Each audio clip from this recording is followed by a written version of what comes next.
Welcome to Living 4D with Paul Chek. Today's guest is Hamilton Souther, the CEO, Master Shaman, and Chairman Founder of Blue Morpho, and the co-founder of One Energy Global and Source Independent Entertainment. Hamilton is a visionary leader, speaker, author, and renowned Master Shaman. He is an international leader for Amazonian sustainability and conservation. When Paul met with Hamilton to plan this podcast, they both concluded from their extensive experiences helping people who have been injured by unskilled or inappropriate use of plant medicines that creating a user's guide to plant medicines would be the best offer they could give anyone interested in plant medicines, using them, wanting to do their own ceremonies, and for those conducting plant medicine ceremonies. Paul and Hamilton did a lot of work to prepare this special podcast, and though it is long, it covers all the essential aspects of plant medicine use everyone should understand for their own safety. Paul and Hamilton share many key tips for how to use plant medicine spiritually to enhance one's personal and spiritual growth, to be respectful of the plant medicine teachers, and to help make the world a better place for all living beings. You will learn about different plant medicines, how to know if you are ready for a plant medicine ceremony, what steps to take in creating or participating in a plant medicine ceremony, how to manage yourself in a ceremony, the importance of how to do post-ceremony integration work, how long you should wait between ceremonies, where you can go for professional, skillful plant medicine experiences and training to conduct plant medicine ceremonies or to become a qualified shaman, and much more. We hope you enjoyed this special episode and encourage all of you to share it with anyone you feel needs more awareness on the safe, effective use of plant medicines. And please consider leaving us a 5-star rating and a warm review at the top of the show page on Spotify or at the bottom of the show page if you are listening on Apple Podcast. And now over to Paul and Hamilton talking about plant medicine essentials. Hello, everybody. Welcome to Living 4D with Paul Chek. Today, I have a very special guest, Hamilton Souther, who is somebody that was brought to my attention by my buddy Kyle Kingsbury. And Hamilton's name popped up actually several times. And that's how I know I probably should look into someone when multiple people start saying, hey, you really ought to have this guy on your podcast. So I met with Hamilton and we had some great dialogue conversations wrapped to get this podcast ready. And the title of the podcast today is Plant Medicine Essentials. Hamilton and I both have a lot of experience with plant medicines, and you'll learn a lot more about Hamilton in a second. But in our dialogue, I don't know, Hamilton, if it was you that came up with the idea or me or how it happened, but we sort of came to the conclusion what we ought to really do together is put together a coherent outline for anyone out there to learn how to engage plant medicine safely and effectively, whether it's by themselves or in a group ceremony, because of all the problems you and I have both seen. So, Hamilton, welcome to Living 4D. Oh, thanks so much, Paul. It's a pleasure to be here, and I'm really excited to share the information we have to go over on this podcast. I also agree it's really important to cover these basics of plant medicine. So, really excited. Thank you. You know, I know a lot of people do know you out there, especially in podcast land, because your name kept coming up over and over again. And I know there's a number of podcasts with you out there. But I'd love it if you can give everybody a summary of your background, your experience with plant medicines, and what led you to creating your own center where people can come get professional help to engage plant medicines safely and effectively. Because I think there's a shortage of places to go in the world where people can get reliable help. And also, as you know, a lot of the problem is there's a language barrier.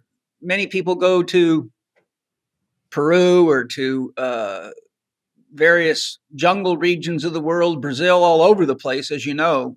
And then they don't often have the ability to communicate to someone that speaks English.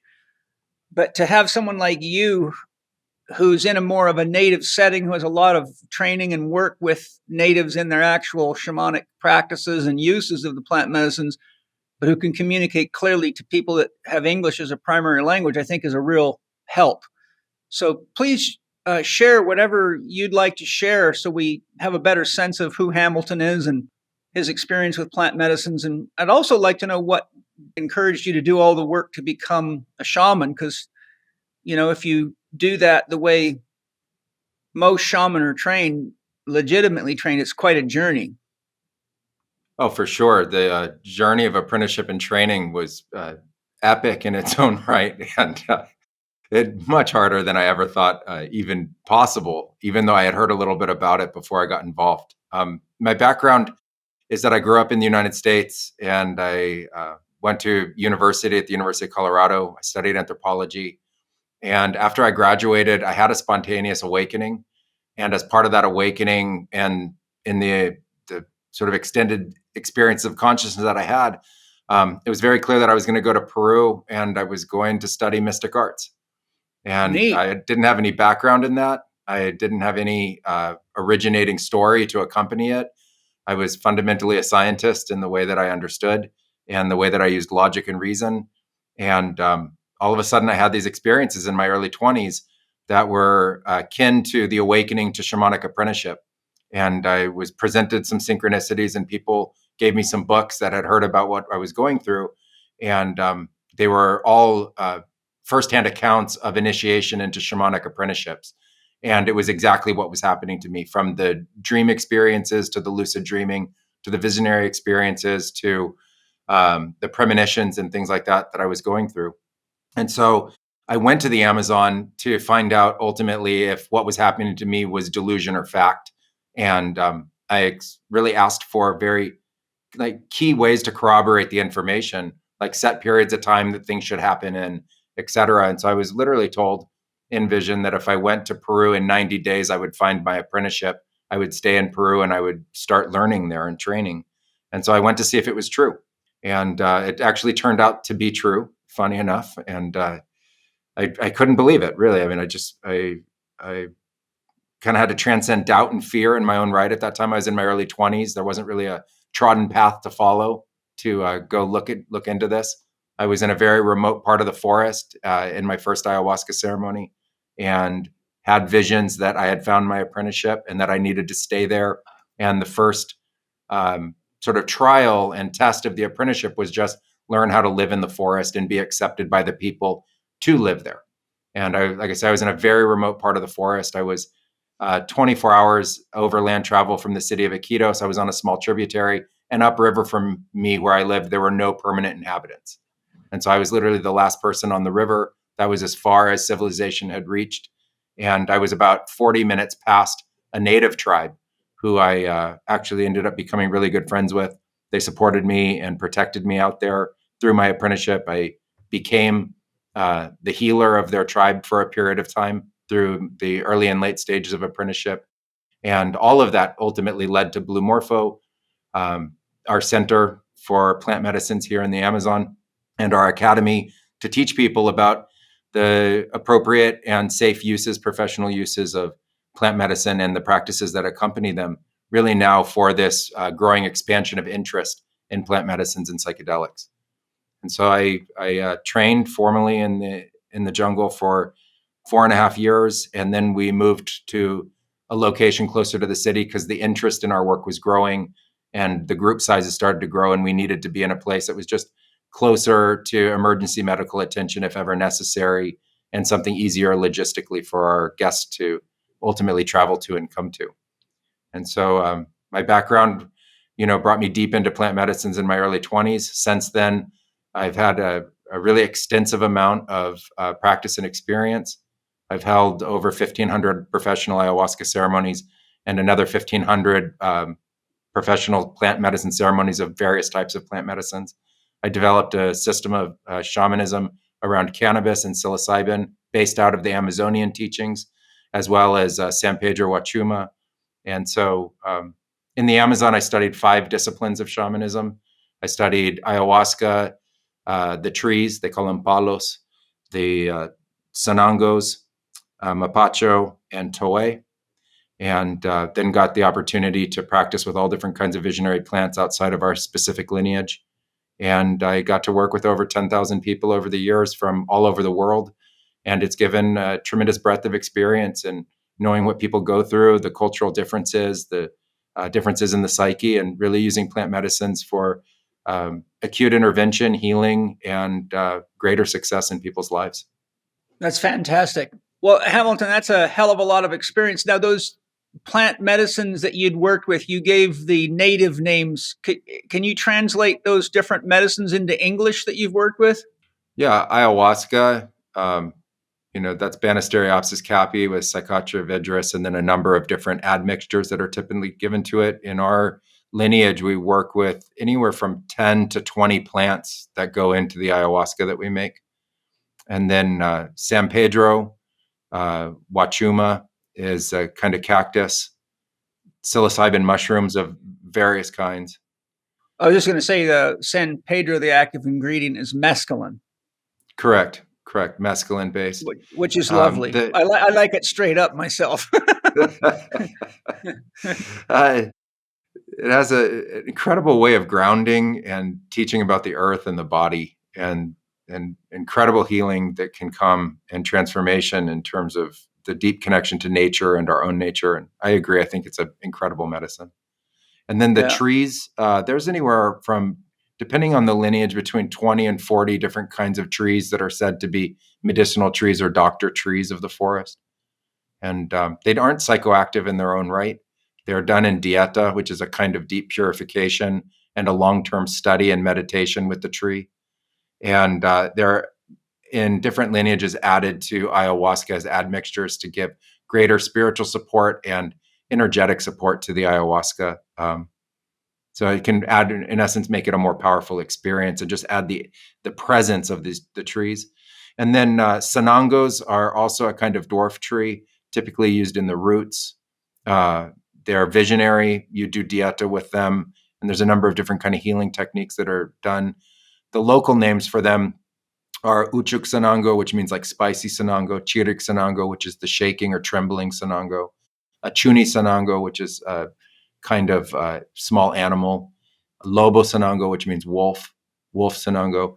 And they're used also in a variety of different healing methods. Toe is angel trumpet vine, similar to Datura, and something that's considered incredibly dangerous and really not for the novice in any kind of way, and really cannot be recommended typically to be It's a poison, utilized. if I remember right. Correct.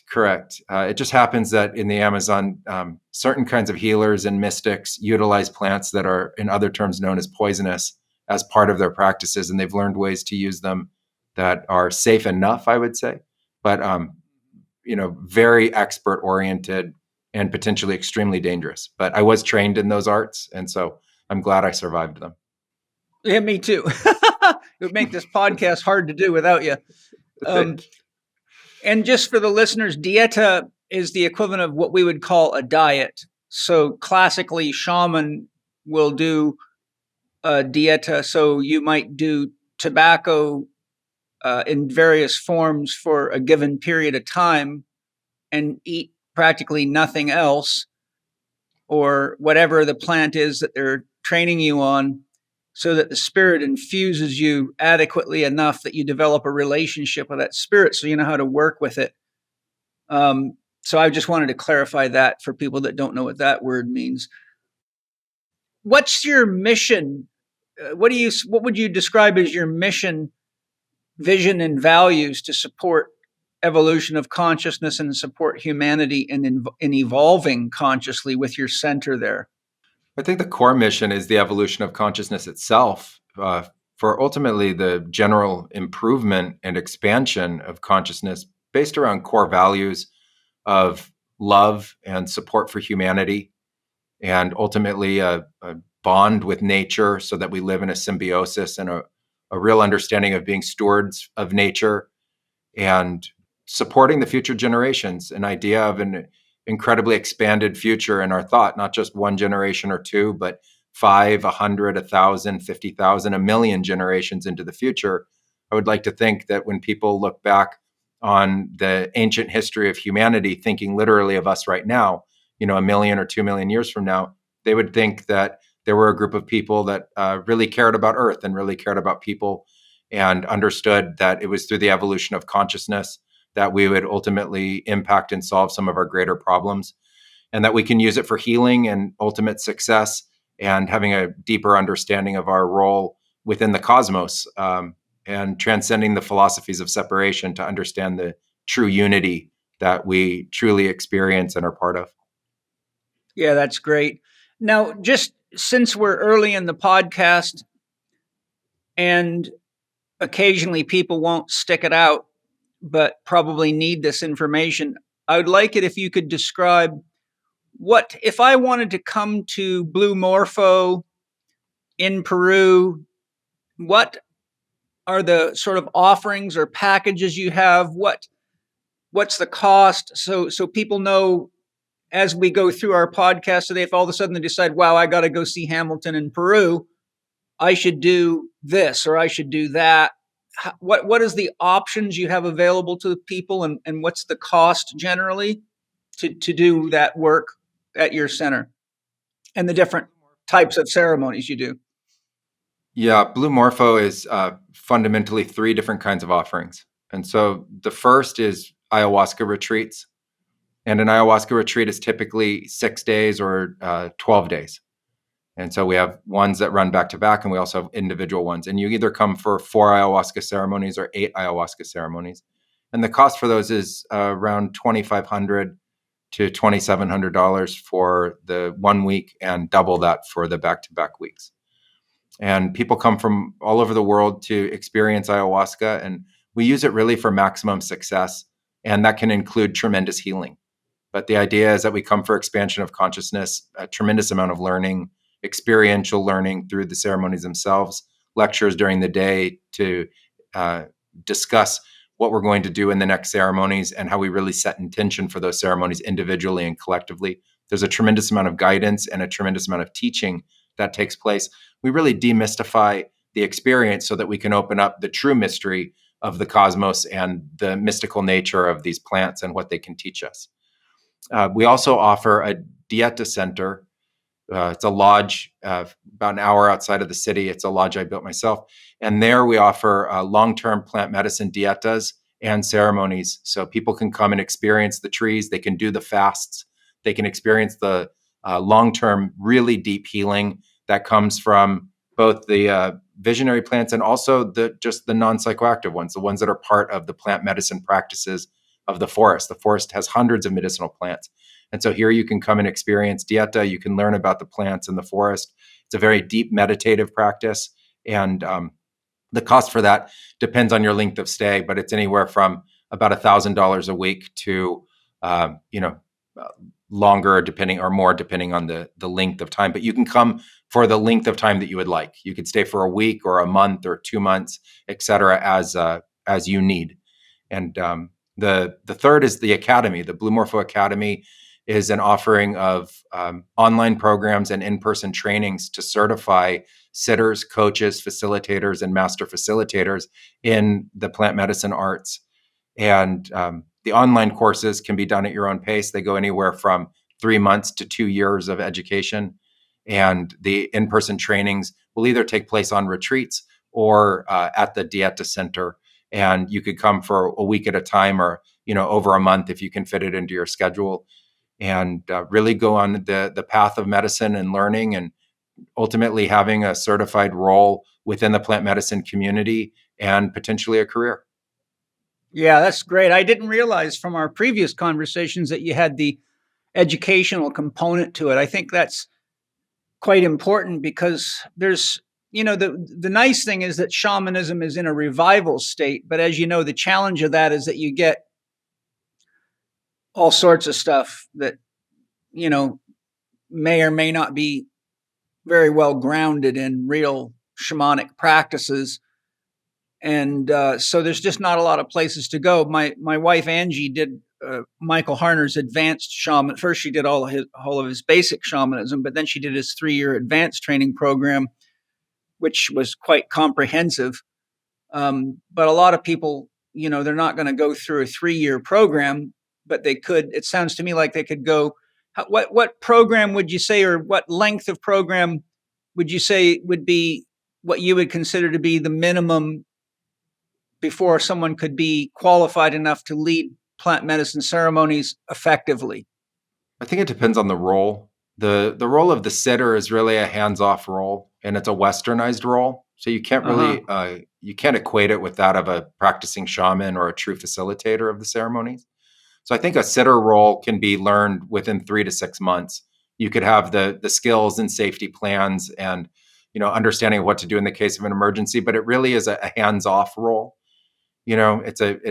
Ergo the name sitter. You're there to observe and provide some advice and understandings. I think to truly facilitate plant medicine ceremonies where you yourself are also participating in the medicine and are sharing the responsibility of that ceremony and really taking responsibility. I think at a minimum takes 2 years, maybe 3, Yeah. depending on the kinds of plant medicine you're working with.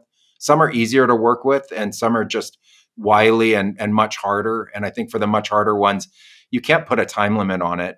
Traditionally, you just start learning. You go through a kind of set of initiations and tests. And if you pass those tests, then you just continue practicing and learning and evolving in the practices, in the ceremonies with the plants and the purifications until you have a mastery of them. And it's recognizable. It's recognizable in your being, in your spirit, in your speech, in the way that you think, the way you conduct yourself. And at that point, you graduate and you're given the opportunity to hold the ceremonies on your own. Yeah, the reason I asked for that is because one of the things, and I know you know this for sure, one of the things I see over and over again is you see people go do maybe 2, 3, 5 medicine ceremonies, and the next thing you know, they've got, a whole bunch of mushrooms or ayahuasca that they bought or whatever.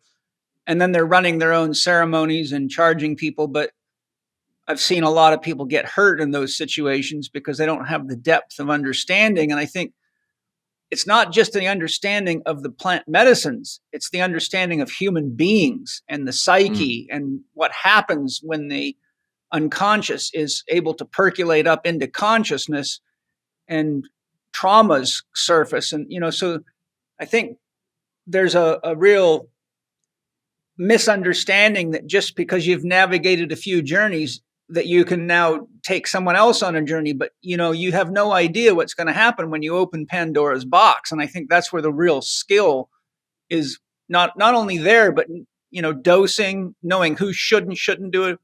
But these are a lot of the things we're going to talk about today. I think that's what's so important about what we're going to share through the podcast today is there's a lot of people that are just not going to get the training and not going to wait. They're too impatient. They're too, instant gratification. So I think our goal today was to, give people the things that they need to definitely be aware of, and hopefully using what we share would take them to a completely different level of awareness. That'll never replace the practice, but you'll reduce a lot of the risks of injury to yourself and to others, and also, abusing the medicines themselves, which is something that, I know both of us have a concern about. I feel one of the most important questions anyone wanting to explore plant medicines or go see a shaman somewhere is, why do you want to do a plant medicine ceremony? Personally, I feel it's an essential question to ask and gain clarity on before using plant medicines or even seeing a shaman. So you get a lot of younger people doing it just because their friends are doing it, or ayahuasca is getting cool. It's almost in vogue. It is in vogue, and mushrooms and all the psychedelics are back in vogue now. So I'm forever running into people in my classes at the institute telling me, "Oh, I microdose mushrooms every day. I'm microdosing LSD. I'm doing ceremonies with this and that and the other thing." And I'm, as soon as I start hearing all this stuff, I'm like, okay, here we go. We're in deep water without a rudder. And so I think if you don't know why it is that you want to do a plant medicine ceremony to begin with, I don't think you're really looking at what your motives is. Therefore, you never really know if you're going into the right experience relative to what it is that you want to gain. Does that make sense? Absolutely. I mean, I think that the most important thing about going into a plant ceremony is understanding your motivation. Yeah. It's such a deep personal experience. Exactly. Yeah. And it can get exquisitely deep. I mean, you and I both know how deep can get, but I've been so deep in ceremonies that I honestly didn't know if I would ever make it back. I literally wasn't sure if I was alive or dead. And those were definitely some of the most profound experiences I ever had. And it sure enhanced my sense of connection to life, to family, to everything, really, just to my body, to the joy of being alive. And, in all fairness, and this has happened too, I've been in states where I was so in a completely, utterly expanded sense of union with all that is, that the bliss of it all took away any desire to be on this physical plane. And that's one of the things when I'm running ceremonies, especially when you're using something like DMT that can blow you into that state of union faster than your ego can even analyze. If the person conducting the ceremony is not aware of the power of an experience like that, then you may not be aware to look for the signs that that person's not coming back until it's too late, or until their body turns blue and you have to do CPR or whatever. So I think because there's a lot of things, for example, a lot of people are looking to have their mind blown like that, but they don't realize just a little bit too much of any one of these medicines, and you could not only blow your mind, but blow yourself so far out of yourself that you forget to breathe and you don't even realize you have a body anymore. And the next thing you know, you're dead. And I personally know right now of 6 people that died doing DMT. They never came back. And that's for one guy. Those are all people I knew personally. That's a lot of people. So if I know 6 people, then that means there's a hell of a lot more out there that have ended their life trying to find themselves. I think you have to watch out for that. I mean, first always you go in and you think to yourself, what are my reasons for doing this? The very first one needs to be something positive. And so we got to find something positive. It's a wide variety of reasons, from personal healing reasons to personal growth, to finding yourself, to getting out of the doldrums of life, of kicking things off, of expanded consciousness, learning, increasing intelligence, seeing into the cosmos, understanding more about existence. But we want that to always be something in a direction of in tremendous positivity. And so I think first we have to align the idea of positive. And then the second is to get out of the mindset that more is better. We have this Western concept of pushing the envelope, and more with plant medicines is not better. It's the right amount of plant medicine at that time. And if a large dose is right and appropriate at that time, then you'll survive it. And you could push the envelope and you could, see the veil of near-death experience, but you will come back. And it's part of going through a tremendous amount of training to understand appropriate dose and how to be able to manage somebody through that dose, which is a very interactive process that many people don't understand, that the different kinds of chants or ikaros, the ceremonial songs that are occurring in the ceremony, are a form of guiding somebody, for instance, back to their body and guiding them to breathe and guiding them through different states of consciousness that help keep them alive while they've gone through a large dose. But the ultimate idea is that you only use the dose that you need to accomplish the purpose of your intention. And you can build up experience to larger journeys without having to think that that's the purpose to begin with. And so I think you first come up with an intention that's incredibly personal and positive, and then you see whether or not that kind of plant medicine that you're thinking about doing is capable of delivering on that experience. I think one of the big mistakes people make is they think that any kind of plant medicine can be purposeful to what they're trying to achieve. And in reality, there's a vast difference between psilocybin mushrooms or cannabis or ayahuasca or San Pedro mescaline, et cetera. And so you want to know that the kind of plant medicine you're working with is appropriate to the purpose of your intention. And you're really there to fulfill your intention with the help of that medicine, which is why I like the term medicine. You treat it as a medicine. You don't treat it as an experience or a recreational drug. And truly, as a medicine, it has a phenomenal capacity to be able to heal and cure, as well as awaken and improve somebody's life. Yes. I think you touched on something important there. One of the things that I see a lot of, and I'm sure you have too, is people whose lives are, for lack of a better term, fucked up. They're having a lot of repeated financial stress, relationship breakdowns, not able to hold a job. Um, a lot of things that lead to a lot of inner chaos that typically would be better sorted out through meditation or um, even shamanic journeying without medicine, such as drumming and standard shamanic practices, but not using plant medicines, go into ceremonies without realizing that the medicine's going to open you up to your unconscious and everything that's been repressed inside of you.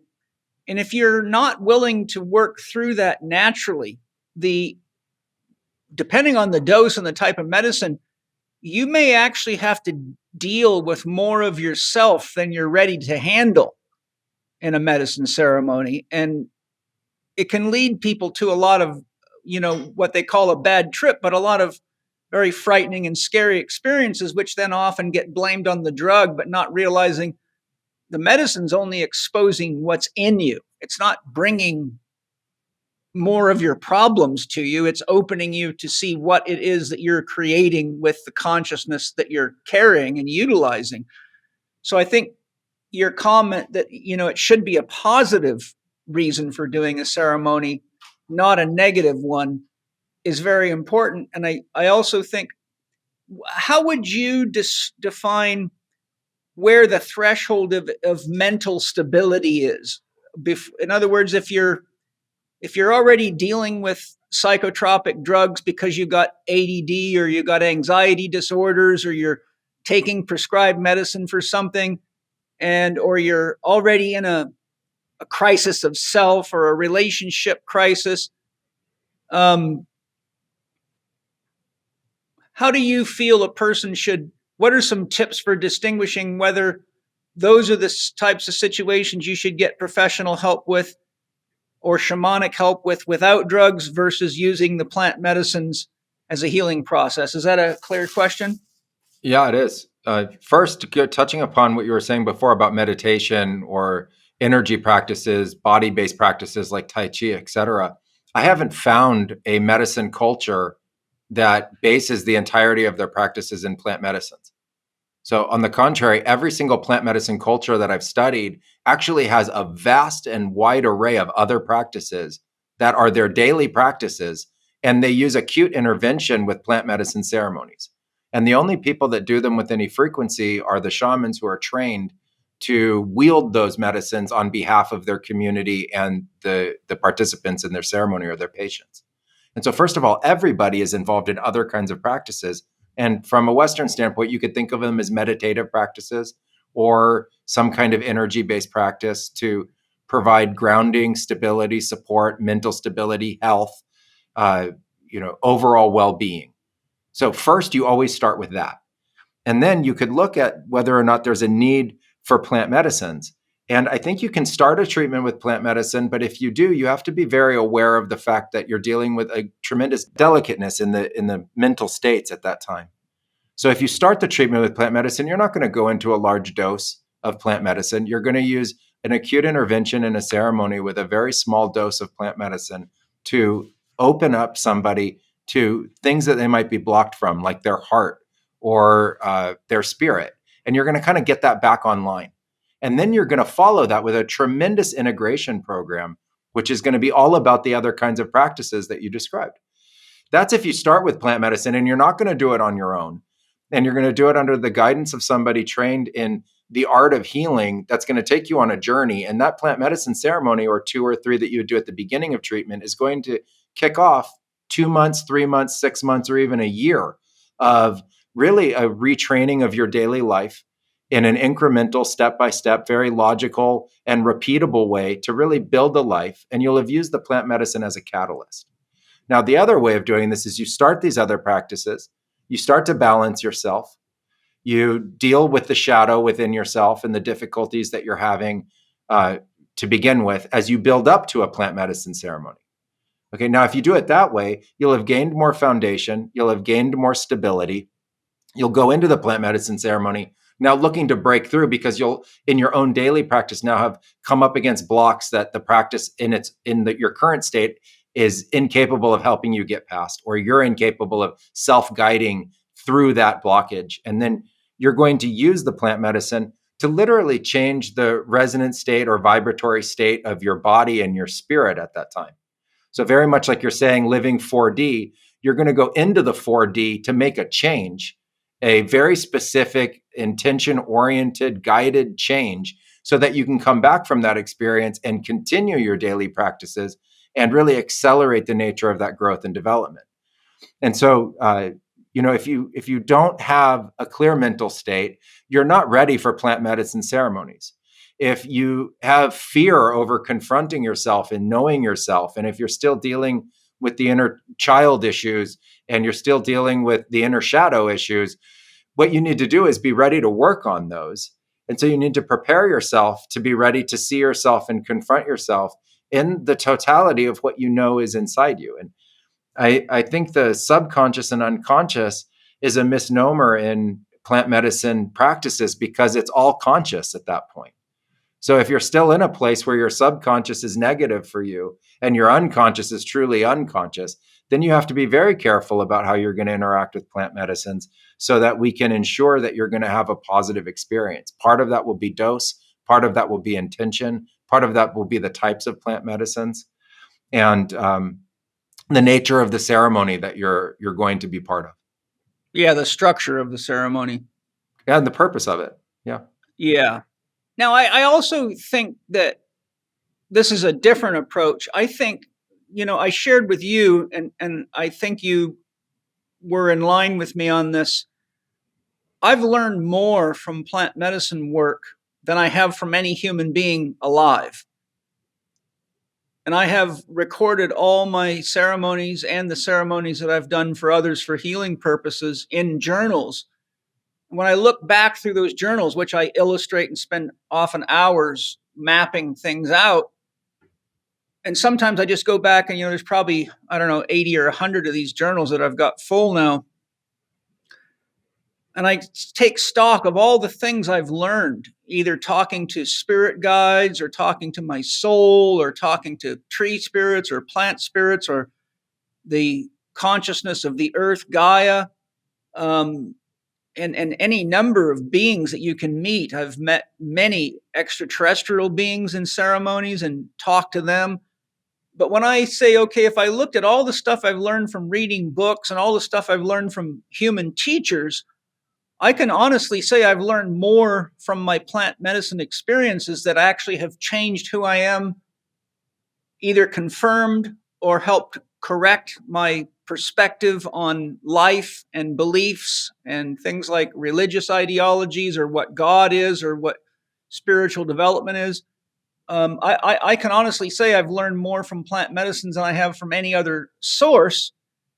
And the point I'm driving at is I think there's a legitimate use for plant medicines for what I call spiritual research, and also just to explore the self with a small SELF is the wholeness of the individual, but the capital SELF in Jungian psychology relates to everything that supports you. So that would be the everything in the world, your friends, your family, all of nature. So I think for capital SELF exploration, plant medicines are extremely good for helping somebody really connect to the greater self, which can easily extend beyond the earth to the entire cosmos and beyond that.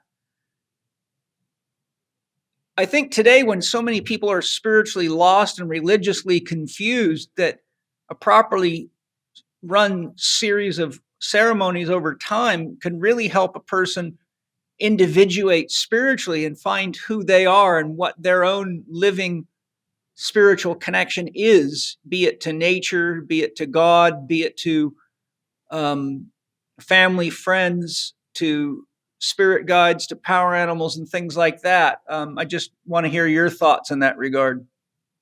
Well, first of all, I completely agree that the greatest teachers I've found are the plant medicines and the direction of intention.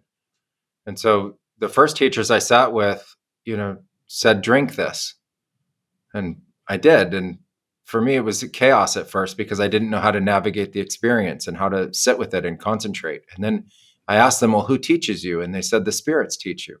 And I said, well, which ones? Who are your teachers? And they said, choose. And so, by choosing teachers that come from the spirit world, like you mentioned, plants and the cosmos and what people call God, having that ability to tap into the plant medicines and have them show and expand in consciousness, really show you what you're not yet aware of, is by far the greatest teacher. How we get taught and how we navigate that, I think now is of the utmost importance because of this great expansion that's taking place around the use of these plant medicines. I think the plants have been teaching us for tens of thousands of years as a species, well before there was any notion of any kind of prohibition or well before there was even a name given to them. I don't see any reason to think that we weren't consuming them, which is also why we have the receptors in our brains to be able to interact with them. I think it's been a coevolution for tens of thousands, if not hundreds of thousands or longer years.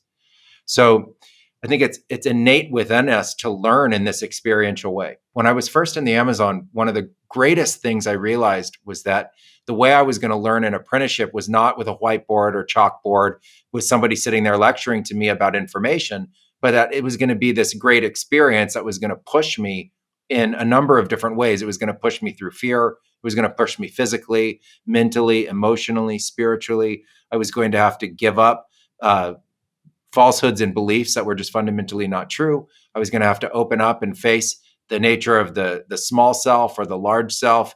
I was going to have to face shadow, the unconscious and the subconscious, and ultimately work through what was just inside me.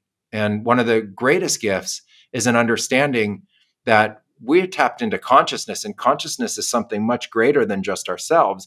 And it's filled with everything humans have ever experienced, written about, talked about. It's the great collective of all of us.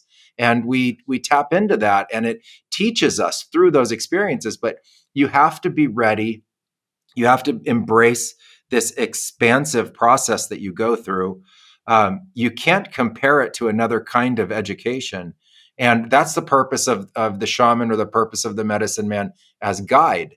The guide there is to help you, nudge you in the right direction when you need some assistance, and provide a tremendous amount of support and help and energy if you need that in ceremony, and allow the plants the space to be able to give you that direct experience and be able to teach you. The negatives that people talk about, I don't relate to them in the same way because I don't separate the negative from the person themselves in terms of the experience. I don't think someone had a bad trip. I think someone confronted themselves and different aspects of what happened inside their own psyche. And that if they continue working with that experience, I don't think that when they, quote, come out of the psychological effects or the actual, chemical effects of the ceremony itself, that it's over. I think the ceremony is just beginning. And I tell people all the time that I'm still working through my first ceremony 20 years ago. It's still like the Om echoing through me, and it's still teaching me. And it's a cumulative experience, one that adds to the next, and you continue to ultimately know more about yourself, know more about soul, know more about existence and why we're alive, both individually and collectively. What seems like a barrier in our knowledge is ultimately transcended. It has evolutions that go through it over the years. And if you are somebody that wants to learn this way, I think that the plant medicines will always be the greatest teacher. And the human teachers are there to help guide and provide support and community while we go through that expansion ourselves. Hello, everybody. March is the final month for the next intake of Chek Academy students. Your applications will be accepted until the last day of March. Chek Institute CEO Gavin Jennings and I created the Chek Academy to provide a multidisciplinary integrated learning and teaching system for the mastery of holistic health. The Chek Academy teaches each student how to assess each client physically, emotionally, and mentally, and develop a program that supports them in achieving their dream. You not only learn the essentials of diet and lifestyle modification, but how to design corrective and high-performance exercise programs scientifically. As I suspect you are all aware, there has never been a bigger need for truly holistic health professionals than there is today, so why not learn to master your own health and well-being and make a great living helping others create health, freedom, and live their dreams? The Chek Academy offers anyone genuinely interested in learning, practicing, and teaching holistic health principles and practices as an approach. The Chek Academy is ideal for anyone genuinely interested in learning, practicing, and teaching holistic health principles and practices. The Chek Academy is ideal for exercise professionals, allied medical professionals, therapists, or doctors interested in mastering the core principles of holistic health. You will learn all the assessment methods, program design skills, coaching, and behavioral change skills needed to enhance your existing practice or start in a fresh holistic health career. Chek Academy students are taught by the most skilled holistic health professionals in the world and supported by mentors and student forums. Scholarships are available, so apply now. We have one scholarship per region. We have the North America region, the South Pacific region, and the UK-Europe region. Applications are welcome from new students and existing students within the Chek education system that are ready to join the Academy and achieve mastery. To register for the Chek Academy, go to chekacademy.com. Once again, to register for the Chek Academy, go to chekacademy.com. We look forward to receiving your application by the last day of March. If we work together, we can bring real healing to the world.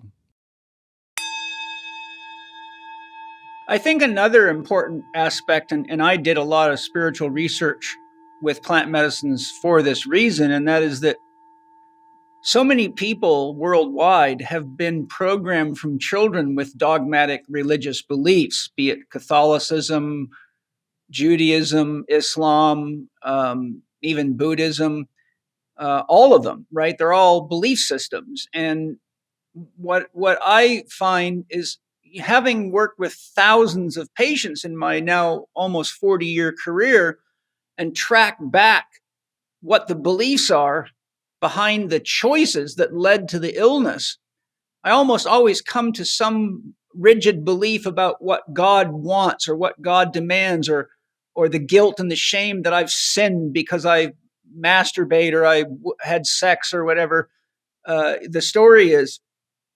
But for me, as a therapist and as a human being, I just can't take something written in a book as though it's the word of God. So what I had to do for my own self, my own inner sense of truth, was I had to go into ceremony and ask my soul to teach me, what does this Bible passage mean? And what is the true nature of God? What is the devil? And what is Satan about? What is Lucifer about?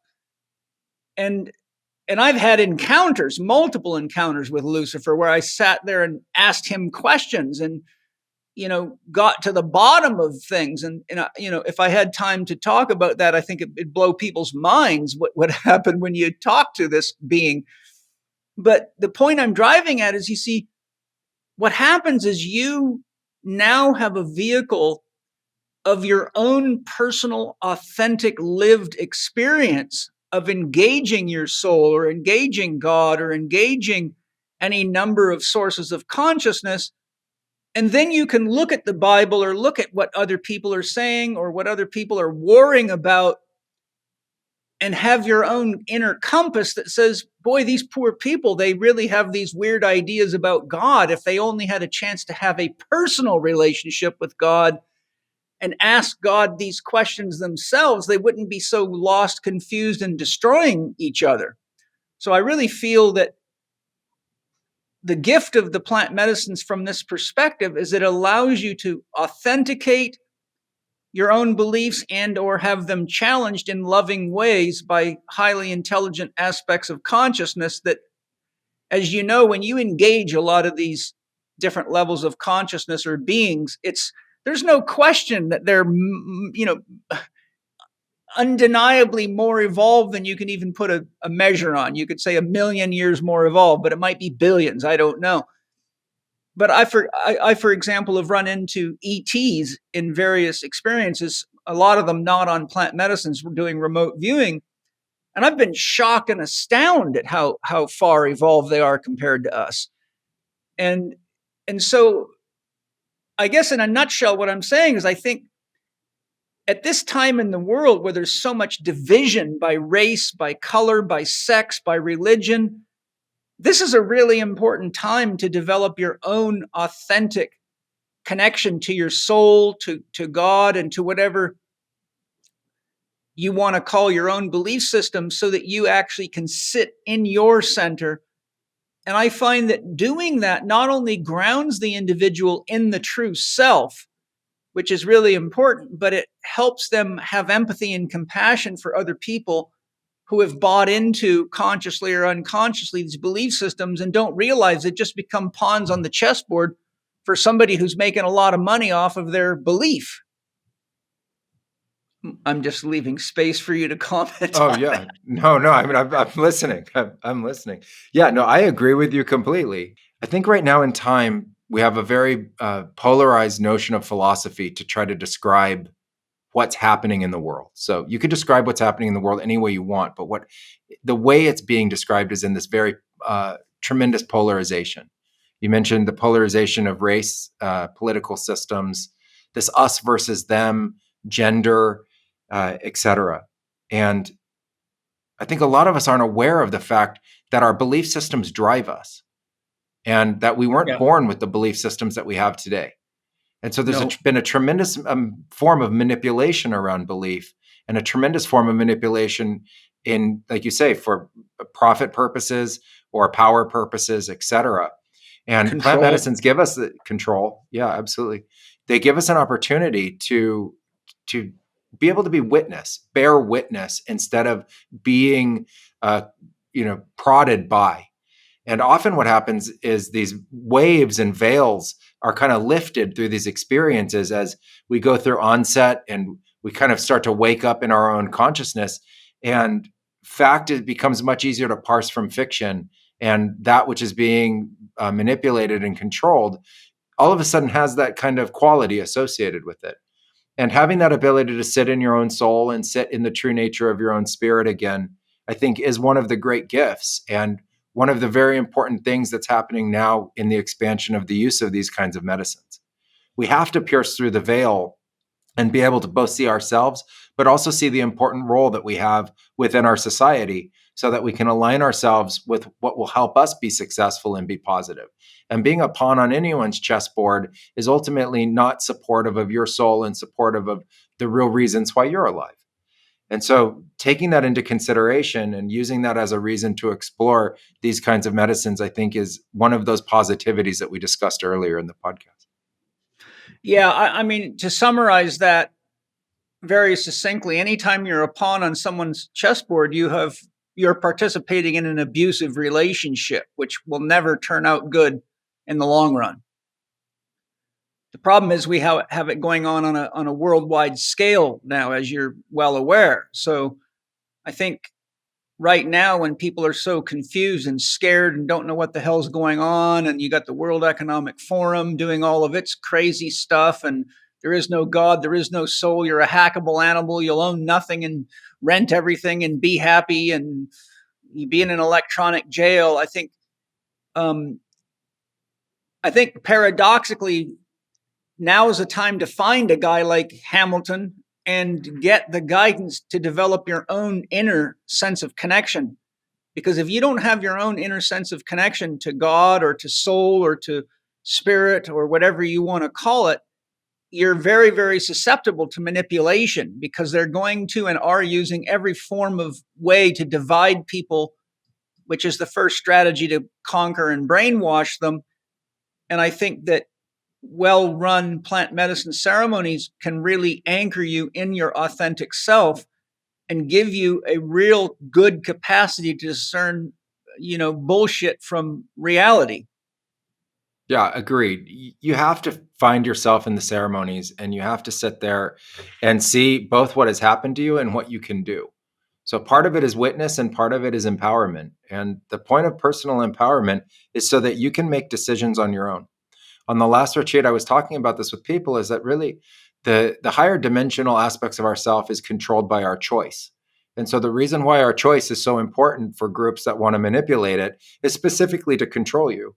But the choice is truly your own. And so if you take the power of your choice back over what you eat, what you consume, both in terms of food and media, in terms of your behavior, the relationships you have, how you conduct yourself in your life, if you take that back, you become an agent of your own creation. And you can start to create from a center of your own power and a center of your own values and really the purpose, I think, behind your existence. And so I agree that now is the time more than any. And I really appreciate the concept around an electronic jail, because we're being forced to participate in a many number of different kinds of technology-based control systems that are unbelievably difficult for us, and they're causing a tremendous amount of stress and mental illness for people without even realizing it. A lot of people come and they just naturally don't want to be on their devices when they come on the retreats with us, and they feel such a liberation and like instant liberation just from half a day to a day being away from constantly being prodded into a certain kind of electronic action or response. And so I think taking control of that choice again within yourself, using the plant medicines as a means to be able to both discern and empower, gives you that ability to then, as you go forward in your life, realize how much importance you have and how much you can use that to guide and direct yourself on a daily basis. I agree 100%. And I'm just grateful, Hamilton, that Kyle turned me on to you. I mean, others did too, but Kyle was the one that pushed me over the hill because, he's one of my best friends in the whole world. And he never, ever encourages me to interview or meet anybody that doesn't have a real purpose behind it. And it's just very hard to find spiritually evolved, grounded, properly trained people when it comes to plant medicines and that speak English. And I think, as expensive as it might be to fly out to Peru to see a guy like you, for a lot of people, it's an important concept and environment shift to get them away. It's hard to get somebody off of drugs if everybody around them keeps putting drugs in their face. It's hard to get off of gluten if everybody in your family keeps putting gluten in front of you. And I think it's hard to get out of the matrix. If you stay in the matrix, even if you're using plant medicines, you're still in a culture, and most people are in families that are so already caught in the game that they don't even realize how lost they are. So when you go out and disconnect like that and get into a completely different environment with native people and with the medicines and with the ceremonial practices and the diets, you really have a chance to absorb without the toxicity of what you're trying to heal from, so that when you come out of the ceremony and you come back home, you're now acutely aware of where you were when you left home, and you can easily see even how people that you really thought you knew are actually potentially dangerously caught up in the whole thing. And then just by being there with them and being centered in yourself and having that spirit moving through you, I think you can help people heal just by being yourself. You don't really have to become the doctor or the medicine man. All you got to do is just share your perspective, share what you've learned, share what you've experienced, and inspire other people to wake up in any way they're willing to wake up. We're experiencing now a great awakening, and I think the great ripple effect is the willingness to just start living your authentic, true self. And you come to these kinds of experiences, and I agree that it might seem daunting for some to ultimately come and travel, but it's actually easier than you would think. It's pretty easy now. You buy an airline ticket and you fly down, and you literally fly into the city with, where jets land, and then you're taken care of all the way to the lodge. You're walked through step by step, really, your hands held every single step of the way. And the same thing through the ceremonies themselves. And I really appreciate how you touch upon not only the plant medicines, but also the environment that helps create the experience. And that was something that I spent a lot of time on when I created this, to really give people what was the essentials that they needed to be really comfortable, and at the same time be able to be fully immersed in this environment that is this incredible biosphere in nature that's supporting them. So instead of it being this, silicon reality and, like architecturally created space. It's it's being enveloped in nature, but in an unbelievably safe and comfortable way. And the lodges that we use and go to are, top of their class. And so you have all the amenities that you would expect. And at the same time, you have the presence of nature right there with you. And you realize how nature is your greatest support coach and cheerleader through the experience. Going back to your normal daily life after that, all you have to do is start to implement what you learned in the ceremonies themselves. And that's a step-by-step process. And we go through how to do that. And we also have different integration packages and coaching practices to support that process. But it's literally an incremental step-by-step implementation of what you've learned and the clarity that you've gained. Could be micro changes to macro changes in your diet. It could be some conversations that you needed to have with people that create a watershed moment that just opens up the energy and allows things to flow and bonds to be formed and repaired. It could be recognizing that certain people are toxic that you didn't even know that, and deciding that you need to either distance yourself from them, change those relationships, or actually help them realize it. And miraculously, they can make changes within themselves. People report that all the time in their families, that they say, like, I can't distance myself from my family. On the contrary. And I say, well, just go there with an open heart. And they're like, oh, that'll never work. And they're writing me a week later saying, I can't believe it. I showed up with an open heart, and all of a sudden people came to me and they started talking with me, unlike my family members have in years, and healing took place. And I just said, you're at a different level now. You've up-leveled the game, and the people around you are responding to that. And so I think you can start to implement these changes in a step-by-step way. And I promote a practice that I developed about how you can break up your day into 10, 15, 20 little micro moments to stay connected and to set intention and be mindful of yourself and your surroundings, and how to be able to use that as a really easy way to start to implement these changes. And I think if we do that, that ripple effect is exponential in how much impact it has, not only on ourselves, but the closest people to us. And then that ripple effect going out into society and our communities, and that it's something that's really important to pursue now. I think the positive energy behind it grows and catalyzes, and ultimately is the solution that we're looking for. Yeah, beautiful. I'm in harmony with you for sure. Hamilton, I feel one of the most important things that we as healers, guides, or shaman on behalf of our client or as an individual seeking to engage plant medicines is to determine where one is at in their overall life development.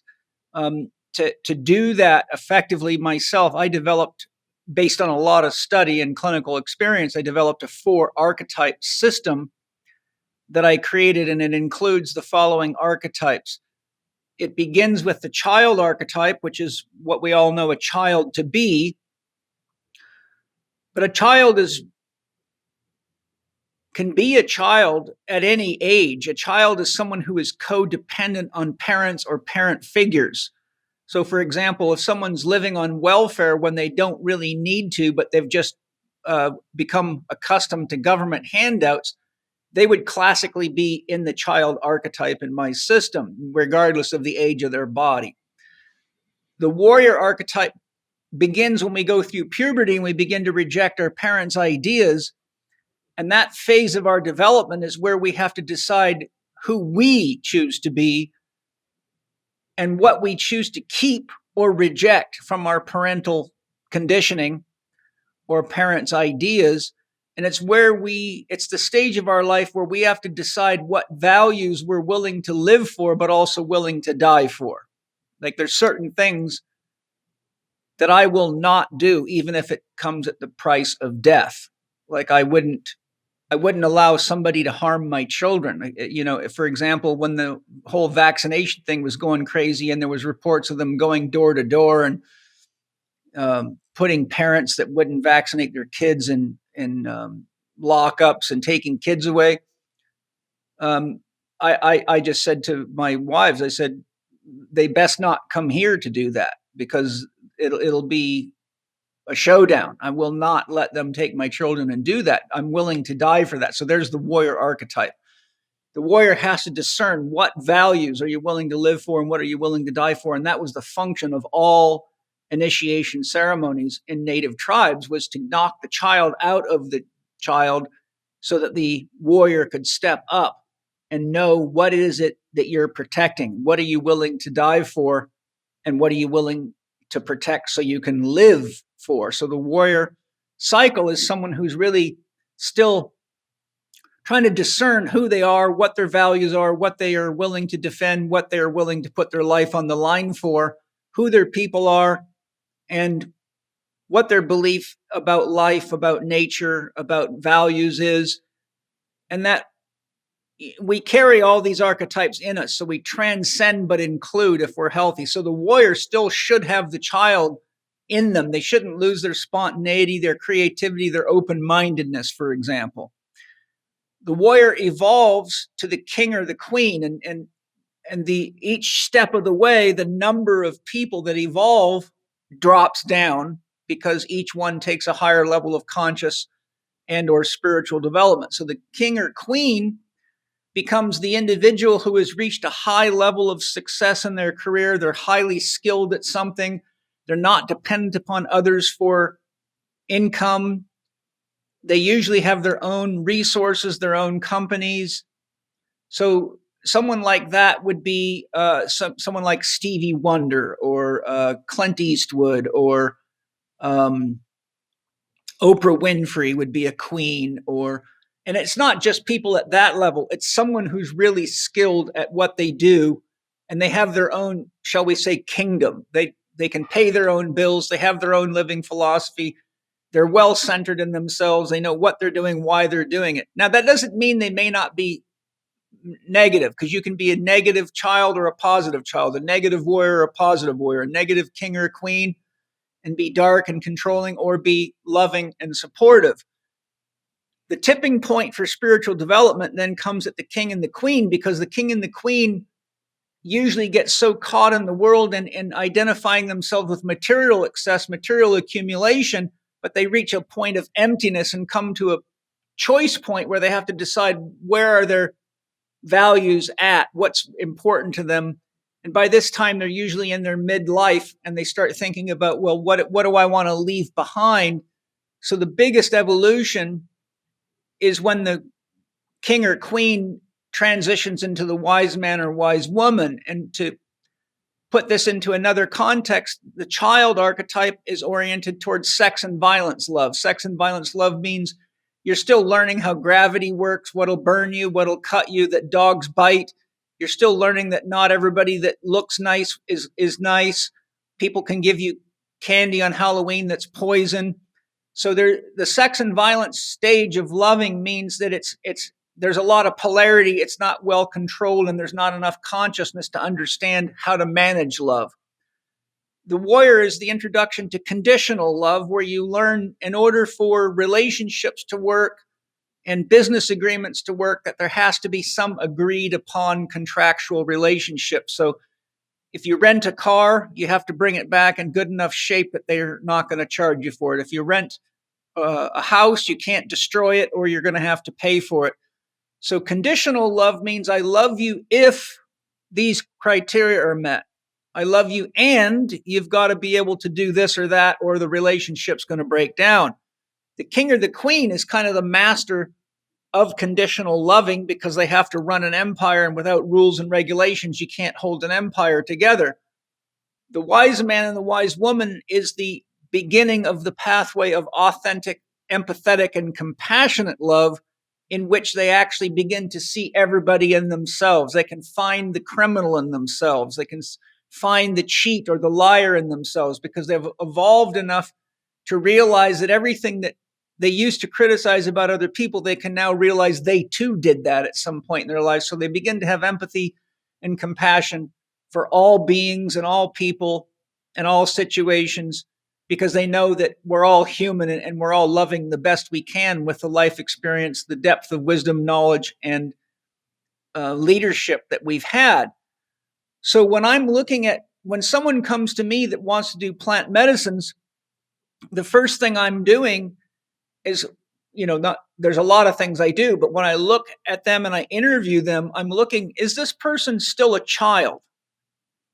And if they're 40 years old and they're still in the child archetype, and they're coming to me with these challenges in their life, most of which can be managed just by taking responsibility for their body and their choices, is plant medicines really what they need right now, or do they just need to learn what it means to be an adult and how to be one? If the warrior's coming to me and they want to use plant medicines, but they're full of polarity and they think they need to kill people or get rid of people or censor them out of existence, are they ready for dealing with that polarity when they have to look into the mirror of themselves with X number of grams of a given medicine? Or do I need to actually spend some time working with them to depolarize them, help them see in a broader sense, and get them ready to confront themselves in a healthier, safer way? If they're a king or a queen, are they so full of themselves that they're going to have a hard time meeting their shadow when the medicine shows it to them, and run like hell or become a royal pain in the ass to work with? The wise man and the wise woman, we don't have to worry about them, because usually they're the people that you give plant medicines to and they say it just confirms everything that they've learned through life. And they go, thank you for the experience. So the question is, as a shaman, do you feel that it's important to put people into some kind of a framework so that you can say, where are they at in their evolution of life? Because this is what I call the life process archetypes. And does that orientation change how you handle, select the medicine, or dose the individual? Or do you even need something from like this from your perspective? First, I think that you have a very developed map that helps frame and understand where somebody's at in their own development and certain things that could help them move on and improve themselves. And I think that plant medicine practitioners are going to be offering plant medicines as the means to help somebody move through all four of those different archetypes and improve themselves, knowing that the child is going to move into the warrior, and the warrior is going to move to the king and queen, and the king and queen is going to move to the wise person. Right. The idea of the use of plant medicines from a perspective of like kind of purposeful plant medicine practice to each one of those archetypes will differentiate how you're going to work with that person. So dose would be different, the kinds of plant medicines, what kinds of experiences they're supposed to have, how you're going to guide and direct them into intention, and what would their intention ultimately be. The plant medicine can be used as a form of accelerant to help somebody through that developmental stage.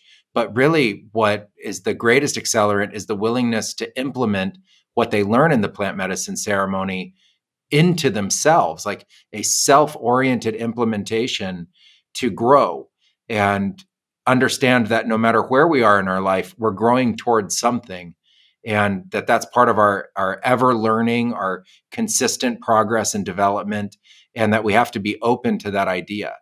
And so I shy away from the notion that we're fixing something as much as supporting somebody to move beyond something inside them that could be seen as being broken or needing that support to be able to grow past.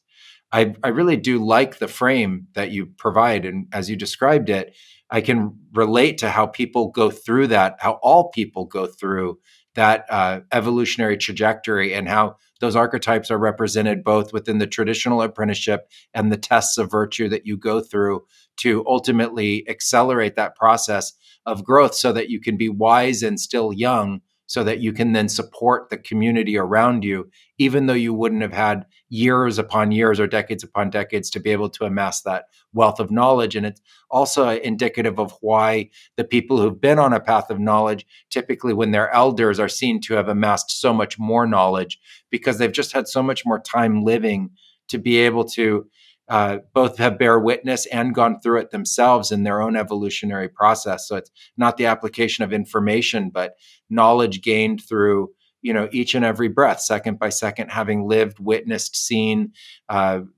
carried the soul through that journey.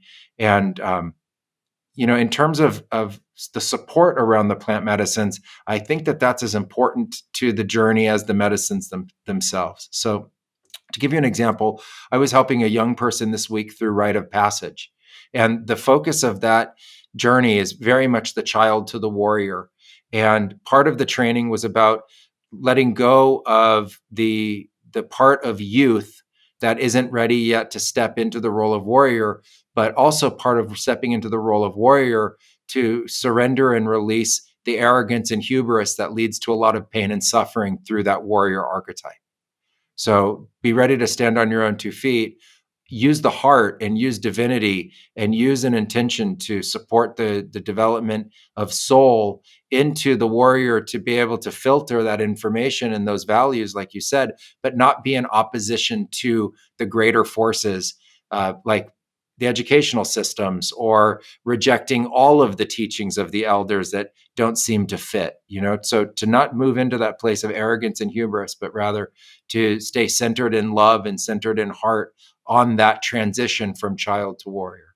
And then we had people that were, incredibly successful in their life, that had been, in a sense, king and queen in their roles in society, and they were looking now for greater wisdom.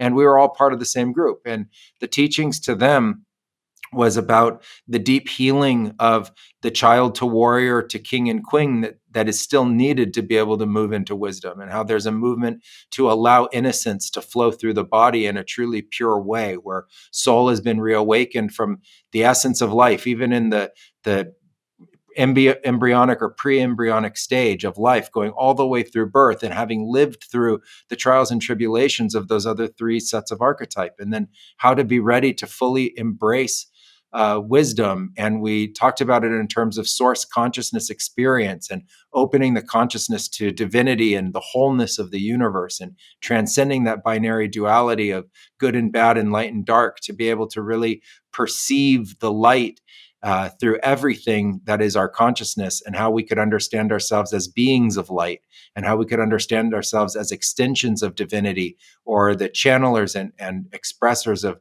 this type of divinity in this human form, and what we would expect beyond life itself as we move into the universal states of consciousness. And so in that way, the plant medicine could be used to support somebody in all of the transitional states, but it's always supported by something else. And then again, dose. You're thinking about the appropriateness of dose to intention, and how intention can relate to the experience that somebody's going to have. And so it's this combination of the guidance plus the dose plus the intention, and the going to spirit, and the representation of spirit as that catalyst and that support. Now, that's very different, what I just described, to a group of people getting together in a living room and saying, hey, let's just take some mushrooms tonight, just for fun, or hey, let's do this even for our own personal development. And play Guns N' Roses. Sure. Or, yeah. Or just throw on a playlist that's called Spiritual Playlist 3 for Ayahuasca off SoundCloud or something, right? Yeah. Like it's different. It's very, very different. And in those cases, I would say to many people, think first about what you need and what's going to help you. Understand that the plant medicines are a dual-edged sword. I don't think they're positive and negative. I think one is a catalyst for change, and one can set you up to have to work through something for so long that it didn't catalyze and accelerate anything. And Right. So at that point, I think, going back to that idea, am I going to use this to start a process, or am I using this to move forward in a process that I'm already in?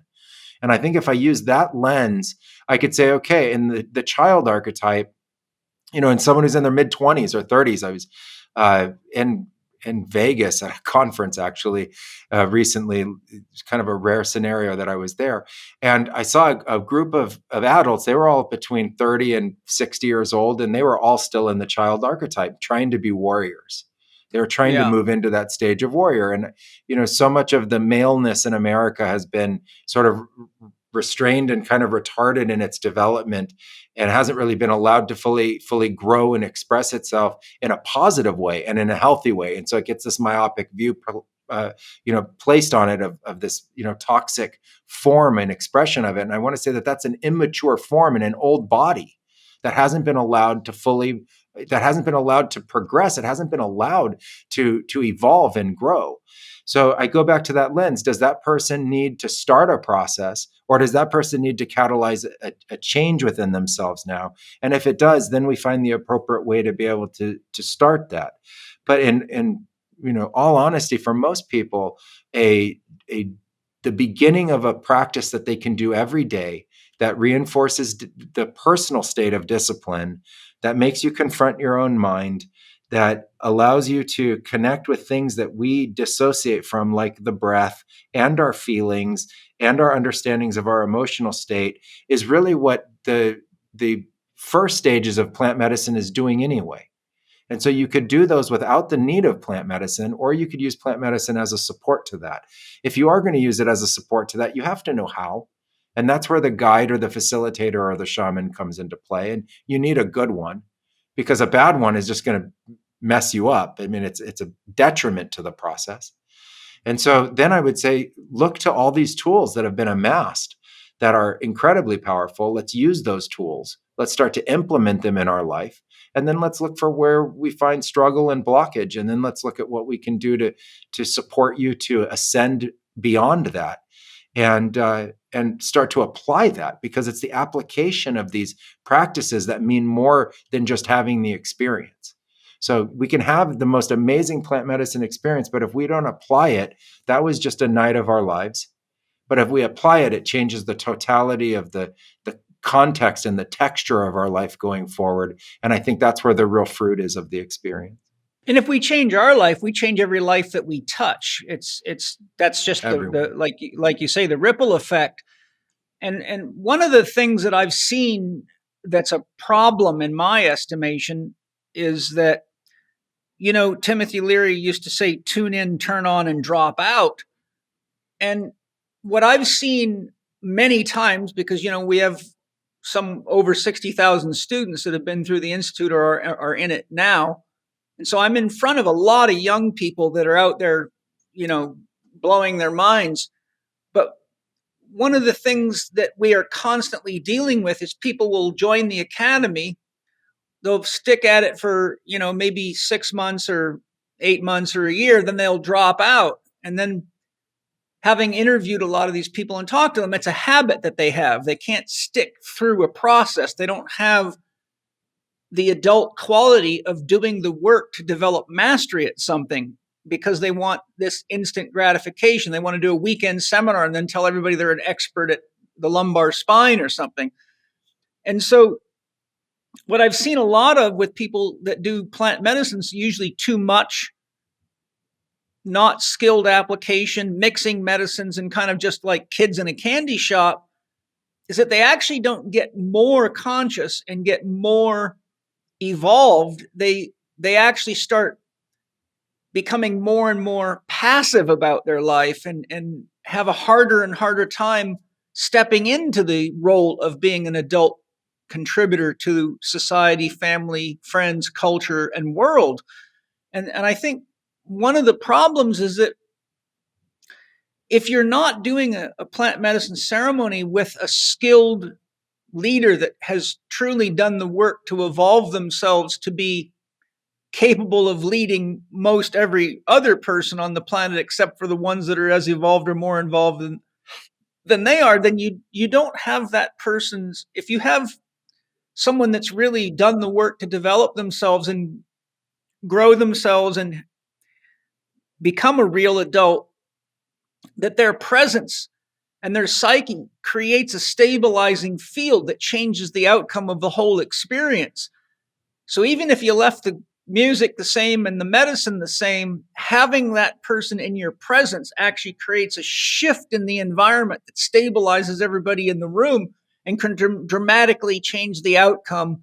So, for example, someone who may not have confronted their shadow without that person in the room will now actually show the signs of someone struggling. The person, the guide, will pick it up and sit there and work with them and teach them how to navigate it and what to do and how to relate to it and how to ask better questions. And they'll come out of that a transformed person, where without that, you just blew your mind and went further into the dropout kind of relationship with life. And that to me is a concern. I agree. The whole concept of dropping out, I think, was, misguided to begin with. You can't drop out of life, and you can't drop out of society, and you can't drop out of yourself. You just can't. You're part of it, whether we like it or not, whether we wish it were different. We have to just accept the fact that we are part of, and that means engage. Now, the traditional role of the plant medicine practitioner is the leader of their community or spiritual leader of their community, with the responsibility of also being the doctor of their community. So there's no dropping out. Yes. There's no dropping out. On the contrary, it's one of the highest, most important roles inside the tribal society to maintain the tribal society going forward, including the maintaining of the oral traditions and histories. It's part encyclopedia. It's part the spiritual guidance and the connection to existence and the cosmos. It's part the traditions that are maintained. It's part medicine, which goes down to how you heal a sprained ankle or a dislocated shoulder or a snake bite, all the way to what happens when somebody's been through extreme trauma and loss within the tribe, and they need to have their emotional body reset, and they need to be moved beyond what are the things that start to cause the need of PTSD and addiction and different kinds of anxiety disorders that we know of in our society. So it's such a misnomer to think to turn to psychedelic medicines and drop out of anything. I think the exact opposite, actually. It's you get turned on to life, you get turned on to truth, you get turned on to spirit, and now you need to use that to engage. And the engagement is a holistic engagement of every aspect of your life, now taking the intention to improve it from a place of personal responsibility for yourself and others, and really giving to yourself that kind of self-care and love that can be taught through the plant medicines themselves. And I've heard this in the space that they're called plant medicines, and I try to explain to people they're only used as medicines if you treat them that way. So Right. people can take pharmaceutical medicines and they create a drug habit, and you can take psychedelic plants and create a drug habit.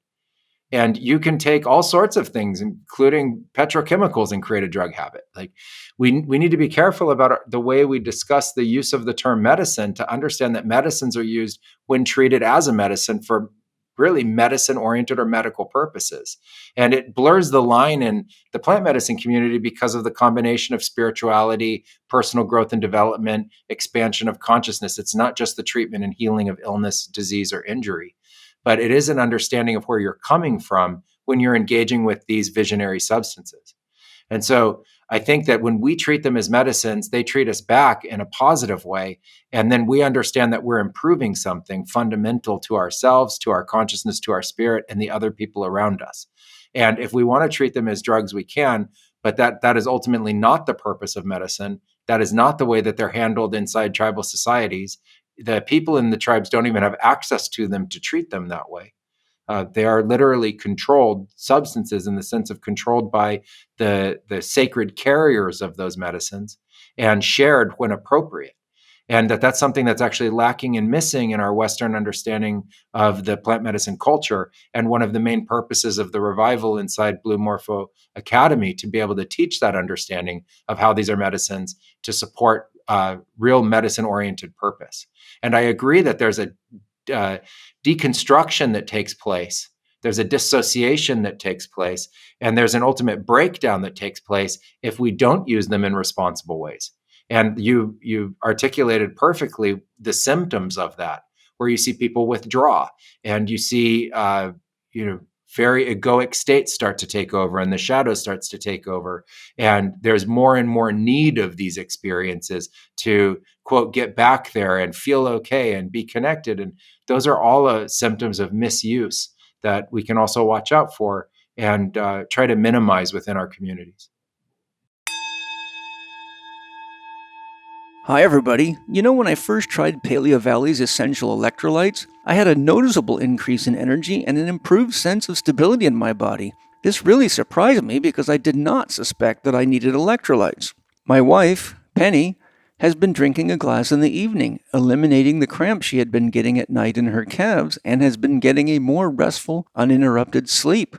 Paleo Valley's essential electrolytes come in 3 flavors: orange, lemon lime, and watermelon. Electrolytes improve electrical conductivity in our nervous system, improve our capacity to retain water, support us with essential minerals and trace minerals, supporting the regulation of our hormonal system, body systems, and helping with overall well-being. For athletes that train hard and get a good sweat, Paleo Valley's electrolytes can be the difference between a great workout and an average workout, the difference between crossing the finish line first or looking at butts and heels as you cross it. A combination of electrolytes and water was found to be most effective at preventing increased anxiety, fatigue, and headaches. Migraines and headaches in general can result from dehydration, low calcium and or magnesium, trace mineral deficiencies, and hormonal imbalances. So why resort to drugs and painkillers that ultimately do nothing to address the common causes of headache when you can drink Paleo Valley's essential electrolytes and support your body in many ways at the same time? And you can reduce or eliminate sugar cravings that often result from a lack of sodium while giving your body a wide variety of minerals and trace minerals to support it. Most electrolytes offered on the market use synthetic isolated nutrients that do not contain the full spectrum of compounds found in organic whole foods. Paleo Valley's essential electrolytes contains ancient unprocessed sea salt with dozens of minerals and over 60 trace minerals your body needs. You will also enjoy the pure organic coconut powder and the refreshing flavor and essential potassium it provides. Together, this is a perfect balance of ingredients that will not only give you improved capacity for exercise, better hydration, and reduced chances of unwanted headaches, muscle cramping, and premature fatigue, but will support your body with the essential minerals and trace minerals that help keep you balanced and in a state of well-being. Paleo Valley's essential electrolytes are also third-party tested to ensure purity in all ingredients. To get your essential electrolytes now, go to paleovalley.com. That's P-A-L-E-O valley.com and save 15% on your purchase using the code capital C, capital H, capital E, capital K, 15. That's Chek in all caps, 15. Chek 15 on checkout. My family and I use Paleo Valley's excellent products every day and love them, and I'm very confident you will too.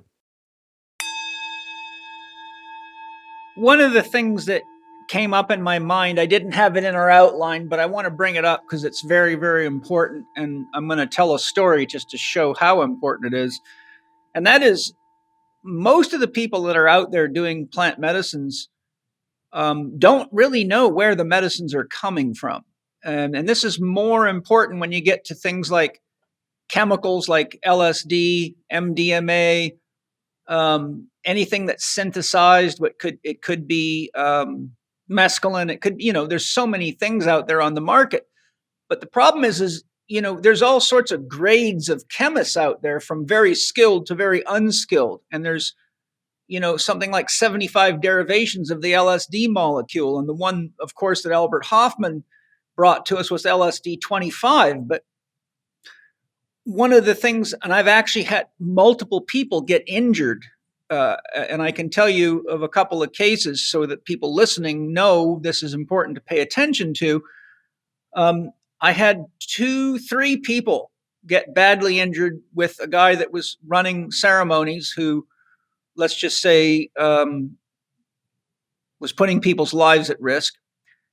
He bought what he thought was LSD from a source that he didn't know. It was a new source. And I won't tell the whole story because it's just a total story of what should never happen. And it's just too long to tell. But ultimately what happened is 3 of the people that were actually students of mine that happened to, I didn't even know they had done this. They went and saw this guy, but then they got really badly injured and came to me because nobody knew what to do with them. One of them was so bad off, he had to shut his business down, move into his parents' home, which tremendous financial stress on them because they're trying to help rescue his business so he didn't go broke. And he had to end up with about $35,000 worth of tests because the hospital couldn't figure out what the hell was wrong with him. And then he finally came to me. And so I used some of my spiritual abilities to look inside of his body clairvoyantly. And what I saw all through all 3 of them was the same thing. And it looked like an oil slick all through their brain. Like, when oil hits water, how it makes that rainbow-like colorful sheen on the water. You can see there's oil in the water. Well, it looked like when I looked into them with my clairvoyant vision, all through their brain, I was seeing what looked just like an oil slick. And I knew immediately that was not a natural energy. I can actually see the aura very clearly, and the aura was very distorted, and it was as though the brain had been wrapped in plastic. and it was causing tremendous psychological problems, suicidal thoughts, depression, anxiety at the same time, going from anxiety, depression to wanting to kill themselves, to not being able to function. I mean, this is a mess. And so it turns out that, and not only that, the guy that ran the ceremonies' girlfriend got injured and ended up reaching out to me for help. All of them had severe brain problems. And so when I looked into it, what I found out was that medicine was not really LSD. It was something else. Or it was an LSD that wasn't properly made, or it was made out of something that it shouldn't have been made out of, some crazy street drug. The other one was, and this is a sad story, so forgive me if I start crying when I tell it. One of my students, who had always been one of these too cocky for his own good guys, who would do things like take large doses of LSD and then go scuba diving or skin diving, which is never a good idea to use LSD and get in water, because you forget that it's not water. You forget it's water and you think it's air. You start breathing it. And I've known several people to drown doing that.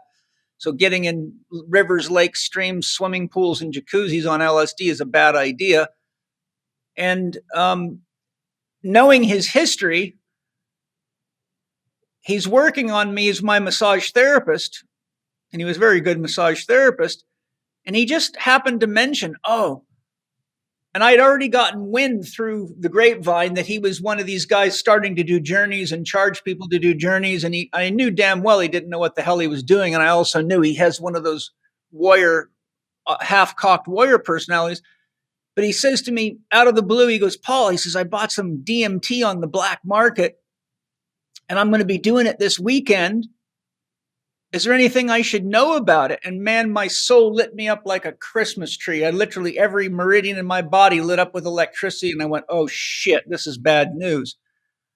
And I immediately had this intuitive sense that something was wrong.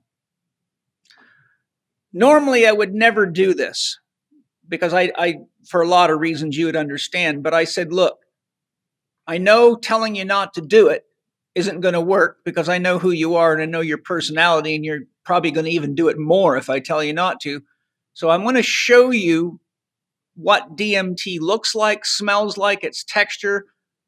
So I showed him several different grades of it, types of production. And I said, if it doesn't match one of these, you should not use it. Ready for the punchline? My next massage was the following weekend. I got a call 2 days before my massage from his roommate. And he said, Paul, you don't know who I am, but I am so-and-so's roommate, and I have to tell you something really sad. He died yesterday. I said, what the hell? What happened? He said, well, he took me on a DMT journey.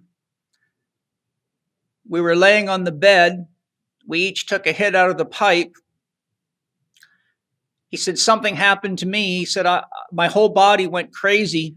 I've never experienced this. I've done a lot of psychedelics, and I've never experienced anything like this, but my heart started racing so fast it felt like it was going to jump out of my head. I was hyperventilating. I was scared to death. I couldn't control my body. And he said, I rolled over. I was screaming for help from JR. I rolled over, and he wasn't breathing, and he had died. So I said to him, what did the substance look like? He said it was a white powder, just like chalk. I said, immediately, that's not DMT. I said, how much did he put in the pipe? He put about 3 times the normal dose in the pipe. Well, the lab report came back because I actually got a hold of him. He got a hold of the coroner. The coroner gave him the report. Turned out to be a street drug called I-25. I'd never heard of it before, but apparently the coroner had said there'd been about 25 deaths in the last couple of months from people thinking this was DMT. It was being sold on the black market as DMT, and it's a very dangerous drug that masquerades as DMT. And now I knew immediately why, when he told me that he was going to do DMT, that I had such a strong spiritual reaction. Like, I knew immediately trouble was in the area, and I had to do my best to warn him to be very, very careful. And he's dead now. So the point I want to bring on the table for those of you out there that just go shopping around at parks and video game arcades and to buddies, if you don't know exactly who made that medicine and you don't know that you can trust them and you don't have enough knowledge and skill to discern that medicine from cheaper grades or that are not even that medicine, you could be putting your life at risk or many other people's life at risk, because I've known people to try to drive on these drugs and crash cars and get people killed and get themselves killed. This is not something to fuck around with. And when you work with someone that really knows what they're doing, like Hamilton does, then you already know these things are already taken care of and then you're in safe hands, and whatever's going into your body is for that purpose and is not going to be dangerous to you because it's being made inappropriately or used inappropriately. So I just felt compelled to share that because we have this, as you know, this booming generation of young people running out buying this shit like candy, but they haven't got a clue what they're buying half the time. And I've already seen many cases. I could tell you a lot more cases. I just chose a couple right off the top of my head, and I'm sure you've probably seen the same. Yeah, it's a tremendous problem. And please understand that prepared plant medicine concoctions that go by certain names don't always have the same ingredients. And so there's ayahuasca that is not ayahuasca. It's not even the Banisteriopsis caapi vine. It's not Psychotria viridis plant leaf. It's not anything. I've heard of fraudsters and charlatans making mixtures of coffee with petrochemical drugs and mixing it all together and calling it ayahuasca and selling it on the streets. In our case, fundamentally, we prepare all our own medicines. We start with the raw plants themselves. We know the source of where we get the plants as a raw plant. We can all, identify the plant itself, and then we prepare our own medicines. So we know exactly what it is that we're consuming, and we would never consume plant medicine from somebody that we didn't know who made it and that they had the skill and the knowledge of how they made it. In our case, our lineage is passed down for more than 7 generations, the recipes of how to be able to create the different plant medicines. It's very important to understand that and to understand the sources, like you said, of where these are coming from. The horror stories are endless, and it's sad that they get intertwined in name with the actual plant medicines, because I-25 is something I've never even heard of. So I hadn't heard of it till I heard the coroner's report. Yeah, it's incredible. Like, and fentanyl's now being passed off as everything else that could be a white powder and is, taking people out all over the place. It's very, very dangerous. The truth about the actual real plant medicines, so like your psilocybin mushrooms, your safe, prepared, grown, sterile mushrooms. You got to be careful with the mushrooms. They can have other bacterias in them. They can have other strains within them of other kinds of fungus that actually aren't by the name of the mushroom itself. And you can have a negative response to that. And you need to be very careful with that as well. I had an experience with mushrooms once where I had some, and for some reason they had, knowing the source and knowing everything else, there was some contamination in one of them. Not in all of them, literally in one of them. And I had a severe physical reaction to them. And so it looked like 6 or 7 hours of seizures. And so it's incredibly important to understand that even in the plant medicines themselves, you have to know where you're getting them from, the source of them. And I think part of the positives of the standardization that can be taking place now is that we can source the different kinds of plants in a legal and safe way, and that we need to take the nature of those precautions. And so it may, seem more difficult or more onerous to have to follow those safety protocols and measures, but it's worth it. You need to, because this is about something to be positive in your life, not about something that dramatically hurts you. And the kinds of negatives, like when you say they didn't come out right and they were harmed, the kind of harm can be permanent, especially if it's something being mixed with the originating plant medicines, right? So for instance, ayahuasca by itself cannot be overdosed on. So ayahuasca itself has no overdose, but you can overdose the psyche in terms of the experience. But I mean like physical toxicity. You'll vomit and vomit and vomit and vomit and vomit, but you'll never die. It'll never happen. It'll never cause a fatal reaction if you're a candidate for that ceremony. You can't have high blood pressure going into it. You can't have heart problems, et cetera. So there's a long list of things that you have to make sure that you're safe. But if you're in that safe category, you could have a small dose, a large dose of pure ayahuasca, and it's not lethal.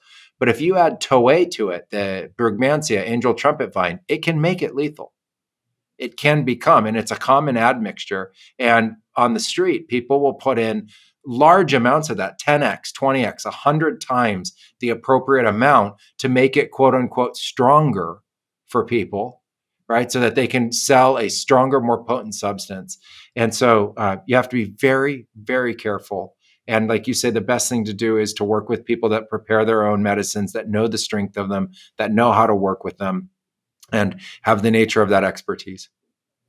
Yeah, a couple of things come to my mind that I want to share, and that is, if the person you're getting medicines from isn't an upstanding, respectable, well-managed adult, you should be very, very careful. In other words, if they show up with Mr. T gold chains around their neck and death's tattoos all over their body, and their pants are hanging off their ass, and they drive a car that looks like a whatever, be cautious and walk the other way. One other thing that people aren't aware of, and I found this out, I knew this, but I got caught by accident one time. This is many, many years ago. And this is earlier in my years when I was doing a lot of research on plant medicines, because I was mapping out the territories of the psyche, the other dimensions. And I used to live on airplanes for 25 years. Penny and I were moving all over the world, but I was teaching in Europe. I'd been on the road for several months. So sometimes if I had the right contacts, I could arrange to do a plant medicine ceremony when I was off, because I would teach usually on the weekends and I would have the week off. And we'd often be traveling to another city and then getting ready in the next city. But I just happened to be in this one large city for multiple weeks. And so I scheduled myself a ceremony. And that particular ceremony, I was using LSD. And I had studied LSD, but what a lot of people don't realize, and this is not just LSD, this is other drugs or medicines as well. But if you read the literature on LSD, you'll find that there are foods that interact with it. Some foods can weaken the effect of it, and some foods can amplify the effect of it. And then if you mix LSD with other drugs, it magnifies the strength of any other drug multiple times usually. Well, what happened was was doing my preparation, and that day my wife had just come back from the organic butcher, and there's a very good organic butcher where I was at that we'd used several times. And so to take some food with me for the later stage of the ceremony, I brought an apple and I brought a piece of smoked lamb sausage, all organic. And so this is about 5 hours into the ceremony, and I hiked way off into the woods, miles off into the woods, to be completely alone and just go into meditation for my ceremony. And then I got hungry in the later stage of the journey, and I ate the apple and I was fine. But then I thought, well, I'm going to eat this sausage now. And within about 3 or 4 minutes of eating the sausage, all hell broke loose. I was having severe anxiety attacks. My sympathetic nervous system turned on so hard I was sweating, literally like I had just come out of a sweat lodge. I thought I was going to die. I literally thought I was going to die. In fact, it was so bad, I had to call forth one of my power animals and say, please lead me to home, because I was so disoriented, I didn't even know where I was at. I couldn't remember how I got there. I was in really bad shape. I thought, holy shit, I'm going to die out here today. And the only thing I knew it could have been, it wasn't going to be an apple, because I'd used apples before. So I went back and started doing a bunch of research. And what I found out, it was that the chemicals that were created in the lamb sausage from the smoking had interacted with the LSD and created another chemical that damn near killed me. So the point that I'm trying to drive at here is this is why someone that's very skilled at the use of these medicines is very important, because you can't just throw anything in your mouth on a lot of these medicines, because you can get cross reactions and interreactions that produces molecules that your body does not know what to do with. It can have severe effects on your physiology and your psyche. And I'm a very stable guy on journeys. I mean, you can talk to Kyle. I can pretty much handle pretty much anything you can throw at me. But in this situation, I wasn't even on what I would consider a high dose, but I was in a situation where I thought, this is it, I'm going to die today. And it was only because I ate a piece of smoked organic lamb sausage and it interacted with that LSD and it damn near killed me. And thank God I had done a lot of work with power animals, because one of my power animals is a black panther, and it came out of my body, got in front of me, and walked me. And I followed it just like I was a blind man. And I ended up on a main trail, and all of a sudden, two old men showed up on mountain bikes. I could barely talk, but I said, I knew the name of the town. I said, how do I get back to that town? And they say, 6 kilometers that way. You just keep walking on this trail, it'll take you right there. And I had no idea where I was at. But by the time I walked the 6 kilometers, I'd regained enough consciousness to get my way home. But honestly, that could have killed somebody, and it could have killed me. And it was something that I never expected. I didn't even know that the smoking of a sausage could produce the chemicals that would do that until I had a reason to go. And it took me a few hours of research to actually find this information. And I could have been dead. So have you got any comments in that regard? Yeah, the first thing that you get taught in the Amazon are the appropriate foods to use and not use with all of the different plants, specifically for the reason that you're describing. So there's an ayahuasca-safe diet, and it's now in the culture. And early on, I was really concerned that Westerners wouldn't follow that, and other people from other cultures wouldn't follow the ayahuasca-safe diet. They would think it's not important, et cetera. And luckily, it actually got embraced, pretty well. All things considered, kind of throughout the global community around ayahuasca, there was a real understanding of the importance of its safety. But for instance, you don't eat meats of high heavy fats. There's a number of local meats that you don't eat, especially because they eat different kinds of seed pods, and in their fat, then they store those chemicals. And then if you eat their fat, you get the chemicals that were stored in their fat, and those counter interact with ayahuasca.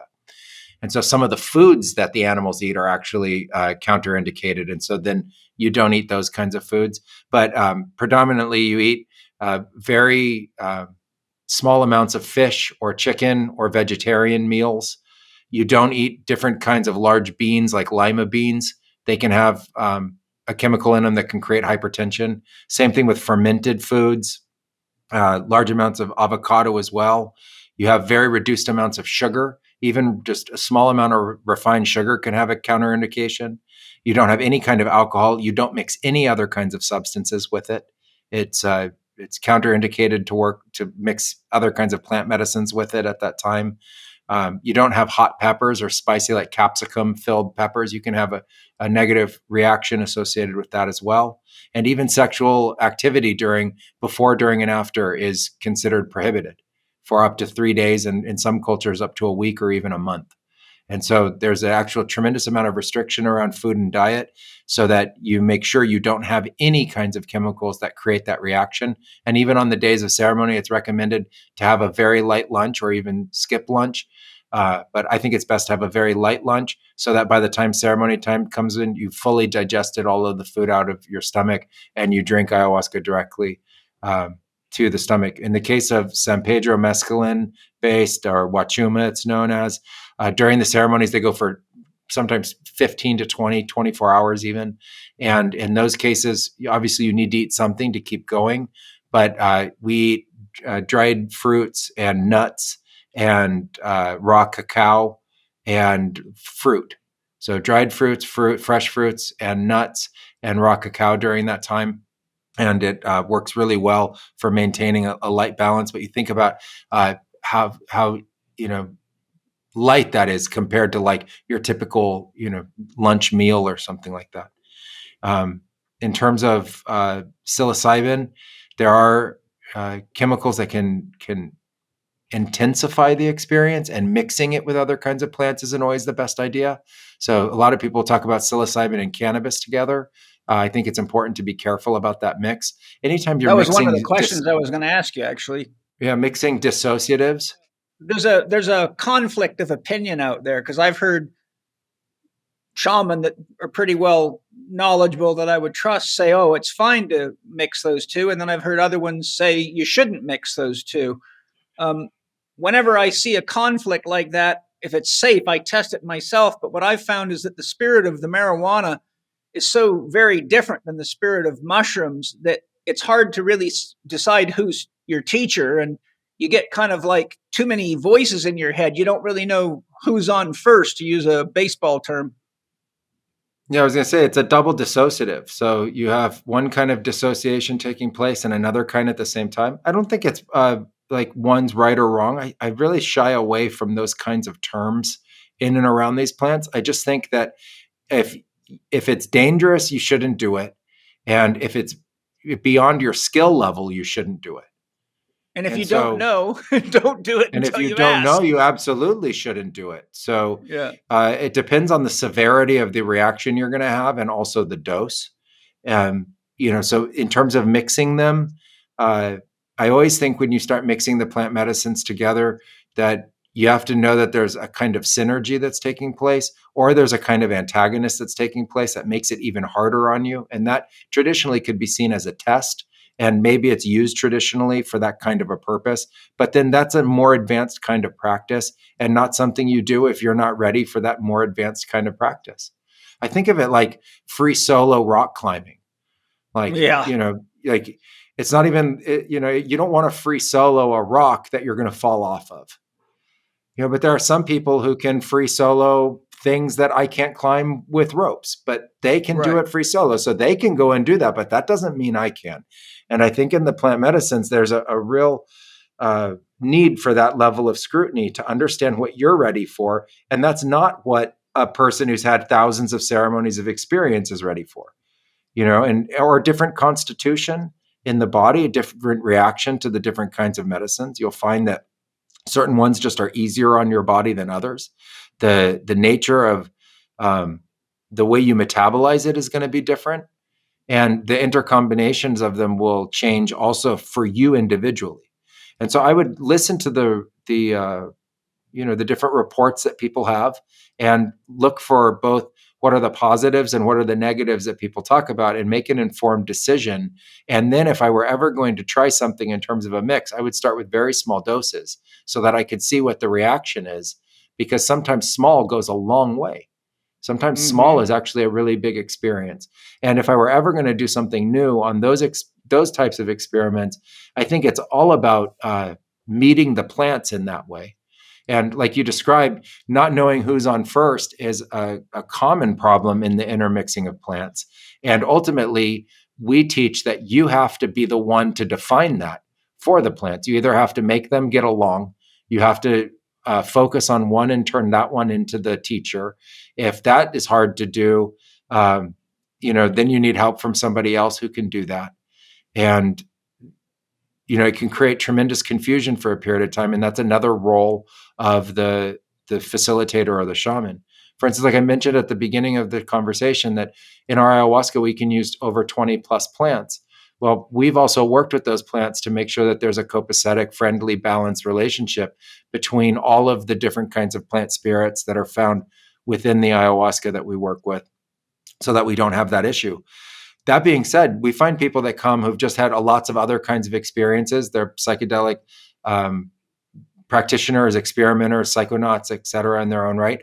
And sometimes moving from one plant to another has left a state of being that is harder now to transition from. And so we see that a lot with people who've taken mushrooms right before ayahuasca ceremonies, like 2 days before, or 3 days before, or 1 day before coming on our retreats. And sometimes they find it difficult to go into the visionary states. So I just think that we have to be very careful with those things. We need to be, I think, as educated as possible. If we don't know, we need to ask. And the best thing is to not consume if we don't know.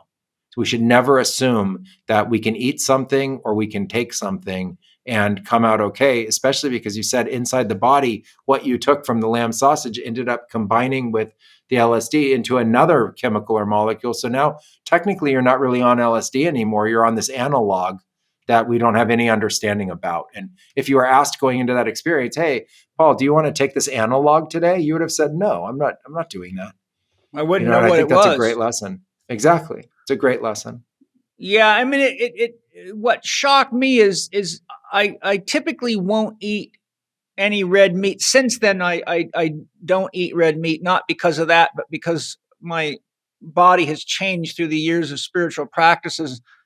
And the result is that when I eat any red meats, I often feel very depressed, and I feel a lot of the sadness in the animal soul of all the death and all the um just all the abuse by human beings and things like that. So I go through quite a deep, painful experience, really.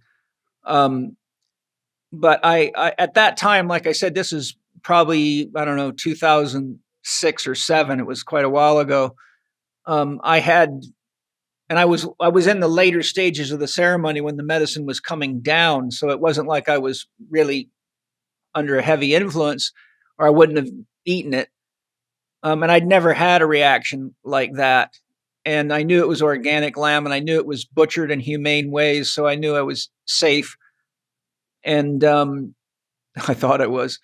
But I'd never had smoked meat. That was the difference. I'd never, ever in a ceremony had eaten smoked meat. And at the time, it just seemed like a nice thing, carries well, don't have to be refrigerated. It's all natural. And I got my ass handed back to me, and it made me extremely alert of how careful we have to be, because even a guy that's done as much research into this stuff as I did got tricked by not knowing. Another thought that came up is, right now, one of the things I've seen over and over again, too many times to count, is you get young men in their early warrior stage, and they go about plant medicines like it's a dick swinging contest. And, oh, how many grams of this or how many hits of that did you do? Oh, I can do more than that. Okay, let's do it, man. Let's see what happens. I'll take it. And the next thing you know, you got people that are completely and utterly fucked up because they were just way overdosing themselves for the completely wrong reasons. And I think any of you out there listening need to be very, very cautious about upping doses just to prove to your friends or your buddies that you can keep up with them, because you may not keep up with anything at all. You might find yourself totally dysfunctional for the rest of your life, or killed because the next thing you know, someone's telling you they want to get into a car and go eat something somewhere. You're dead. So these are all very, very legitimate considerations that you have to be conscious of. We are not talking about things that you can play with. These are the power to heal, and the power to enlighten, and the power to connect. Reversed is the power to destroy, the power to push you deep into darkness, and the power to disconnect. So if you don't use them intelligently and spiritually, then the powers that create positive things turn against you, and you end up having to meet yourself in the choices that you've made through foolishness or unconsciousness. And that's unfortunately the truth of how God works. The answer is always yes. You want to be an idiot, you have to take the responsibility for it. You want to do stupid shit, you got to take the responsibility for it. You do it intelligently, you've taken the responsibility for it. But love is a boomerang, and how you throw it is what comes back at you. Hi, everybody. I hope you're enjoying the show. I imagine you know that magnesium is one of the minerals that people in North America are the most deficient in, but it's an extremely important mineral to have in your diet regularly. And believe it or not, Bioptimizers has improved what was already well known to be the best magnesium formula out there, called Magnesium Breakthrough. So I've got Wade Lightheart with me to explain what it is they've done to improve this already excellent formula. Wade, what is new about your new Mag Breakthrough formula? Well, it's called sucrosomial magnesium. So we have 7 different types of magnesium in Magnesium Breakthrough because they're uptaken by different parts of the body. But a new type of magnesium has been created called sucrosomial. And what it shows in the research in science is that it's actually even more absorbable by the body, particularly inside of the brain, which is a big aspect to enhance neurotransmitter formation, as well as ensuring the rest and relax response in the nervous system that a lot of people will take magnesium for. They find it, clocks them down, helps them sleep better, allows for the relaxation of striated and smooth muscle tissue in the body, which creates an energetic relief. And so when we added sucrosomial, we were able to demonstrate inside our lab facility that we were able to get better improvements. Of course, we have a partnership with the Birch International University. We have some patents we're working on, which will kind of relay some of these things. But sucrosomial was a no-brainer when we added to the formula, improved the results or improved the uptake. And the reports back from our testing team were like, wow, we get more results with less caps. And that's always the goal for our company. That's excellent. I love it. I always say, and people have probably heard me say it before, I'm so amazed how you guys are constantly and always improving and working your best to not only make better products for us, but it doesn't seem to me that it gets more expensive as you make them better. So that's a real gift to the world. Thank you.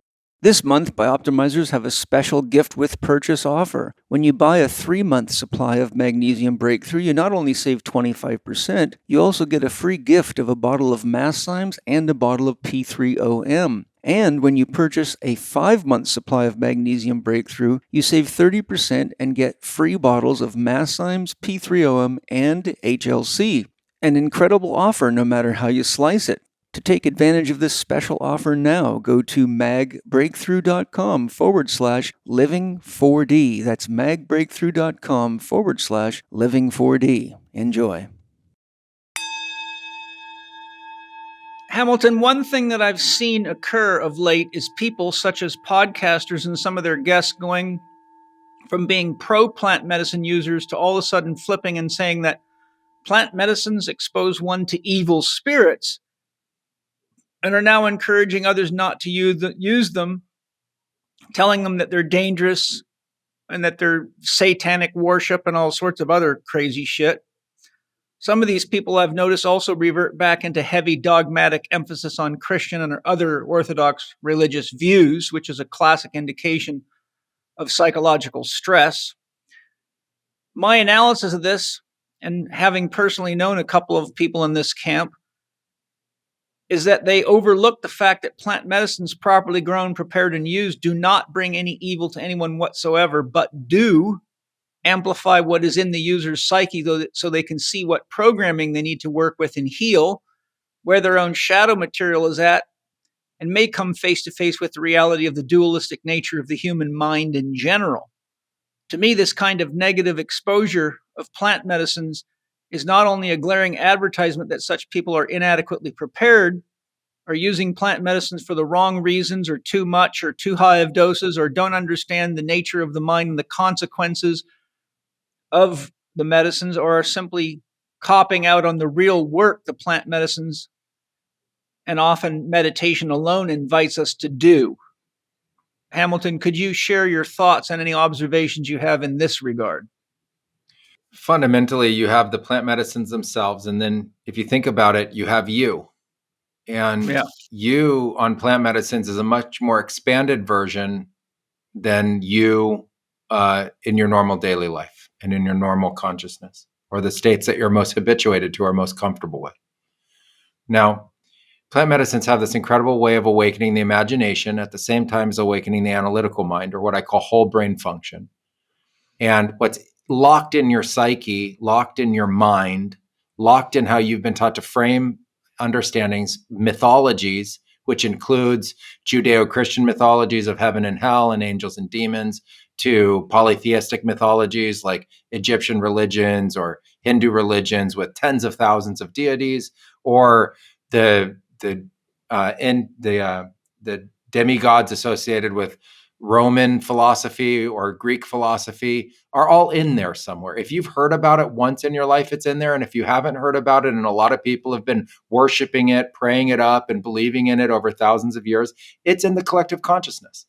And you take plant medicines and you open up to what's in the collective consciousness, and you're going to experience one form or another connection with these different kinds of aspects of what's in our psyche and what's in the collective human conundrum or the collective expression of consciousness itself. I personally think consciousness is filled with more of our collective beliefs than stars in the sky or grains of sand on the beaches. There is more light stuff in consciousness, whether that be a positive kind of spirit or entity or a negative kind of spirit or entity. Over billions of humans, over tens of thousands of years of dreaming and talking and sharing stories, we have come up with this vast mythology, and it's in there. And if you take something that's mind expanding, you're going to have to confront what's in your mind and what you've already been presented. So if you've ever been presented with Judeo-Christian understandings, you're going to have to deal with heaven and hell and everything associated with it. And if you have already been presented with Buddhic philosophies, you're going to have to deal with the needs of protections and different kinds of things that they call demons. But that doesn't mean that the plant medicine opened you up to those things and the plant medicine brought you to those things. On the contrary, life already opened you up to these different kinds of philosophies. And the people around you already indoctrinated you in belief systems of duality, light and dark, good and bad. And the plant medicine is giving you an opportunity to fundamentally address that. Now, I think at that point, we need to discern where we're taking these plant medicines. If we're taking the plant medicines in a ceremony with people who worship those kinds of dark entities, love manipulation and power, you're going to be confronted with people literally invoking those kinds of energies to the ceremony itself. And that has nothing to do with the plant. That has to do with the person. Yes. If you're in a place where they're manipulating, where they're utilizing plant medicine for power trips, where they're using it for ego trips, that's the human doing that, not the plant medicine. That's the human taking something and doing that with their own mind. And you could open up to those situations. And that's why it's so important to find places based in integrity, why it's so important to find people that have really trained and know how to navigate these kinds of energies that you can ultimately confront. But to blame it on the plant medicine itself, like it has some agenda to introduce you to some kind of human mythological story and creation or beings from that creation, I personally think is absurd. I think it's misunderstanding the relationship between the people and the plant spirits. And if anything, humans are bringing that to the plants, not the plants are bringing that to the humans. And so I think it's really important to understand that we have to take responsibility for ourselves. We have to take responsibility for what we ingest. We have to take responsibility collectively for our belief systems and mythologies. And we need to start to actually address it and confront it and move beyond it. In our ceremonies at Blue Morpho, we have a channel to release all darkness and negativity out of us, not coming from the plants, from us, from what we bring to the ceremonies. There's a channel to remove all of that all the time, continuously going, so that it's not harmful and it's nothing that has to be quote unquote confronted. It's just a channel to remove it because it's not going to serve us anymore and it needs to go. There's a channel to bring medicine energies, healing energies, and positive spirits in, helpful ones. That is continuous as well. So you have one that's taking out the negative with one that's bringing in the positive. There is a sanctuary of infinite love, support, and protection for us that we're in. That's our sacred container for the ceremony, is this sanctuary that we create for each other in consciousness. And I teach everybody how to create that and hold it for each other so that we are all safe and protected in an infinite sense, like an absolute sense while we go through these experiences. Then we have the opportunity to see the shadow. We have the opportunity to make a decision about it, which is that we don't want to be controlled by it anymore. And we have the ability to move on from it. And I think the biggest thing that I hear from what you described is fear, where people have brought their fear to the ceremony and now they want to ascribe their fear to the plant medicine itself, as if the plant medicine is somehow distorted or an expression of the nature of that fear. And I think that that's incredibly dangerous. We must not do that to the plant medicines. That's right. It's disrespectful to the plant medicines. That's what upsets disrespectful me. to the plant medicines. Correct. It is literally disrespectful to them. We treat them as sacred allies that are of consciousness and incredibly smart. Like the Yes. mycelium and fungus networks of the planet are much smarter than the human networks.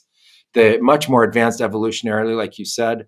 The plant-based networks, the forest networks are of an immense level of intelligence and symbiosis that they live within. And so to bring these human-related fears to the plants and blame the plants for having to confront ourselves is a myopic view of what's taking place. And it's externalizing the nature of the relationship to fear that we have. And the fact that people within that would go back to a philosophy of separation and duality proves the fact that they're still wrestling with the fear within themselves. Now, Amen. Fear within the psyche is a really interesting phenomenon because the fear makes us create, like squirting out of our imagination, these hybridized shapes of like beastly animals with teeth, these fetid creatures that want to predate and destroy. And you mentioned the red meats and the meat industry. Well, what isn't more the nature of killing and destruction and pain and suffering than that? That's within us ourselves. And I've always said that humans have not addressed yet the fact that we are the apex predator species of this planet. And we've brought ourselves into a notion of civilization without taking care of the number one most important phenomena, which is that we're predating on each other. And we're predating on each other with an institutionalized system of fear. And that fear is pervasive, and it's distorting the nature of our psychology. It's distorting the nature of our spirit. It's distorting how we represent ourselves in society individually and collectively. And we take that to plant medicine, and then we start to blame that fear on other things that actually don't deserve the fear at all. I've learned that the darkness comes in the face of fear. It actually wants to come and take it from you if you want to let it go. It's like a magnet to it. You can let it all go. You talked about confronting what are considered in Judeo-Christian philosophy the worst of the darkness, the worst of the negative spirits already. You described that in your own experiences and how much you could learn in a positive sense from those kinds of experiences. And so I think that this is an opportunity for people to get over that need to blame, confront the nature of fear itself. And the one thing and the only thing we need to do with fear is turn it off and turn on our love and turn on our light. And when we do that, all this stuff that people say ultimately is represented as just a manifestation of their own doing and something that they needed to work through. Yeah, well, I agree with you 100%. And I brought it up because I know of two very, very influential podcasters that have made this transition and unfortunately are spreading this fear. And what's happened from all their podcasts talking about is I've had a long string of emails and text messages from people all over the world asking my opinion on this. And because I know these people, quite frankly, some people have reached out to me to say, do you think so-and-so has lost their mind? Because I can't believe the transition from who they used to be to who they're behaving like now. And you know, you and I both have enough experience with people, with psychology, with medicines and life to know how this all plays out and how it gets twisted. And it's really, in my opinion, it's a cop-out on doing your own inner healing work and addressing the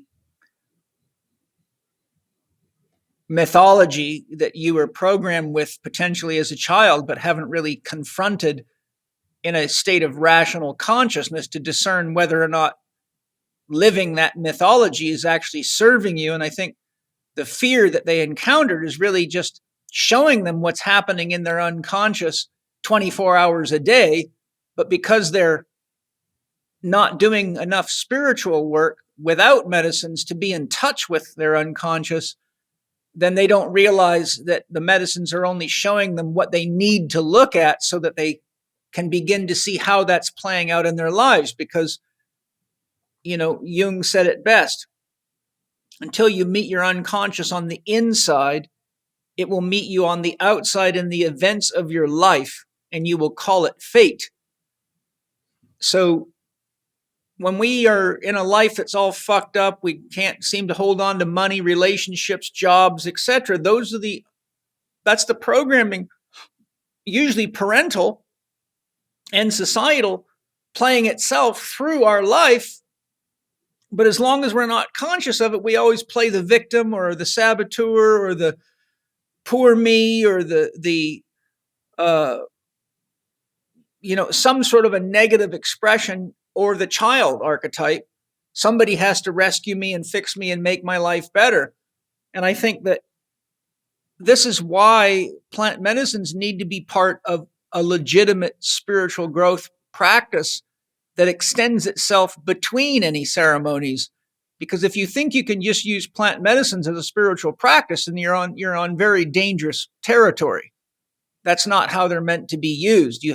In my opinion, you have to ground yourself in a daily practice of managing your mind, keeping yourself heart-centered, and questioning your own beliefs, because any belief worth living is worth questioning, or it might destroy your life and other people's lives, and you'll blame it on somebody else. So I just wanted to bring that up with you in particular, because with your experience, I'm sure you've seen this kind of stuff, and it breaks my heart, because it's just so disrespectful to the humble, loving, beautiful spirit that are in proper plant medicines that are grown and managed and raised and used with love and respect. Yeah, I agree with that completely. I mean, again, I go back to who's using the plants and why, and understand that there's an influence between the practitioners and the plants themselves. And so a practitioner in the room who's a negative person, who's utilizing the plants to try to control others, or are literally possessed in their own right with their own kind of demonic influences, that's not the plants doing that. That's the individual. That's the person. And we can't intramix that. And we have to be very careful about that. In the traditional societies, there's a tremendous culture of medicine practitioners and then these other kind of practitioners. And the other kinds of ones don't use plant medicines for the purpose of healing and growth. They use different kinds of plants and different kinds of psychedelics for the purpose of manipulation and power games. And we cannot do that with the plants. It's a kind of disrespect to the plants to use them in that way. We have to be aware of those kinds of practitioners, not get caught up with them, not fall into the traps of those kinds of people, so that then we don't have those kinds of experiences and then misunderstand the nature of the plants. Early on in my career, when I first came down here, some of the people I met were like that. And I ended up having really negative experiences with them, some of them pushing me almost to the edge of losing my life. And I didn't know better, and I learned from it. And I actually had to go back to the plants to receive the healing that I needed from the negative person. And we've all been taught that there are good people and that there are bad people. And there are good people and bad people in and around these plants, just like there are good people creating medicines and there are other kinds of people, bad people, selling, dangerous chemicals on the street. And you have to discern, you have to be aware, and you need to understand the people that you're working with. And if you do that, then you're not going to have the experience of the plants representing this kind of darkness and negativity. On the contrary, you're going to see, just like you said, that the plants are going to come forward and they're going to help you see what you're carrying within your psyche. And they're going to give you an opportunity to let that go and actually make a decision about it, instead of being, like you said, in your unconscious, driving you in some kind of pattern that externally represents in a negativity. And so the plants are giving you an opportunity to grow. And in the cultures I grew up in these practices, you had to actually go back to the plants. You had to beg for pure medicine. You had to be humble within yourself and your soul to move past that kind of egoic blockage and return yourself to the absolute light. And then you would purge and you would release all of the negative stuff that anybody else had actually done to you. And the plants would be what was the supportive element and the healing element in that relationship. Yeah. One of the things that I feel is important to share is this, in this regard. One of your first screening tests to who you should get medicines from or do ceremony with is that if they'll give medicines to anybody for money or let anybody into a ceremony for money, That means they're in this to make money. And therefore, they're already trading plant medicines as a commodity that takes the spiritual component completely out of it. And what I mean by that is, it's one thing to pay money to someone like Hamilton that has the skill to really do the work properly and to pay for the resources and the help that it takes to do a proper ceremony, and who values his time, than it is to go to some place. Hey, God, you got to come over to my friend. I got this friend that does these ceremonies, man. And then you walk in the door, you put $300 or $400 or $500 or $600 in his hand. And next thing you know, you're laying on the floor with 20 people who've all come in from coffee shops and gyms and wherever. And nobody's been screened. No one's been evaluated for drug history, drug use, current medical drug use, diet. Right away, right there, you're already setting yourself up for a date with the devil. And I mean the devil of your own ignorance. And so be warned that if you can walk into any plant medicine ceremony and just pay money without someone very carefully analyzing you for readiness, for dose, for medicine type, and for whether or not you're really ready for a ceremony like that, you're probably in a place with people that don't know how to hold space, don't know how to create sacred space, and you're probably going to be surrounded with people that are going to have some very negative, often extremely scary experiences while you're in the room under the influence of a medicine. And years ago, I used to attend group ceremonies because I was wanting to learn more about the nature of a group ceremony. And some of the things I saw go on in these group ceremonies just made me have no interest in ever doing group ceremonies unless it was someone like you, or people that I know and trust that are safe to be with in a group setting. So these are very, very important considerations. Yeah, I would just say that the larger the group, the more skill you have to be able to manage it. And Yes. it takes a tremendous amount of skill to be able to manage 3 people, then 5 people, then 10, then 20 people. And that there's no room for, a mistake in those kinds of situations. And so if you're going to be in a group kind of setting, this isn't a gathering, where there are no stakes on the line. This, on the contrary, this is very high stakes. It's your well-being, and you want to understand that the people that you're working with really have that skill set and capacity. I remember during my training when I first had to work with 1 or 2 people, and then I had to work with 4 or 5 people, and then I had to work with 10 or 15 people, and the numbers kept getting bigger, how it just got exponentially harder, and how we had to have so much more skill to be able to actually address that and deal with it. And the number of techniques and tools that we use in an individual ceremony to be able to handle 15 to 25 people is literally in the hundreds. If you just sat down after the ceremony and said, okay, what kind of skills were you using? And you just started to list them, there would be literally hundreds of skills that we learned along the way to be able to do that. And in those cases, you can have a really incredible experience. And we've proven it year after year with the groups and the people that come through. But you also have to understand the amount of training and skill that goes into that. And so, take that very seriously when you think about where you're going to go and the kinds of experiences you're going to have. Who are the facilitators? What kind of training and experience do they have? Like, for instance, when I was first working, I was an apprentice and I was a translator for people who were already masters, who had a tremendous amount of experience in our lineage. They had already 20 years of practice under their belt. And I had to go through the entirety of my training, graduate, be considered what they call a maestro, which means a teacher level, before I was ever handed a bottle of ayahuasca and said, you're allowed to now go hold a ceremony on your own. And so that would be the equivalent of like a multiple degree black belt in a kind of martial arts, that you had to go through all of that training before it was allowed. And even then it was work with 1 or 2 people and get your bearings. And then from there, grow and grow and grow. And we call that a maturation phase. And your maturation phase after apprenticeship can last 10, 15, 20, even 30 years to be able to have the level of experience necessary to effectively and safely handle larger groups of people. Yes. Now, with the next questions here that I've got, we've already addressed a fair bit of this. So, one of them was, what are the pros and cons of doing plant medicines on your own or with friends? I think we've covered a lot of that. I think the key thing I would share there is, one, what do you know about your friend? Can you handle the relationship with them without plant medicines or any kind of mind-altering substances? Because if you have a hard time with them already, then you know what happens when Pandora's box opens up. So that's just a common sense one right there. If a friend is someone that makes you feel safer, you have a deep connection to,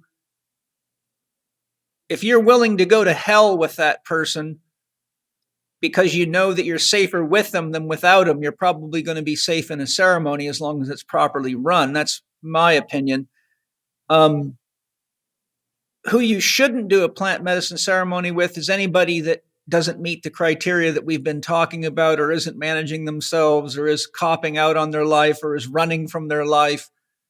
You want to add anything to those right there, Hamilton? Yeah, I think that, people's personalities are magnified through these experiences. And so how someone deals with stress is a very important quality to look for when you're thinking about who you want to do this with. And so you could have a great friend, but if they don't deal with stress well and they get very stressed in the ceremony, you're going to have a cute situation where you're going to have to, handle it for you and for them. And I hear of this all the time, where somebody just has a massive breakdown and they're incapable of really handling themselves. In those situations, you want to focus on your heart and you want to help them calm down and get them focused on their heart. But you want to first think up to yourself, like, do I want to be in a potentially very stressful situation with this person? And if the answer to that is no, then I don't think you should, explore plant medicines with them. Or if you're going to, do it where somebody else has the responsibility of the ceremony, so they can be the facilitator taking care of your friend and you can have the good experience on your own. Yes. The next one you and I talked about a fair bit in our preparation, and I don't think we need to go too deep on it other than making it clear. And that is the issue of picking up entities in plant medicine ceremonies, because I've had a long string of people that have picked up entities that have really messed their lives up and their health quite bad in plant medicine ceremonies. And some of them run at well-known, well-marketed places around the world. I won't damage any credibility, or I don't want to point fingers, but I will say that you need to be very careful, because there's a number of places out there that are kind of it's coming hip and vogue to go to these high-end hotels and do medicine ceremonies with people wearing leather pants and hanging out with the movie star types and whatever. But that doesn't always necessarily mean that you're safe. It just means that you paid more money to have a potentially challenging experience. And one of the things that's very important to realize is that there is actually good research now showing that when you take a plant medicine, your energy field opens, and it can quite expand as well. But because the medicine is actually facilitating the opening of the chakras, which is a means of connecting you to nature typically, but it's chemically induced by the medicine, you can't just shut it off. You can't, unless you have a lot of skill, you cannot close your energy field in your chakras to protect yourself against entities. So what's happening is, when you're in a medicine ceremony, whoever you're with, your field opens. So if Hamilton and I are here doing a ceremony together, his field's going to open and my field's going to open, and our fields are going to overlap. So whatever information's in Hamilton's field is immediately accessible to my field. We're sharing at the level of the conscious, the unconscious, and the superconscious. So in a nutshell, whoever I'm with, I get the experience of their stability, their instability, their wisdom, and their fear, the good and the not so good. And so part of being in ceremony with people is working together to help each other through whatever rises up, but preferably being with someone that will work with you if they're in trouble or they're having some kind of a crisis. But if you're just in a group ceremony with a bunch of people you don't know, any number of these people can be carrying entities, and a lot of people are. And so entities like to trade up. If an entity wants a healthier, fitter body to go exert revenge on somebody, they will trade up to whatever body they can get into that the entity feels is more suitable as a vehicle for carrying out what it is that they want to do. So it's a very, very important thing, because if you're not going into a ceremony where the space is properly prepared, because if a space is properly prepared, negative entities don't like to be there. It's very repelling to them. So they will leave the body quite often. They will jump out of the ceremony before they enter a sacred space, because they can't handle the amount of love and the amount of stability there. So that's an important issue. Before I forget, I did create, Hamilton, did I ever get that program to you? I meant to. I don't know if I got around to it. I haven't received it yet, but I am very interested in it. Okay, I'll ask Penny to get that to you. It's called "Are You Possessed?" Sorry, I'm just writing a note or I'll forget. So I have I think it's 7.5-hour audio program I did with Kedrich Olson, who is an entity protection specialist. He's on many shows on Gaia TV. He's somebody I got to connect you with, Hamilton. This guy's the real deal, like you. And so Kedrich and I did a 7.5-hour audio program called "Are You Possessed?", which covers, it's probably the most comprehensive expose of entity possession, signs and symptoms, things you can do about it, etc.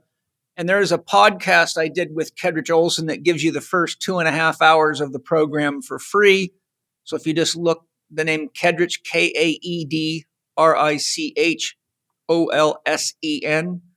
it's the podcast is really about Norse mythology and runes and things like that. But we do go quite heavily into entities, because that is one of his specialties, and it's something that a lot of people don't realize is affecting them. So the key point I'm driving at here is when you're on the medicines, your field is open, so you're very permeable. Just like your ego, your default mode network filtration system breaks down under the influence of the medicine, and the unconscious rises up into the conscious. When you're on the medicines, you're open, and there's a natural flow of energy and information between people that, unless you're very skilled, you won't be able to overpower the medicines. And the research that I looked at, which was done using the BioWell technology, where it measures your energy field and your chakras and your glands and organs and biological systems, showed that typically on all the people they studied, that the energy field stays open for 2 weeks after a ceremony. So which means you got to be very careful about who you go around. You don't want to be around negative people that are depressed or who have a negative disposition about life. You need to make sure that you're around people that are safe to be around. In other words, if they're safe to be in a medicine ceremony with, then they're probably safe to be around, because it takes about 2 weeks for the energy field to close up. And that energy field is just like, on Star Trek, Captain Kirk used to tell Scotty to raise the shields.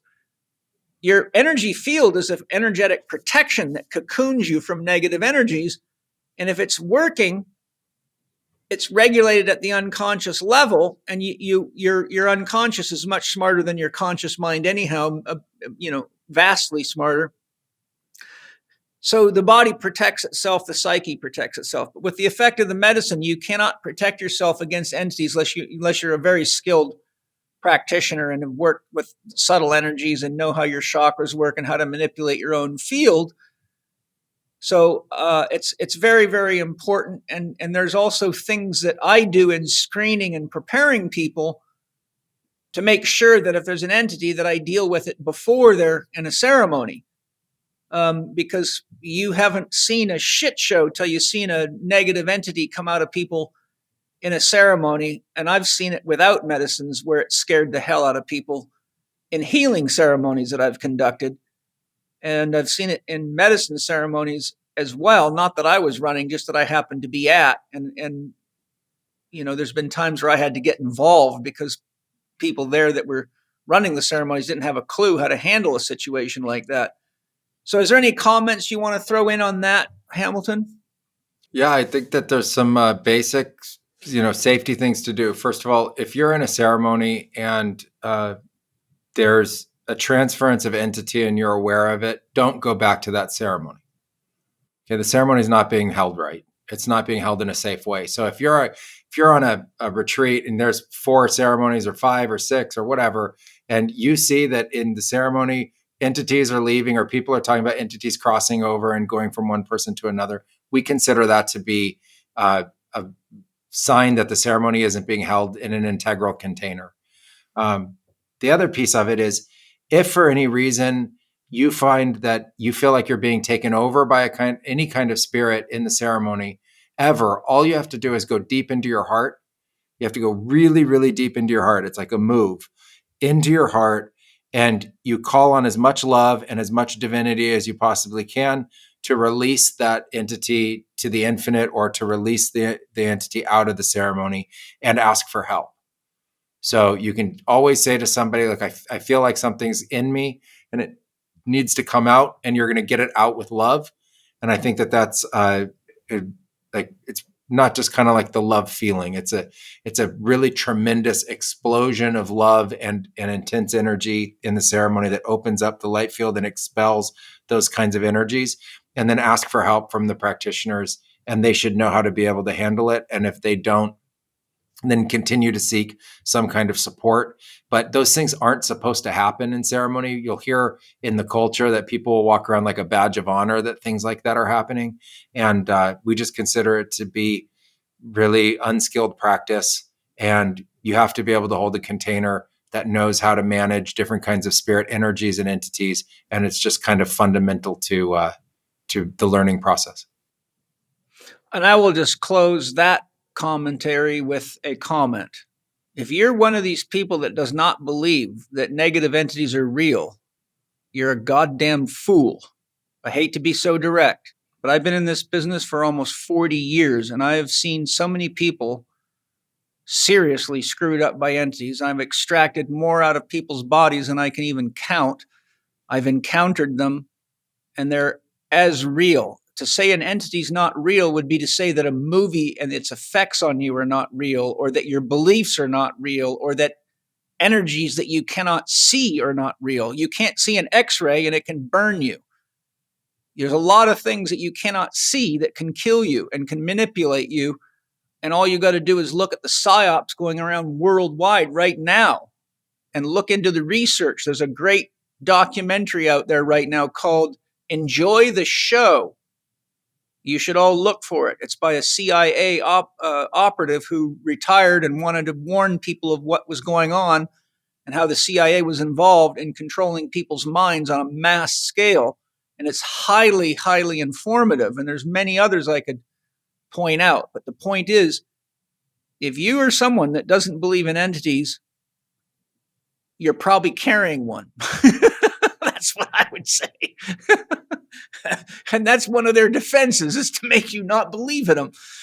So don't think this stuff is just a bunch of silliness. It's very, very real. And in my program, Are You Possessed?, I give you plenty of stories that are very real, and I could give you plenty of phone numbers to verify it. So if you want to learn, look for the podcast with Kedrich Olson. You'll get your first 2.5 hours free. Then if you want the rest, you can buy the audio program, which is, again, 7.5 hours. Hamilton, how do you suggest someone qualify a journey leader, guide, or shaman? Now, obviously, we've given a lot of information, but if you just said, here's 3 or 4 key criteria they should meet, what would your statement in that regard be?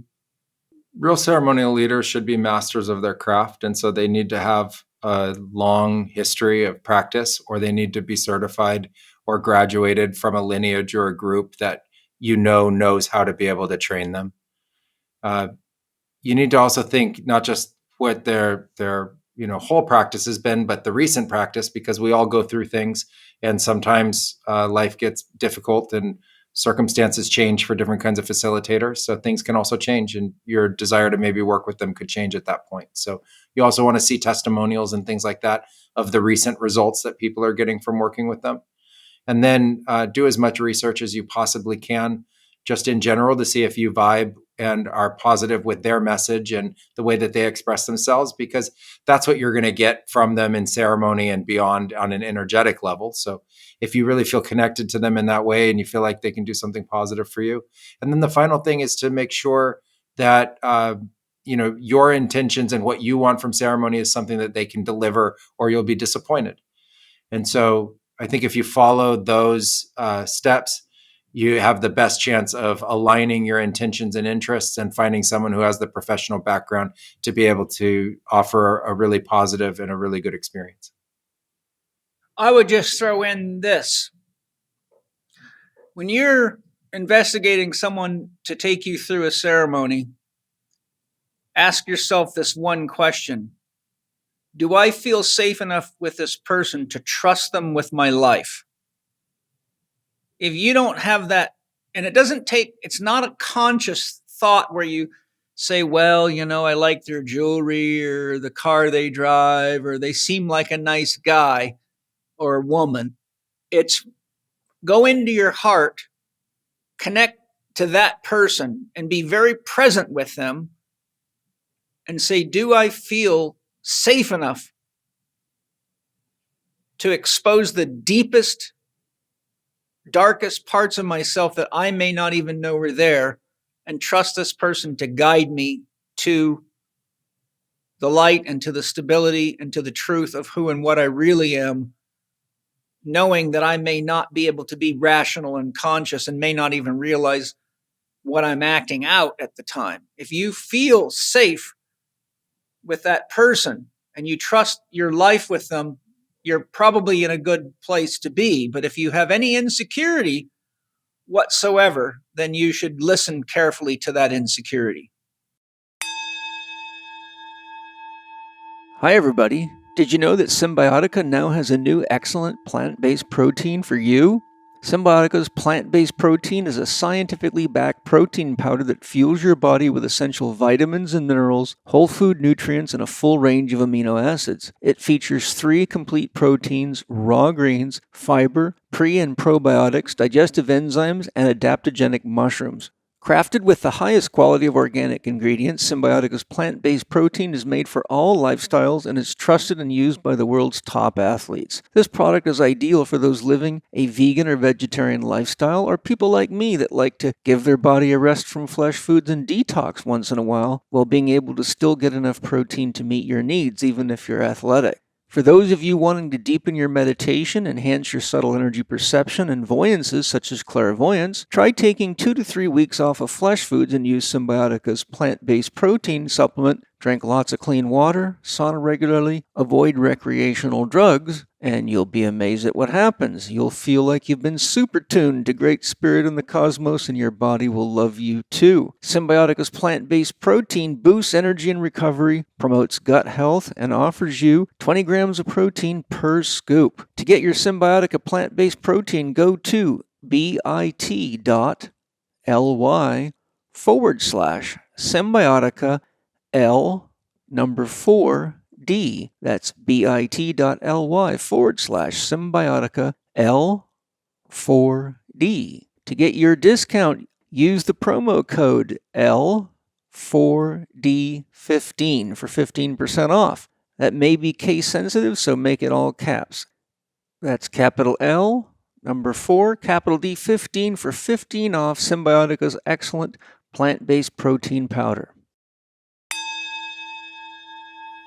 Hamilton, during our preparation for the podcast today, we spoke of several important steps for preparation. Let's share them here, and we can each add anything we feel may be supportive to what the other shares. So some of them we've talked about. I put a number of things on the list. Intention, I think, is number 1. I think it's important to realize what intention is. God most commonly is perceived by people that orient God with love as unconditional love. I think most people out there would agree that if God is God, that God would be the highest form of love, which would be the most unconditional love. By definition, and that which has no conditions is a perpetual yes. If you want to jump off a building and kill yourself, God says yes. That's not an experience that I need to have again. I've done it many times, but if you really want to do that, I'm with you. Remember, God cannot die, so there is no fear of death in God. Therefore, unconditional love in scientific terms is pure potential. The word intention means to take the power of God, which is unconditional, and put it into tension. Just like you cannot pull a car out of the ditch without tension on the rope or the chain, you cannot move God consciousness into a vehicle of expression without an intention. And if you don't have a consciously stated intention that you use to center yourself and harmonize yourself through prayer and the initiation of the ceremony, then your intention becomes whatever is your unconscious urge, drive, or that of the group. So the point I'm making is the function of an intention is that it takes the pure potential of God, which has the potential for good and evil. For those of you Christians that need a lesson on that, go to the Bible, open it to Isaiah 45:7, which says, I create the light and the dark, good and evil. I, the Lord, do all these things. By definition, anything that's created has to come from God. So if it's here and you've got a name for it, it comes from God. God is willing to experience everything without which it would not know itself, and you are an agent of God's experience, like a neuron in a network. We're all God's workers. And God says yes to evil and yes to good and yes to everything in between. So the function of an intention is to channel the energy, the potential, the level of consciousness, the level of love, the level of awareness, and therefore steer the boat in the direction that you want to go once the medicine is working. So without an intention, you're really just like opening yourself to anything that your unconscious wants to throw at you or anything that's in the unconscious of the group. And that's why prayer is so important, because prayer takes the intention. If you couple the prayer with your open heart, your genuine love, and your genuine interest for growth, spiritual development, being the best person you can be and bringing your best into the world, then the prayer adds energy and puts the right vibration and further harmonizes you to the intention. So whenever I initiate a ceremony for myself or anybody else, I'm always very clear on what everybody's intentions are. We all read them out loud to each other. And one of the things that I do that is important is I listen carefully to each person's intention. If the intention is written such that it focuses on a lack of or a negative, if, for example, I want to get rid of my back pain, that is not an effective intention, because you are fortifying the belief that you have back pain, and it's something that you're asking the medicine to get rid of. So the test that I develop for all my students and all the people I do healing work with is you do what I call the Grand Canyon test. You go stand at the edge of the Grand Canyon. If you say, hello, the Grand Canyon will say, hello, hello, hello. If you say, I want to lose my back pain, it will say, I want to lose my back pain. I want to lose my back pain. I want to lose my back pain. And the key verb is wanting. I want to lose weight. You will get wanting. God takes you at your word. And I mean at your word. The answer is yes. So if you want to get rid of back pain, then you enter ceremony. You say, I choose to be free of all pain. My spine is healthy and I live and love fully. And I'm willing to learn how to manage myself so that I am more optimized and more healthy every day. I don't reinforce a negative with an intention. I don't state what I want, because then that's the verb that keeps you wanting. So if you stand at the edge of the Grand Canyon and say, I have chosen to be free of all pain and I manage myself in positive, healthy ways to contribute to the world, the Grand Canyon will give you, I choose to be free of back pain, manage myself healthy with good intention to support the world. And that's what you're going to get. So if your intention does not harmonize to being the person that you choose to be, because that's what your process is for, is to initiate you in deeper into the commitment to be that person and live as that person, then your intention can actually turn out to be a negative prayer, and you can be very confused as to why you thought you had such a good intention going into a ceremony, but ended up having a very challenging experience. So I'll just stop there, Hamilton. You add or share whatever you want instead of me just reading off the whole list. Yeah, intention is just the core key element to how you program and code the plants and speak to the plants to let them know what you want, and also to the universe itself. And so the intention is going to give a guiding direction and a guiding light and a guiding principle to everything that's going to manifest after.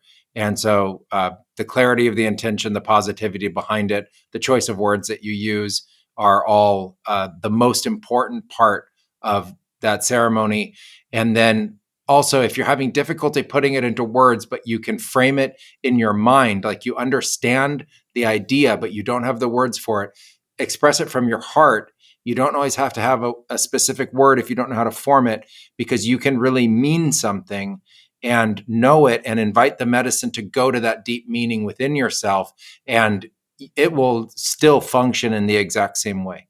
So if you're feeling like you're just, not as articulate, or you have difficulty framing that, you can write it down and try and improve it. But even then, if it's still not exactly right, words sometimes can't give the nuance to what we really mean. And so take it as deep as you can into your heart, sit with it, and invite the medicine to go literally to that place and know you at that level. And your intention will be there pure, and it'll be fulfilled through the ceremony. The other thing, too, you can do in a situation like that is you can draw or paint what you feel. And painting is a very big part of my ceremonial process. It's a part of the preparation process. And I won't go into how I do it, because it's a quite an elaborate setup with very specific guidelines. But we can paint our intention, and we don't necessarily may not have the words, but if we just empty ourselves and allow ourselves to paint or draw with watercolor pens or even pencils or whatever you've got, then you are actually imprinting your intention onto a piece of paper, which then becomes an antenna. All shape moves energy. That's what the whole principle of biogeometry is. A simple way to say that: if you blow air through a flute, you get the sound a flute makes, but the same air going through a trombone makes a very different sound, because the shape has transformed how the energy resonates and vibrates. So your intention is like the shape or the container, and the art actually acts just like a musical instrument. And each color and each shape or image produces a vibration, and it's got your intention in it. So it acts as a subtle energy transformer or a symbolic gateway to the dimension that your intention exists in. And so you can use that. The other thing I wanted to add that I forgot to say is, when you put pure potential or unconditional love into tension, what comes out of it is called spirit. The instant that you have an intention, potential becomes spirit.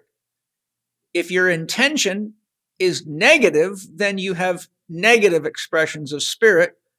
That's why we have the words evil spirits. And if your intention is positive and heart-centered, then you will have spirits that resonate with that vibration. No evil spirit is going to show up when your intention is to love and to heal and to grow. And that's what you're harmonized with, because they don't like those kinds of energy. There's nothing for them to feed on there. They actually feed on what they are, which is fear, insecurity, jealousy, resent, manipulation, control, illusion. So the more of that we carry in us, the more they come to feed off of us. So anyhow, that was that. Do you want to throw in some more there, so I don't just hog the whole floor? No, that's comprehensive. I think we've covered intention. Yeah, no, I meant with any of the other suggestions for preparing. I agree. I just agree with all of that. I think that preparation is getting focused, it's getting clear, it's understanding your reasons, it's setting intention, it's expressing yourself in the tools that you can use. And I love the idea that intention and unconditional love combined creates the spirit. And so we want to be attuned to the spirits that we're creating and understand that we're there for what we call medicine, which are positively transformational energies that are healing in their nature. Yes. The other thing I use as a criteria when people want to do ceremonies with me, it just, by the way, for those of you listening, one, I don't do very many ceremonies. I often keep people in therapy for up to 2 years to get them the self-management skills and mental emotional self-management skills so that when they do go into ceremony, I know that they have the skills already rooted in their psyche, so I don't end up having to try to teach them 2 years worth of therapy in 5 minutes while they're freaking out because they're in a typical shamanic state. I don't think that's a smart thing to do, so I'm very, very, very careful. And no, I don't just do ceremonies for people. And to me, it's a very serious, well-crafted process that takes a lot of my time and devotion, and it's a hell of a lot of responsibility. And I've put a lot of time and energy into my learning and mastering the craft. And that's not what I do for a living. It's part of what I do, but I reserve that for very special cases where I know that that is an option that can be very helpful. But I don't want to participate in personally, I have a deep connection to the medicines, and the last thing I'd ever want is to have the spirits or the soul oversouls of those medicines deem me as disrespectful because I couldn't live with myself doing that. So the point that I'm leading to here is the next point is I say to people before they want to do a ceremony, I say, are you ready to die?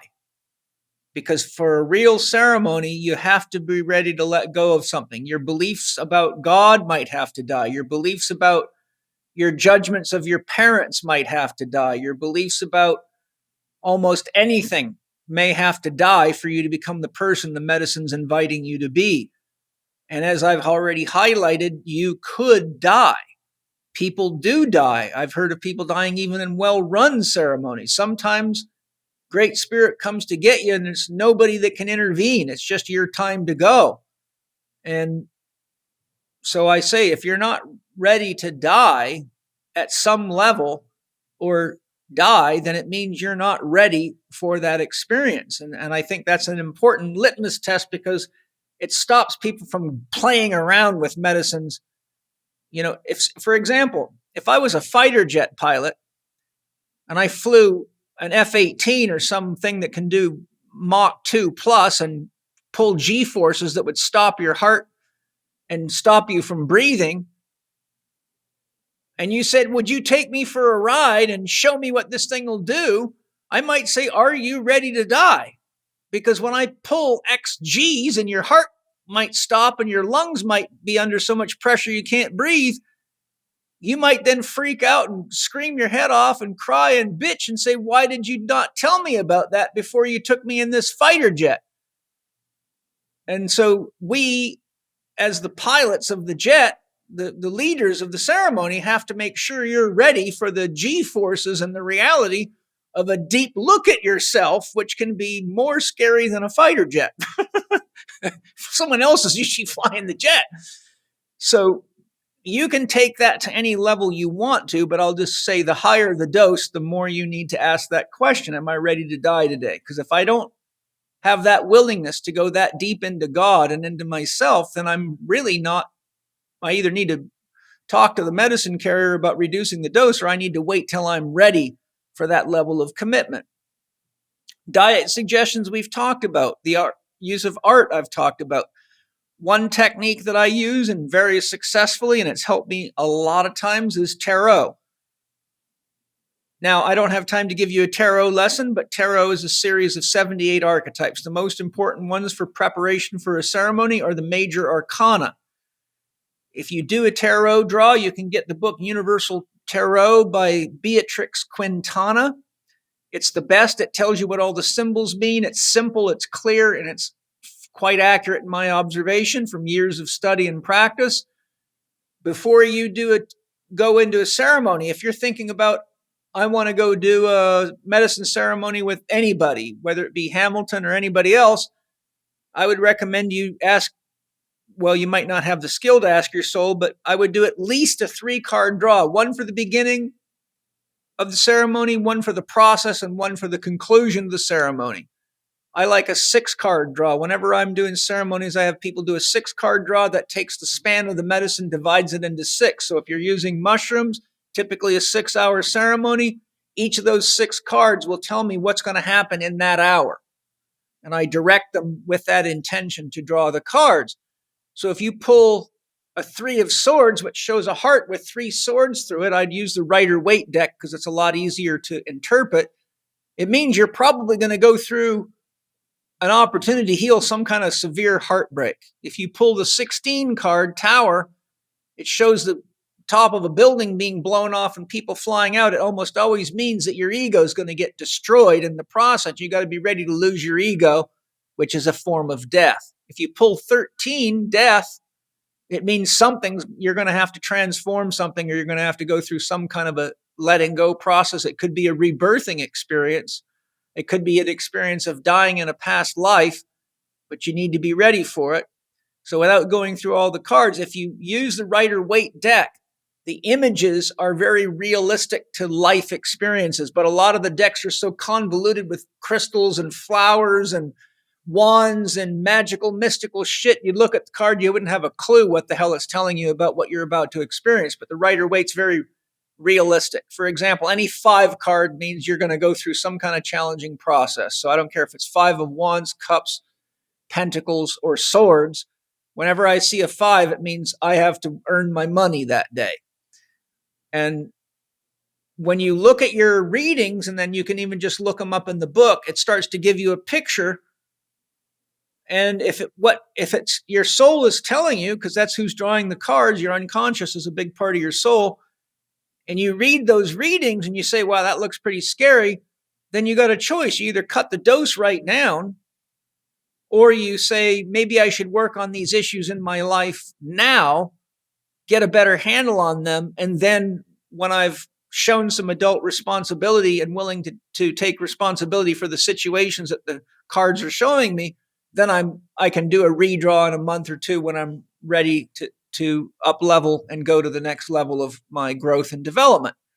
You can also use mantras, so healing mantras, sound instruments, rattles, drums, and other instruments, including tuning forks, can all harmonize you. But mantras like Om Mani Padme Hum, Om, Ram, Ram, Ram, Ram, Rama, Rama, Ram, Ram to me, Ram to you.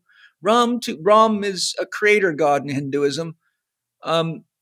Any mantra that brings you into your center, whenever you're singing, you're changing the vibrational resonance through your whole body. All the water molecules in your body become entrained by that mantra. That brings the vibration of your body into resonance with the intention of the mantra, and it actually can have a tremendous stabilizing force. And there's been many times in ceremonies where I've been dealing with some heavy stuff, and I would begin to chant a mantra that would work as a form of centering, heart centering, and stabilizing and shifting my field so that I was more able to deal with what I was working through.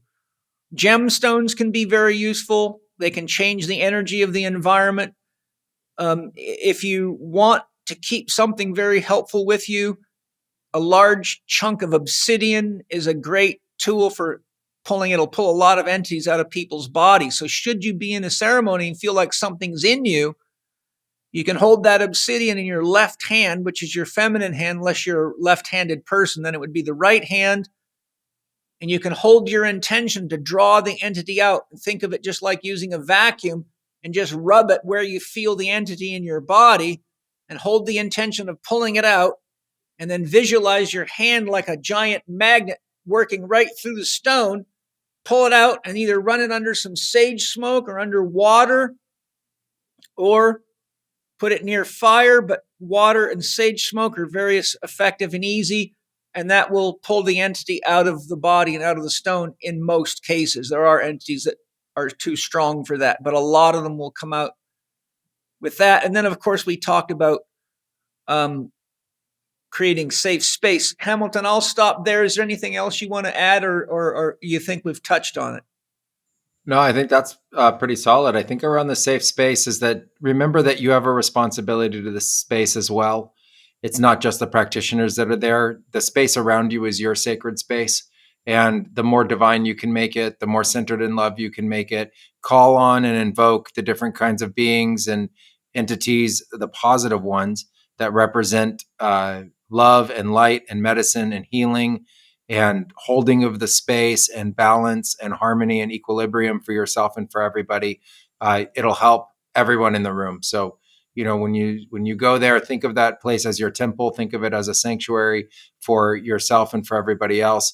And call in as much positive energy as you can before you start the ceremony.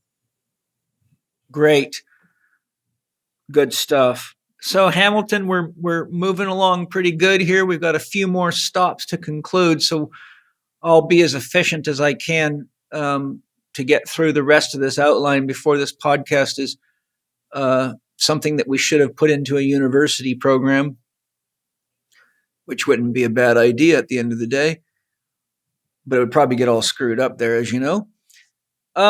When it comes to how much of a dose and how often one should do a ceremony, or how often someone should be allowed into ceremony, I know you have some thoughts and guidelines. I have a list there. You want to go ahead and share what you think is important with regard to dosage and frequency of ceremony? Yeah, the dose is simple. You want to have a dose that gets you fully into the experience. And once you're fully into the experience, it's no longer about the dose. And so when you're using a purgative medicine, you're going to typically purge some of it out anyway. And so more is not more. It's about having something that gets you fully into the experience. I personally hear the doses that are going through the communities now, and they sound like very large doses to me, and people shrug them off like they're not that large of a dose. And so I think start smaller and work your way up. And when it gets strong enough that you're fully in and you're having a transcendental experience, you're having a visionary experience, you're in an altered state for 3, 4, 5 hours, that is a big enough dose to be transformative. And so I think you work your way up to the dose. If you're in a ceremony and you feel like someone's going to give you a dose because they're the facilitator and you don't feel like it's appropriate for you, it's always appropriate for you to say no. I don't care if they have a tradition where you can't do that. If I got served what I thought was too large of a dose of ayahuasca for any reason, even if I didn't know and I just felt that way, I wouldn't drink all of it. Don't consume anything that you don't feel 100% confident in consuming. The other thing to realize is that the potency is not easy to see from the outside. So sometimes very small amounts of things are very, very potent. So there can be plant medicines, by weight, where you need a much smaller amount than what you do with somebody else's plant medicine that's half the strength or a quarter of the strength. So, ask what's the typical strength of the medicines and see how the person responds to that idea of the relative strength of what they serve. And the last part is, if you find yourself having had a large dose and it is a big experience, always remember that that's what you signed up for when you consumed it. We believe that if you ingested it, you take responsibility for the fact that you ingested it. So you have to get, really strong and the courage and everything to have that experience and ultimately have it be a positive one. And the facilitators are there to help support you and guide you so that you can do that. In terms of frequency, you have to really watch within yourself. The traditional medicines have a frequency of use. And so typically with, for instance, ayahuasca, it's 3 or 4 ceremonies is considered a treatment. After that, you must integrate. That integration could take anywhere from a month to 6 months, and during maybe even a year and a half. So during that period of time, you're actually working with the resonant effects of the ceremonies that you did. And so I think when you think about whether it's the right time. You need to think, okay, I had an experience. Have I integrated that experience? And now through integrating that experience, am I ready for the next experience? And if the answer is yes, then it would be appropriate for you to consider doing plant medicine ceremonies again. In my practice, they're more frequent than in a lot of practices, but I don't think that that's safe and responsible for everybody. And so, taking that into consideration, really depending on the medicine, you want to have a nice amount of time between sessions that you do. So sometimes you're going to do 2, 3, 4 in a row, like within a week or 8 days or something like that. And then you need months before you go and do it again. Give yourself that period of time. Having that gap is really important. And if you have longer series of ceremonies, like 4 to 8 ceremonies in a short period of time, you need that integration time to be even longer. Yes. One of the things that I want to highlight here that's very important, and I'm going to start by telling a true story about Paul Chek. When I was, I think, 15, there was a rock concert in the town I grew up in. I grew up in a small town on Vancouver Island, British Columbia. And a bunch of my buddies were heavy into drinking. And at that time, keeping up with your buddies is important when you're a teenager. And so we were each tasked with showing up with a bottle of hard alcohol, which then became a drinking contest. And I wasn't much of a drinker as a kid. I never really was attracted to alcohol. But in this instance, I wanted to be part of the gang. So I showed up and I had, a bottle of, I think I had Southern Comfort, and one guy had Drambuie, and another guy had Bailey's. And we proceeded to drink all that alcohol. And about the last thing I remember was walking into the rock concert with them. And the next thing I remember was waking up in jail, in a jail cell, surrounded by drunks laying in vomit. And I was shocked that, one, I'd never been in jail before. So that was an interesting one. Two, I was really shocked about what was going to happen when my parents found out. But the point I'm making is I drank so much alcohol, I went unconscious. And I didn't even know what happened. And I had to go ask my friends, how did I end up in jail? And they proceeded to tell me that when the band went on break, I decided that I would go up on stage and continue the concert. So I went up and started playing the guitar, one of the guitars, and then got on the drum set. And then the cops came and got me and threw me in jail because they figured out quite quickly I was extremely drunk.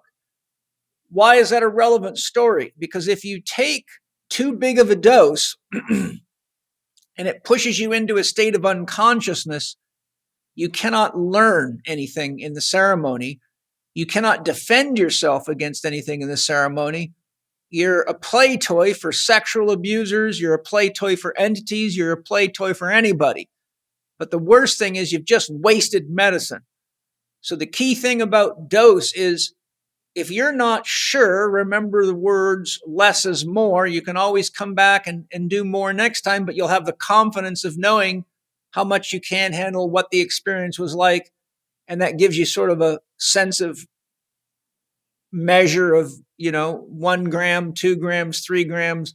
But if you go from 2 grams of mushrooms to 6, you're probably going to end up metaphorically in a jail cell surrounded by drunks because you didn't realize how powerful that was. And like Hamilton said, the quality of something like a mushroom, even though they've got the same name, the power difference is radical. I mean, I've had freshly grown mushrooms and might have taken 6 grams and it felt like I was on 3 grams. And then I've got other mushrooms specifically grown by shaman that are very, very potent, and 3 grams of them is be powerful as 6 grams of other mushrooms. So you got to be careful. My warning is, if you go unconscious, you're no longer in a medicinal ceremony. You are now basically unconscious, and you're leaving yourself very open to a lot of X factors that could be very, very dangerous, and you won't have learned anything, and you might develop a habit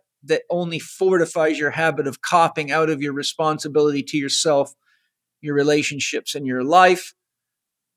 And then remember all of our comments about mixing medicines as well.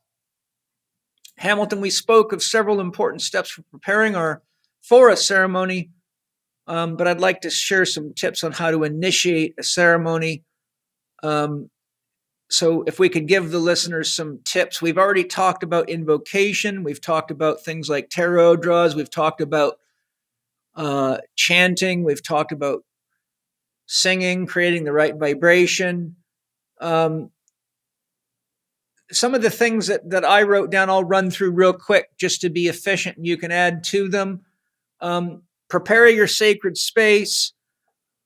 Be sure there's not going to be any unwanted intrusions from people, noise, or anything that can make people scared or anxious. For example, if your next door neighbor likes to fire their pistol or rifle off, and you know, some of you, that might sound crazy, but I got a guy like 2 properties from me that has a firing range on his property, and sometimes he's out there with semi-automatic weapons, and they can be quite loud. So something like that could scare the hell out of someone if you don't let them know. If you hear that, it's just the neighbor.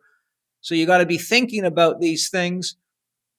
And you've also got to be considerate that people can go through quite a lot of emotional release. I've seen people scream their head off for hours in a ceremony. I mean, and your neighbors can call the cops. They can think you're raping somebody. They don't know. They start using their imagination. So you definitely need to make sure that the environment is safe. And if you've got neighbors close by, I would highly recommend you go to them and say, we're doing a healing ceremony. I would never tell them you're doing plant medicines unless you know them very well. And if there's any unusual noises, it's just part of the healing ceremony. Don't worry, everything's under control. Or you can end up with the cops at your door. And I don't think you need me to go beyond that. Cell phones should always be turned off. I had a shocking experience that I'd never had to deal with in my life. I was doing a ceremony with a young man who had some stuff to work through. And let's just say that in the middle of the ceremony, he got up. I had walked away to go to the toilet or something. I can't remember, but I came back and he was on the phone with his girlfriend, being extremely rude to his girlfriend. So the dark side of him was coming out. And so I had to get the phone away from him, which wasn't easy. And then I hid the damn thing and he managed to find it. Next thing you know, he called his mother and was being extremely rude to his mother as well. So I learned the lesson the hard way. We don't have live phones anywhere in a ceremony. And I've also had many cases where people get up and they start texting and emailing in the middle of a ceremony, which, you know, I used to think people were smarter than that, and I didn't need to have to say that. I would say leave your phones by the door or whatever, but next thing you know, you got people doing crazy stuff. When people are in the state that they're in a ceremony, I don't think using a phone or being even connected to that energy is a good idea, which Hamilton already spoke about. Clothing should be all natural fiber and loose fitting. A change of clothing is ideal. I've shit myself multiple times on ayahuasca. You can vomit. I would recommend you have a clean change of clothing before you start a real plant medicine ceremony, and that it's natural fibers. Why? Because any synthetic fiber distorts your energy field as your field moves through it. So you can actually get confusing information coming back into your own field, not realizing your clothes are distorting your field. There's a huge difference between natural fiber and synthetic fiber clothing. So search for something that's organic cotton, wool, hemp, any of the natural fibers. There's a few of them out there. I mostly wear hemp and cotton myself, but there's silk, there's all sorts of things, but it should be natural fiber so your energy field breathes, because you can be exquisitely sensitive to energy when you're in a medicine ceremony, especially with shamanic doses, and you can feel like you've been wrapped in plastic if you're wearing synthetic clothing, and you don't want any tight-fitting clothing. When women are in ceremonies, I recommend they do not wear bras for a simple reason. Bra straps are very restrictive to the rib cage. So what happens is if people can't take a deep breath, it's harder for them to process their emotions. And women these days wear bra straps that are so damn tight, you practically have to be a weightlifter to undo the clips on the damn things. So the rule is if it's leaving a mark on your skin at the end of the day when you're taking it off, you're wearing it too tight, it's disrupting your breathing. I won't go into the ramifications of that, but I have a podcast with Sid Singer, S-I-D Singer, and it's all about bras and the risks that they cause and the health challenges they cause. And I get into that, into the breathing. But I don't want women wearing bras in a ceremony unless they're loose enough that when the ceremony's over, there will be no marks on their body because it disrupts breathing and therefore emotional processing. Bringing your art and any of the other things we talked about is a good idea. If you go to the biogeometry website, biogeometry.ca, they have a pendant there called an L90, which will protect you against negative entities and negative influences. Designed to do that. Highly recommend it. It's only about 40 or 50 bucks. Having high quality water on hand is important. Being clear on what can and cannot be eaten is important. Having a barf bowl to vomit in is important because many people will suddenly have the need to purge and they won't have time to say, is there something I can vomit in, or where's the toilet? So whenever we do ceremonies around, in my presence, we have a great big bowl that'll probably hold 5 gallons that 5 or 6 people at once can all vomit in. And sometimes that happens because one starts the process and everyone says, well, it's safe to vomit. Now I'm going to do that too. So you want to make sure there's a safe place to catch vomit. Again, have a clearly outlined intention. I talked about the Grand Canyon tests. Before I move on, Hamilton, do you want to add anything to that? No, I think that's pretty comprehensive. Understand the typical effects of the different kinds of substances or plant medicines that you'd be using, and make sure you just have all the different things that would work with that. Have the right foods, have the right liquids, have the right, blankets and things to be comfortable. Always think comfort. So always think, how are you going to be able to be really comfortable when you're in an altered state? And, just pre-plan for that, because you don't want to be in the experience having to try to find things. You want everything laid out in a really easy to reach, really easy to use means. And so think about that when you plan the space, how if I need a blanket right now, if I need a pillow right now, if somebody needs help right now, make sure there's enough walkways between everybody. Make sure there's, individual that 2 people could walk through, because one person might be guiding another person who doesn't have the same motor functions anymore. So, think about how is this going to look once the plant medicines have kicked in. It's very different than how it looks before then. And just set up the space so that it's ready for when the plant medicines are in effect. And then it makes the management of the space so much easier. Yeah, one thing I want to add that we haven't talked about, and Hamilton, I'm quite confident you'll agree with what I'm about to say. Once you initiate a ceremony, you should not leave the sacred space. That's extremely important. And I'll give you an example. I was conducting a ceremony many years ago with multiple people, and I was busy helping one person, and all of a sudden I turned around and one of the group was gone.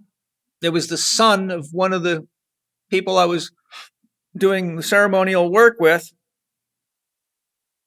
Now I was put in a situation because I was running the ceremony by myself. I had one assistant with me who went looking around the property. The property I was on at the time was 10 acres, but there was a very steep embankment, like so steep you could barely walk down, and it was like several hundred feet down. So I was worried about where this guy was. And then and he didn't show up for 2 or 3 hours. And so a couple of hours at least. And so his father got really nervous and said, Paul, would you please go find him. I'm really nervous. I can't relax because I'm worried he's going to hurt himself out there. And this person, the son's quite a wild man. So, his dad was based on experience.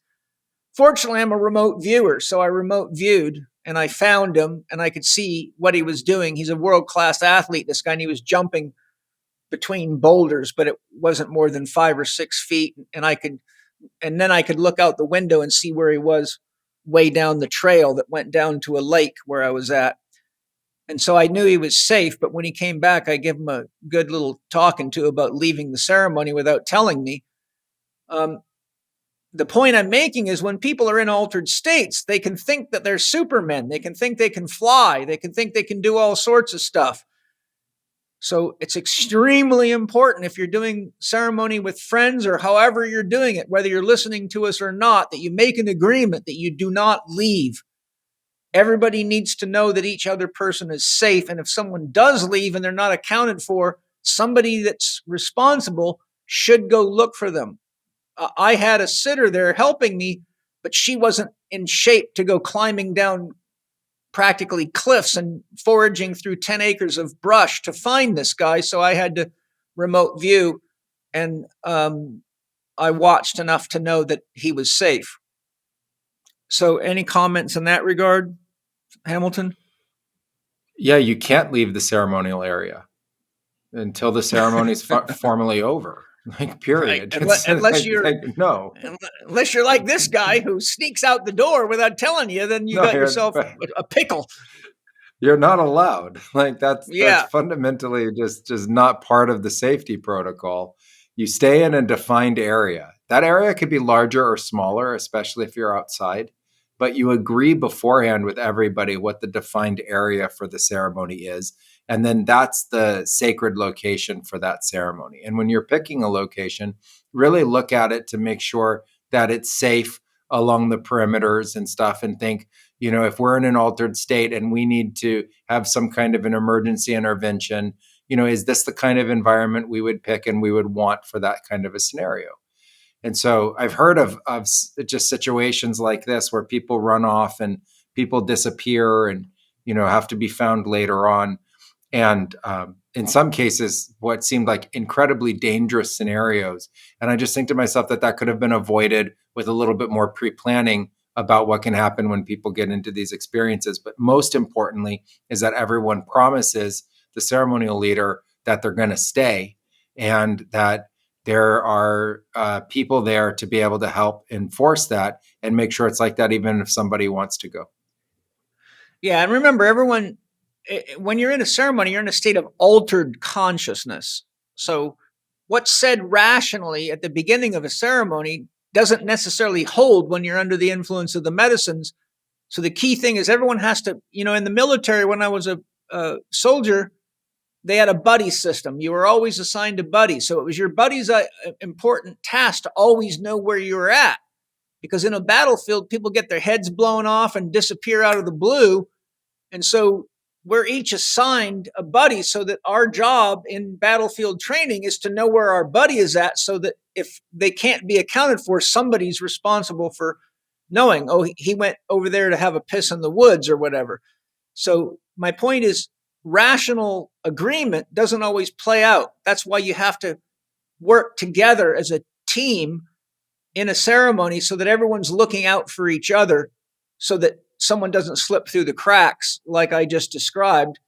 1 minute he was there, I turned around, he was gone, but I was on a 10-acre property. So it's not like I could just walk out the backyard and find him sitting by the car. And it was a dangerous property. So fortunately, I have the skills to travel without traveling. And I knew he was safe, and he was safe, but it was certainly scary for his dad. And it was irritating for me because he knew better.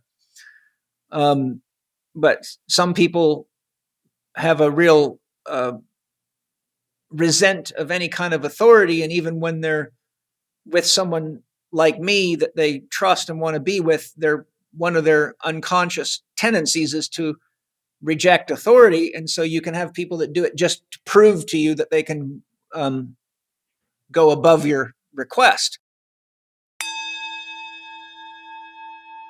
Hi, everybody. I'm super excited to tell you about Organifi Gold Chocolate, something that is very tasty and that my kids love. Organifi Gold Chocolate is a superfood hot chocolate healthy enough to drink every day. In fact, multiple times a day if you want. In fact, unlike most chocolate drinks that stimulate you and may disrupt your sleep if consumed after about 4 in the afternoon, my kids drink it right before bed, and unlike chocolate in general, it actually helps them sleep. Organifi Gold Chocolate doesn't include blood sugar spiking ingredients like other hot chocolate alternatives, leaving you feeling good about indulging in this healthy chocolate beverage. It was formulated to deliver the same amazing benefits as Organifi Gold. Some of the key benefits of Organifi Chocolate Gold, or Gold Chocolate, is that it has 10 superfoods for rest and relaxation. 100% USD organic certified, tastes delicious in warm water and amazing with milk or milk alternatives, promotes and supports relaxation so you can fall asleep with ease, supports a better night's rest so you wake up refreshed,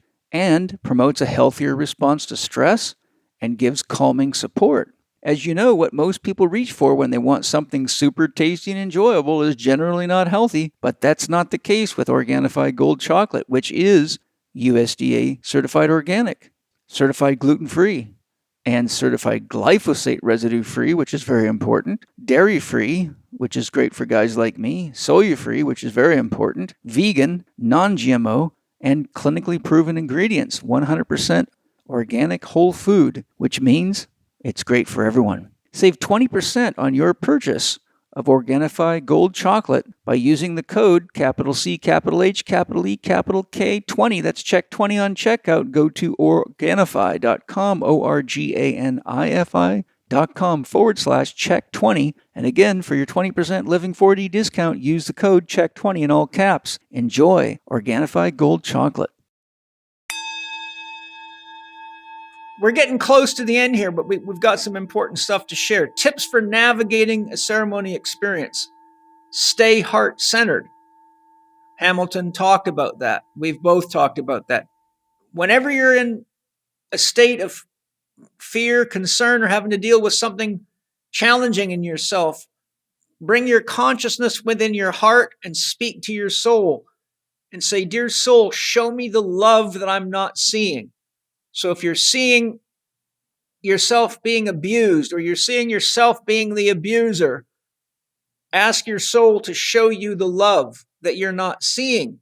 Or you can get swept away in the negativity of it and go into a huge guilt trip and shame and lose your rational capacity because you got to remember, life is a lot more complicated than we realize. Some of us take on soul contracts specifically to give people the experiences that they need to have because they have been doing these kinds of things to other people. And so we don't really know the big plan. But if we ask our soul to show us the love and we orient ourselves toward what is the love and what is the blessing in that situation, then higher consciousness or our higher self can show us what we can't see. And it often puts things in a completely different perspective and can help calm and center you. Remember to breathe through your belly. Whenever you're feeling stress in a ceremony or you're getting nervous or scared, bring your attention to your belly. Put one hand over your belly button and breathe through your nose and fill your belly before you fill your chest. Breathing through your nose will activate the parasympathetic nervous system in the right brain. It'll have a calming effect on you. If you're far out of your body, wiggle your toes. That activates your root chakra, which is the lowest frequency. It's connected to the earth element. It'll pull the soul back into the body. So remember the flying rules. Wiggle your toes and breathe through your nose. That's how you control your wings. Have a barf bowl handy. Be sure there's someone there that's a sitter that can watch over you in case there's an emergency. We talk about keeping people contained. Techniques for staying grounded. If you're getting too far out, touch the grass or the earth. One thing you can do that's very helpful is get on your hands and knees and put your forehead on the dirt or the grass. That will help ground you. If you take some grass off the ground, tear some grass out and chew it. The juices of the grass have a grounding effect on people. I've used it very successfully. Another thing that can help ground you is a pinch of salt. Just take a pinch of salt and throw it in your mouth. That will have a strong grounding effect on your body. If someone's got a sage bundle, they can clear you again. Smoking or vaporizing some tobacco can ground you. If someone knows how to use tuning forks effectively, you can use the root chakra tuning fork. If you got a tuning fork tuned to the root chakra, that will help. Or you could use what's called an ultimate ohm, or even lower frequencies than the root chakra will help ground you. You can go into your mantra or your chant. You can spray or pour water on somebody when they're too far out of themselves, and the water will pull them right back into their body in most cases, just like someone flipped a switch. It's pretty wild. My soul taught me a lot of these techniques. And then the use of essential oils and flower essences, such as Bach Flower Rescue Remedy, or an essential oil that has a low frequency like an earth tone or a root, something made of roots. If you go to essentialoilwizardry.com and speak to Dr. Nick or the people there and ask what essential oils would be best to wear or use in a healing medicine ceremony to ground somebody, there will be several oils. Hamilton, do you want to add anything to that for navigating the experience? Yeah, going into it, understand that often people see sacred geometry in their visions, and that there's actually Right. a whole realm of visions beyond that. So if you're seeing the sacred geometry, take it in and know that you can focus through it as if you're seeing like a infinite horizon point, and you just keep focusing literally through it. Pretty soon the sacred geometry will be around you, and you can move beyond that onset state. And often that's a place where people move into the ecstatic and feel actually really calm and get into a mind state that is really pleasurable and is really fundamentally amazing, like incredible bliss. So just know that you can navigate that way. You can navigate with pure intention. So if you find yourself in the ceremony and you want to go someplace, or you want to view something, or you want to connect with somebody, you do it through pure intention. You start to focus through the third eye on the person or the place that you want to go to, and you just gently hold it there until you feel yourself traveling, and then ultimately appear in that place, or you feel like the vision opens up and you're in that location. You can navigate as well through the invocation of different kinds of entities that can be your guide, or different kinds of spirit guides that can be your guide. So if you have spirit guides, you know how to work with them, invoke them, and they can help guide you and take you. It's common in visionary scenarios to have those kinds of experiences as well. In terms of emotional states, navigating the emotional states, let them flow, not express them. So let the energy sitting behind them flow. If you need them to flow out and express them for the purpose of healing, do that. Let them come to their natural resolution, and just let the energies that flow through the emotional states through the body. It'll help you stay more centered. In terms of the mental navigation, if you feel like the medicines are working on your mind, relax from the mind. Don't try to use the mind as the tool during that period of time to navigate the ceremony, because you'll be having different brainwave states, and you'll be having different visionary experiences that can seem sometimes chaotic, or going through kind of thought patterns that may not be the most supportive of you at that time, literally like a disk defragging or a filtering process taking place. The neural network's lighting up and the medicine is going into that part. So go to the heart, or imagine someplace beautiful. Invoke a kind of spirit guide that could be supportive of you through that experience, and just let the mind go for that period of time. It might be 5, 10, 15, 20 minutes of kind of mental discomfort. And you don't want to get wrapped up into everything you're thinking during that period of time, because you'll put too much emphasis in that. And then the final thing is to always know that another grounding point is the heart center, and you just start to breathe into it. So as Paul's saying, breathe through the nose and focus on the heart center. As the chest expands, focus on that heart light right there. And that's also a really powerful grounding element. Excellent. So our next discussion is post-ceremony integration. So what a journey participant should expect tomorrow and for the next 2 or 3 months after a real ceremony. So I'll throw a couple things in, Hamilton, and you know, I want to be fairly efficient, just because we've been on this for quite a while. You know, obviously you and I could do this for hours and hours, because there's that much to it. So I'll just hit a few things. I don't think I'll have time to hit everything on my list here. One of the most important things I want to point out, because I've seen this get people in a lot of trouble, People come out of a ceremony, they have amazing, profound experiences, but the next thing you know, they're telling their mothers, their brother, their sister, the next door neighbor. And then the next day, people are saying this person's turned into a hippie. They've lost their mind. I've known people to have their parents end up having them locked up in psych wards after talking about doing ceremonies and meeting angels and spirit guides. So you've got to be really careful about how far your experience is from the level of the belief structure that the people around you exist in is. In other words, if your parents are quite Christian, they're probably going to think everything you're doing is devil worship, and they're probably going to not only be deeply concerned, but they might investigate to see who it was you did this with and try to get them put in jail. So there's a real responsibility. There's an old saying, he who knows doesn't talk, and he who talks doesn't know. There's certain things that people aren't ready to know about or hear because they can't interpret them properly, or their framework of interpretation is so rigid that whatever your great experience was had to have been dark or evil or some kind of trickery in their opinion. So control your childhood need to bubble everything out to make sure that before you talk about these things, that it can be handled respectfully by the people that are hearing it, and that you are careful not to say things that are too evolved for other people, or you can just open yourself to a world of hurt after you've just gone through a beautiful ceremony. Now, when I'm working with people, I'm interviewing them. So I'm right in touch with them, usually the next day, or I ask them to send me a report about how they're doing, or I'll call them and check in on them.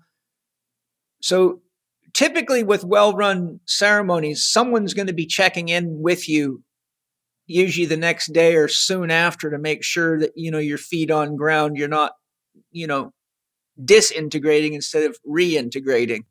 If you're having a hard time, some of the kinds of things that indicate you need professional help to integrate is derealization, where you find yourself floating out of your body or experiencing yourself in other dimensions when you shouldn't be, such as driving a car or using a knife or a chainsaw or something like that, or going to work running power tools, or working as a nurse and forgetting what you have in the syringe because you just did ayahuasca yesterday and you're so blissed out you don't remember what you're doing.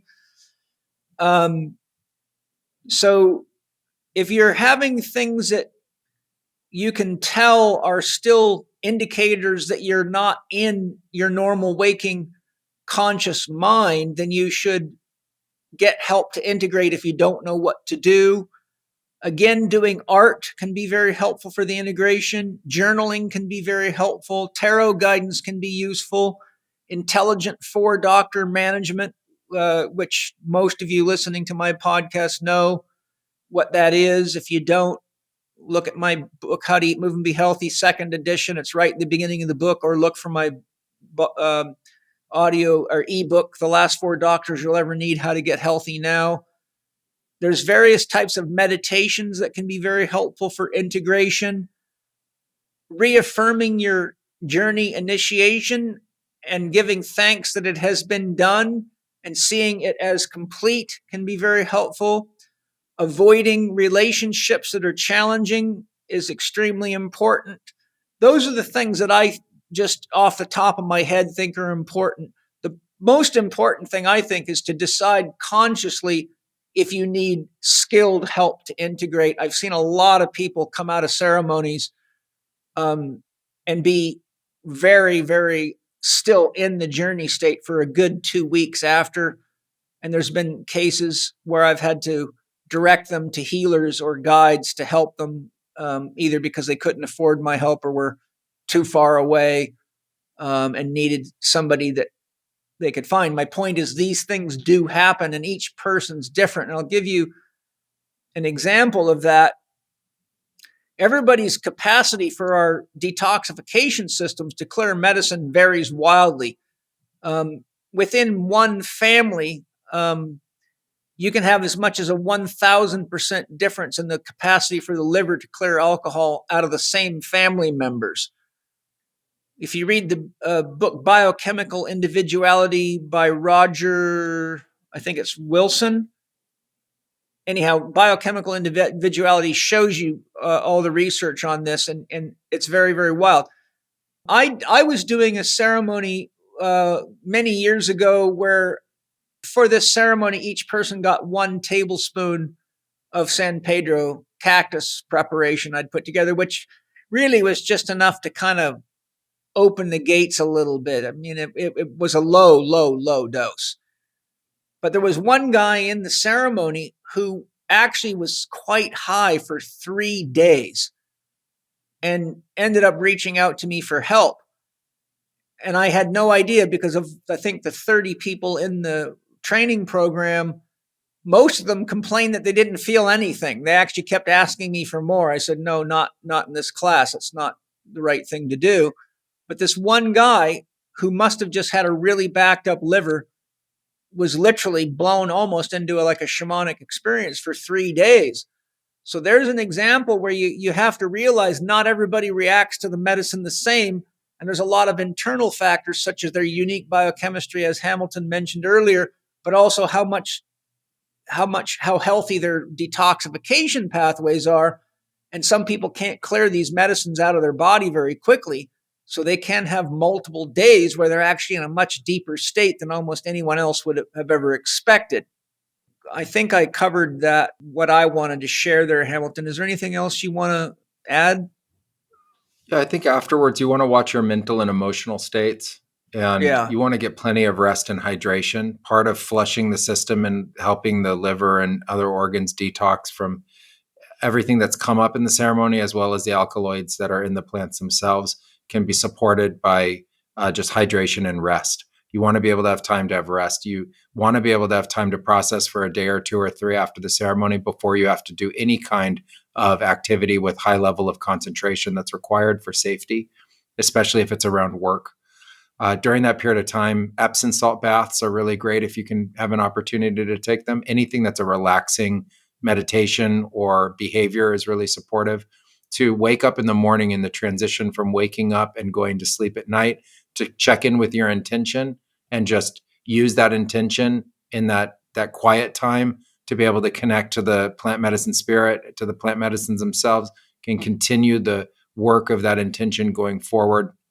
And then to be really gentle with yourself and really kind with yourself, because you've shaken up and you've started to open a process that can bring up different kinds of energies that for you might be difficult to process.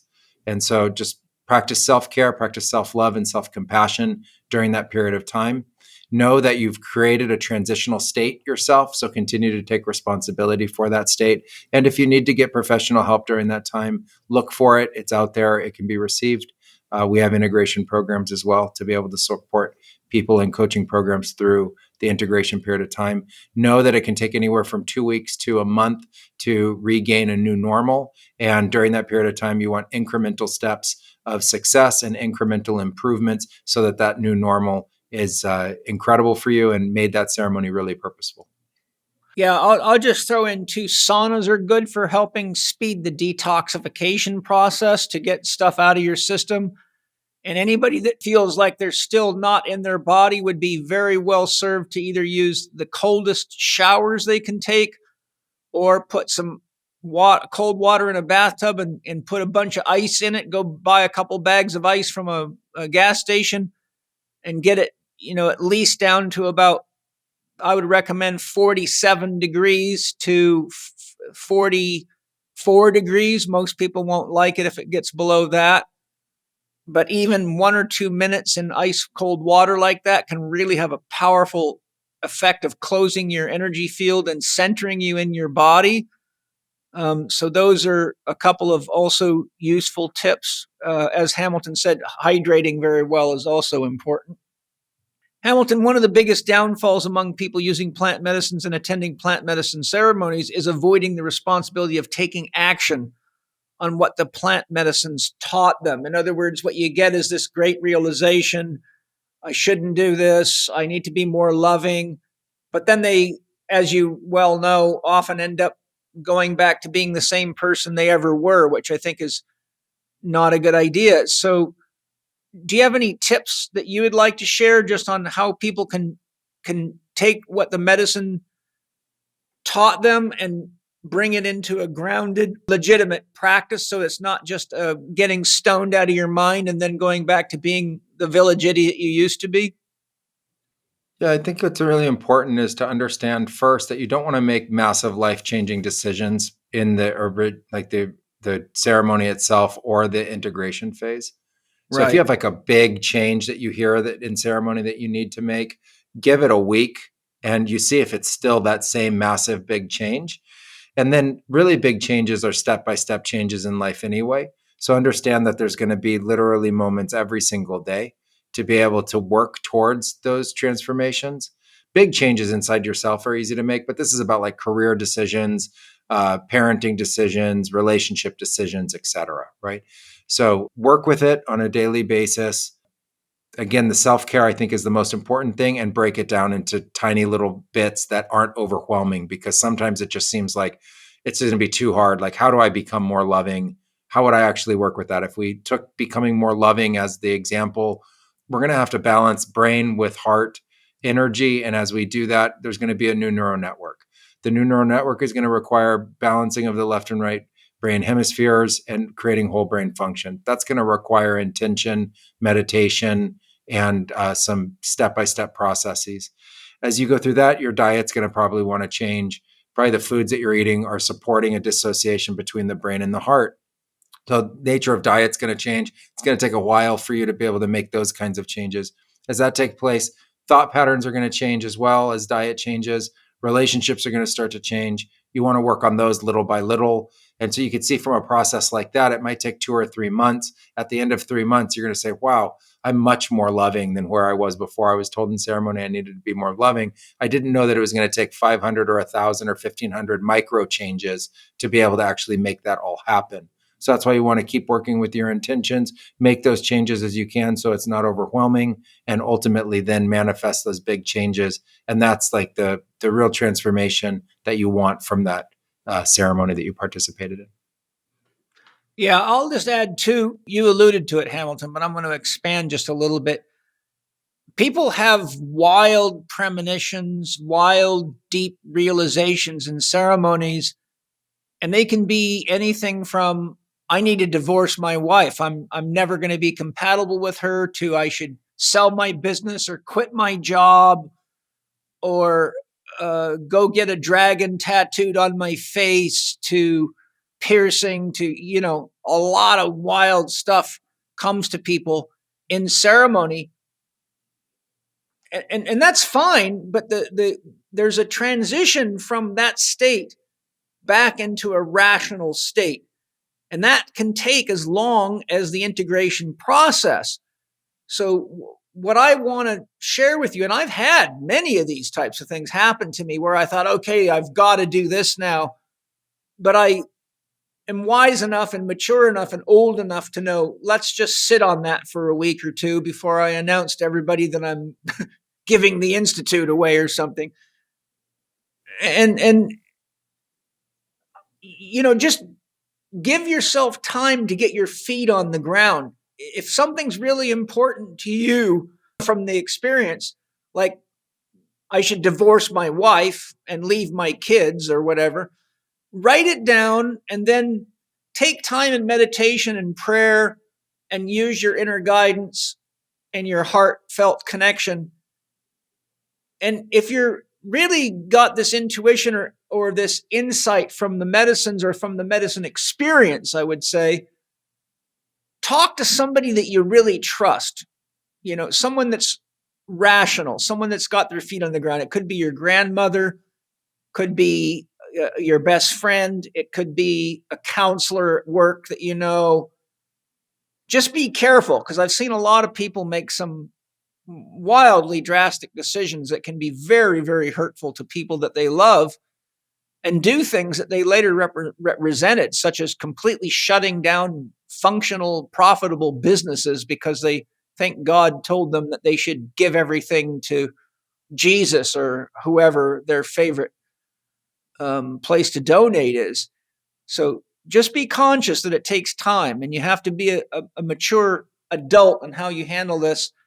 And the bigger the insight or changes, the more careful you need to be about how quickly you make it, so you don't actually disrupt your own life and the lives of other people. Because if they find out that's connected to this medicine process, it'll unleash a whole stink bomb into your life, and it just goes to further damage the belief and reputation of real medicine. So, anything you want to add to that? Just that how important that is. It's super important, and to understand that the really grandiose visions that people have are often ones that other people have had as well, and to warn against the idea that you're the first person to ever have that experience on a plant medicine. It comes through often that people think that they're the only one to have ever experienced something. And the reality is that these are common experiences that we've all shared. And watch out for the things that just seem too big, too grandiose. It doesn't mean that they won't come true, but you want to use a real razor sharp form of logic and reason there. Give it time to see if it would actually manifest or not. And as you say, don't make the decisions that you'll regret later simply because you had some kind of twist in your psyche or a thought that was coming up during that time in the ceremony. And also remember that these are thoughts, and we need to treat them as thoughts. So thoughts are a great way to start a process of change. They aren't the change themselves. So if you do need to come to that place to understand, like, you need a divorce, that's an unbelievably huge decision, and to take it incredibly seriously and understand that even if it came so clear in a ceremony, it's still going to require an unbelievable amount of work and change to be able to make that manifest. So follow your heart, follow logic and reason, and ultimately give yourself the time that you need to be able to make logical and rational decisions after the ceremony's experience. So are you trying to tell me that I'm not God after all? Well, if you are, we all are, and I'm happy to share that state. And then I would like us to get our godliness on and do even better with this planet. I feel like if that's the case, we're like the part of God that isn't crushing it right now for the whole planet. So yeah. I just said that because I've had so many people in the middle of a ceremony look at me and go, Paul, I'm God. Do you realize I'm God? And I go, I've always known you were God, but so is everybody else here. Don't forget that. Exactly. I like the we idea. I've been really working with the idea of just put it in the we. Yeah. Every time you have a big realization that's universal and you go, just make it we. Yes. So, Paul, we God. Yeah. It'd be a nice way to reframe that.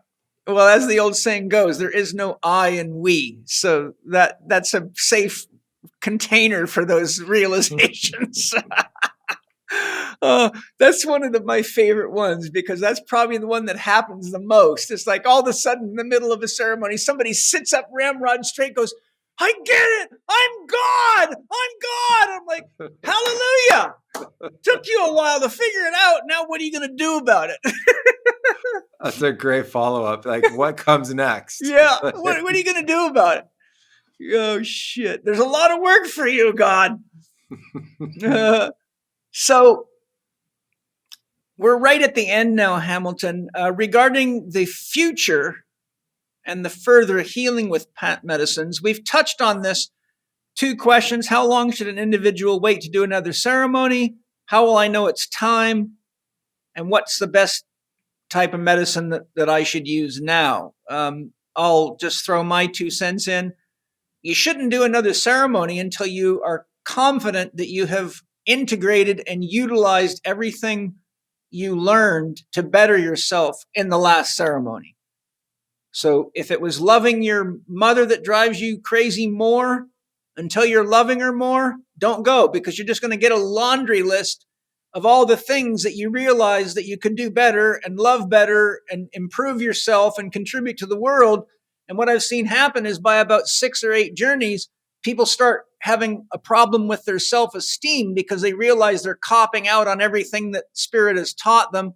and showed them. So now they start to feel insecure about themselves, and they go into a state of denial, guilt, shame, low self-esteem. And that's not what you're supposed to do with medicines.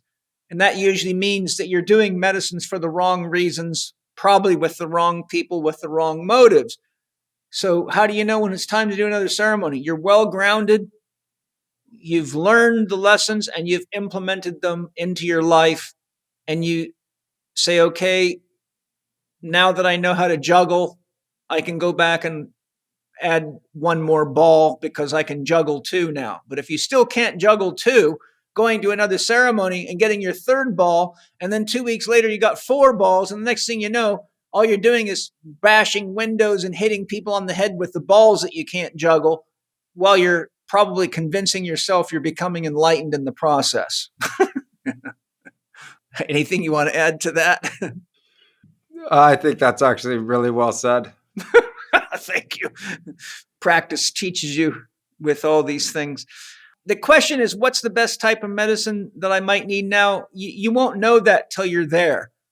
And you're going to have to talk to someone with a lot of skill, because if they don't have skill, all they're going to do is say, oh man, I think what you ought to do is a bunch of MDMA and get your heart blown open.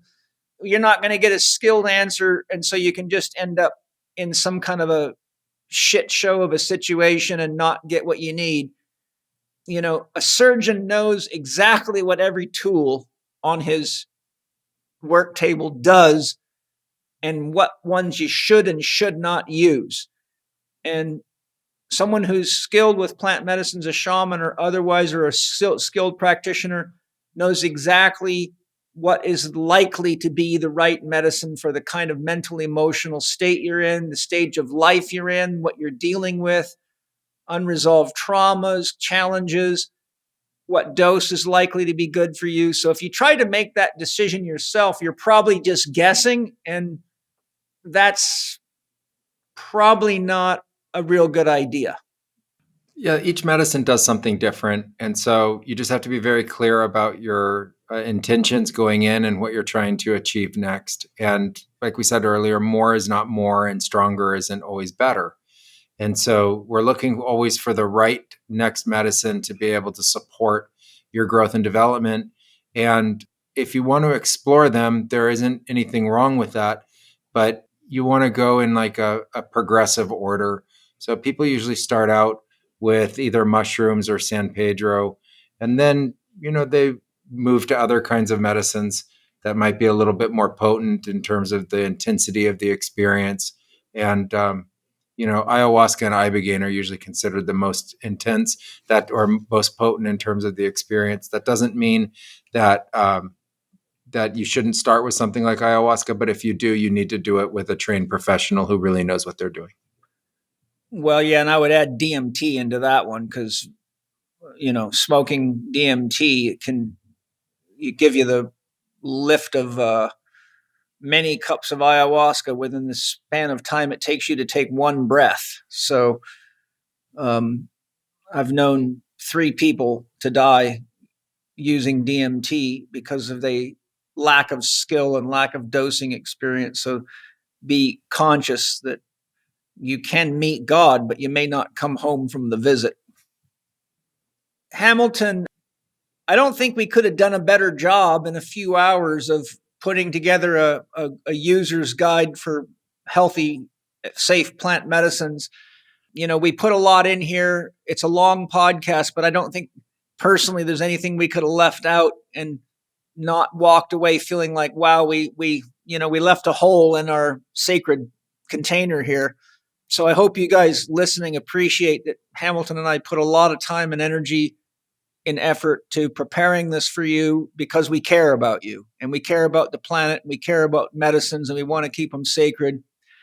And we know that the world needs plant medicines for healing and awakening right now, but we also know that one man's medicine is another man's poison, and you want to make sure you keep it medicinal, because as Hamilton and I have both said, these things are double-edged swords. They can be surgical scalpels that help you heal, or they can be the knife that kills you if you're not careful.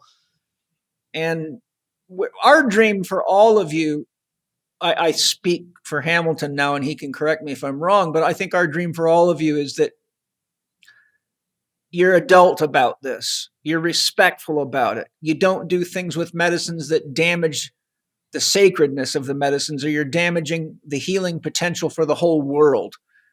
That you respect that these things aren't candy and they're not pills and drugs you buy at a drugstore. They need to be grown, they need to be managed and nurtured and cared for. And when you find someone that you can get real medicines from, you should pay them well, because it takes a lot of time and energy to prepare medicines properly. So if you're looking for cheap medicines, you're already off on the wrong foot. It's an investment in you, and it's an investment in life. And because of all the things that Hamilton and I and Kyle Kingsbury and many others have run into, I think Hamilton and I both really felt from our meeting together, the best thing we could do is to give you a good user's guide to help you be aware of the risks of this and be aware of the benefits and the healing powers and all the things that we've discussed. So Hamilton, I'm super, super grateful to have been able to do this with you. And I thank Kyle Kingsbury greatly and the others that recommended you, because it's just such a joy to meet someone that's so grounded and so experienced and really full of honest wisdom, and can really help me help a lot of people. So thank you. Oh, you're very welcome, Paul. It's a tremendous pleasure. And I agree with everything that you said. This is about the sacredness of the medicines and the respect for them on a global level, and to understand that it's the safe, professional, respectful use of them that allows them to be a medicine for everybody. And it's time for our culture to receive them in a way for a great awakening. And they're incredible tools for that, but they're so powerful that we have to be very humble and very, very careful in the way that we use them. And so I appreciate sharing that message. And I love the idea of sharing this knowledge and wisdom with everybody so that we can have even more powerful healing come from these medicines, and even a more beautiful transformation for everybody involved. Thank you. And also, I would highly recommend any of you listening to this, because there's going to be many of you that all of a sudden say, oh, I know someone that needs to listen to this, because it's obvious from what we shared that they're making mistakes and being dangerous to themselves or other people. So please, anybody that you think needs this level of awakening and awareness, and some guidelines, pass this thing around. It doesn't cost you a dime to do it. We're not asking for anything. We just want everybody to be safe, because right now, if you haven't noticed, we need some rapid evolution on the planet. So as Terence McKenna says, you can either sweep the monastery floor for 7 years or do one hit of DMT. It's up to you. But I would rather you sweep the monastery floor for 7 years than do the DMT if you're not guided by a skilled guide and it's not done intelligently and in sacred space with sacred intention. The point is, your evolution can be rapidly accelerated with the intelligent use of plant medicines. And anybody that doesn't agree with that probably has never used them. That would be, I've noticed over the many years I've been working with plant medicines, that almost everyone that has harsh criticisms has zero experience using them, or they did very stupid things themselves and automatically assume everybody else is going to be as stupid as they were. So there is legitimate criticism because people do the kinds of things we warned about here. But our goal is to give you the guidelines to find somebody that you can trust, to know what you're looking for, to know how to set it up, to know to be careful who you buy from, where you get them from, and all the things that we've discussed are critically important. And as I shared, I've already known 6 people to die doing plant medicines, and I shared one of those very sad, true personal stories with you. But I've known 6 people in my own circle of friends to kill themselves by doing stupid things with plant medicines. And one of the stupidest things you can do, aside from using LSD in water, is doing DMT in a jacuzzi or a swimming pool. 2 of the people I know drowned doing DMT in a jacuzzi. Completely different, didn't know each other, but did the same trick. Took a full hit of DMT went unconscious, went under the water and drowned, and that was the end of them. And all they found is a dead body and a pipe in the jacuzzi. So there's some real things. And I also have a lot of empathy for parents, because a lot of parents with kids that get to their teenage years, early 20s, are aware that their kids are out chasing this kind of crazy stuff down. And so a lot of what we're sharing today is very important for young people, young men whose testosterone's turning on. They're getting a bit wild and crazy. These are not things you play with. These are things you be very, very careful with. And, there's this thing called karma. If you abuse medicines, you always get yourself back. There is no escaping the law of karma. Believe it or not, if you don't believe in the law of karma, I can show you how to figure it out. Go find a steel shipping container somewhere, and if you're stupid enough to do the test, fire a 22 caliber bullet inside it with the doors closed. And if you can avoid the ricochets of that bullet and still live, you're lucky. Karma means action, reaction. You swing an axe and miss and hit your foot, it cuts your foot open. Action, reaction. You throw a tennis ball at a wall real hard and it comes back and hits you in the face. Action, reaction. You do stupid things with drugs. Action, reaction. So the law of karma is really as real as life can possibly get. And I think we all need to remember we owe it to each other to exemplify love, responsibility, adulthood, and acting in ways that, if emulated, would make the world a better place for all living beings now and in the future. So, Hamilton, could you please share where people can reach you and anything else that you'd like to share before we say goodbye? Yeah, everyone can reach me through our website at bluemorphotours.com. And you can find me on social media at Hamilton Souther Official for Facebook and Instagram. And please get in touch with us. If you're interested in information, write us at info@bluemorphotours.com. And we're happy to keep sharing and invite all of you to come on our retreats and come and meet us, and look forward to sharing plant medicine ceremonies with you. And I hope you got a tremendous amount of information and direction and guidance from this podcast. And Paul, thank you so much for having me on it. It's just a tremendous pleasure. Yes, I feel like I have a new friend for life, Hamilton. I really would like to stay in touch with you. I'll probably be sending lots of people. I'm sure the podcast is going to keep you very busy. But I'm just grateful that I now have a shaman I can refer to and send people to and help people, and a place that they can go where they have a safe container. Because I'd rather people fly all the way across the world than go to their local junkyard to have their ceremony and end up in big trouble. Because like I told you, one of the guys that got hurt by that LSD, he had to shut his whole business down. It cost his parents about $35,000 in medical bills. And he was probably making $100,000+ a year when he had to shut that thing down, and it disabled him for well over a year. So if he would have seen you instead of the person that did that to him, he would probably be making $250,000 a year, and his parents would be really happy, and he'd have evolved himself spiritually. And unfortunately, he went against everything that I had told him, because he happened to be part of a group that I had given this very kind of a talk to multiple times, and chose to go against everything that I had taught him. And so there's the law of karma at work, and it doesn't care if you're 14 years old or 44 or 94. It is a law. So I'm very blessed to have met you, Hamilton, and it's my intention to stay connected at the heart with you for the rest of my life. So thank you. Oh, amazing. Same for me, Paul. I feel exactly the same way. And I really look forward to when we'll get to spend time together in person. And I look forward to the continued friendship and communication that we'll get to have. Aho, Great Spirit.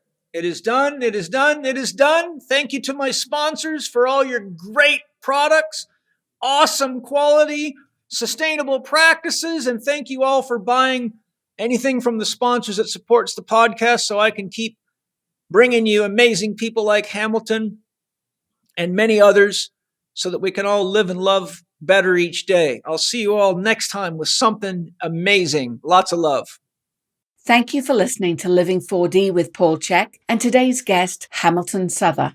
You can follow Hamilton on Twitter at Hamilton Souther or on Facebook at Hamilton Souther Official. Visit the Blue Morpho websites at bluemorphotours.com for in-person plant medicine retreats and bluemorphoretreats.world for online retreats. You can also find them on Instagram and Facebook at Blue Morpho Retreats. Check out Paul on Instagram and TikTok at paul.chek, on Twitter at paulchek, or on his YouTube podcast channel, youtube.com/living4d with Paul Chek.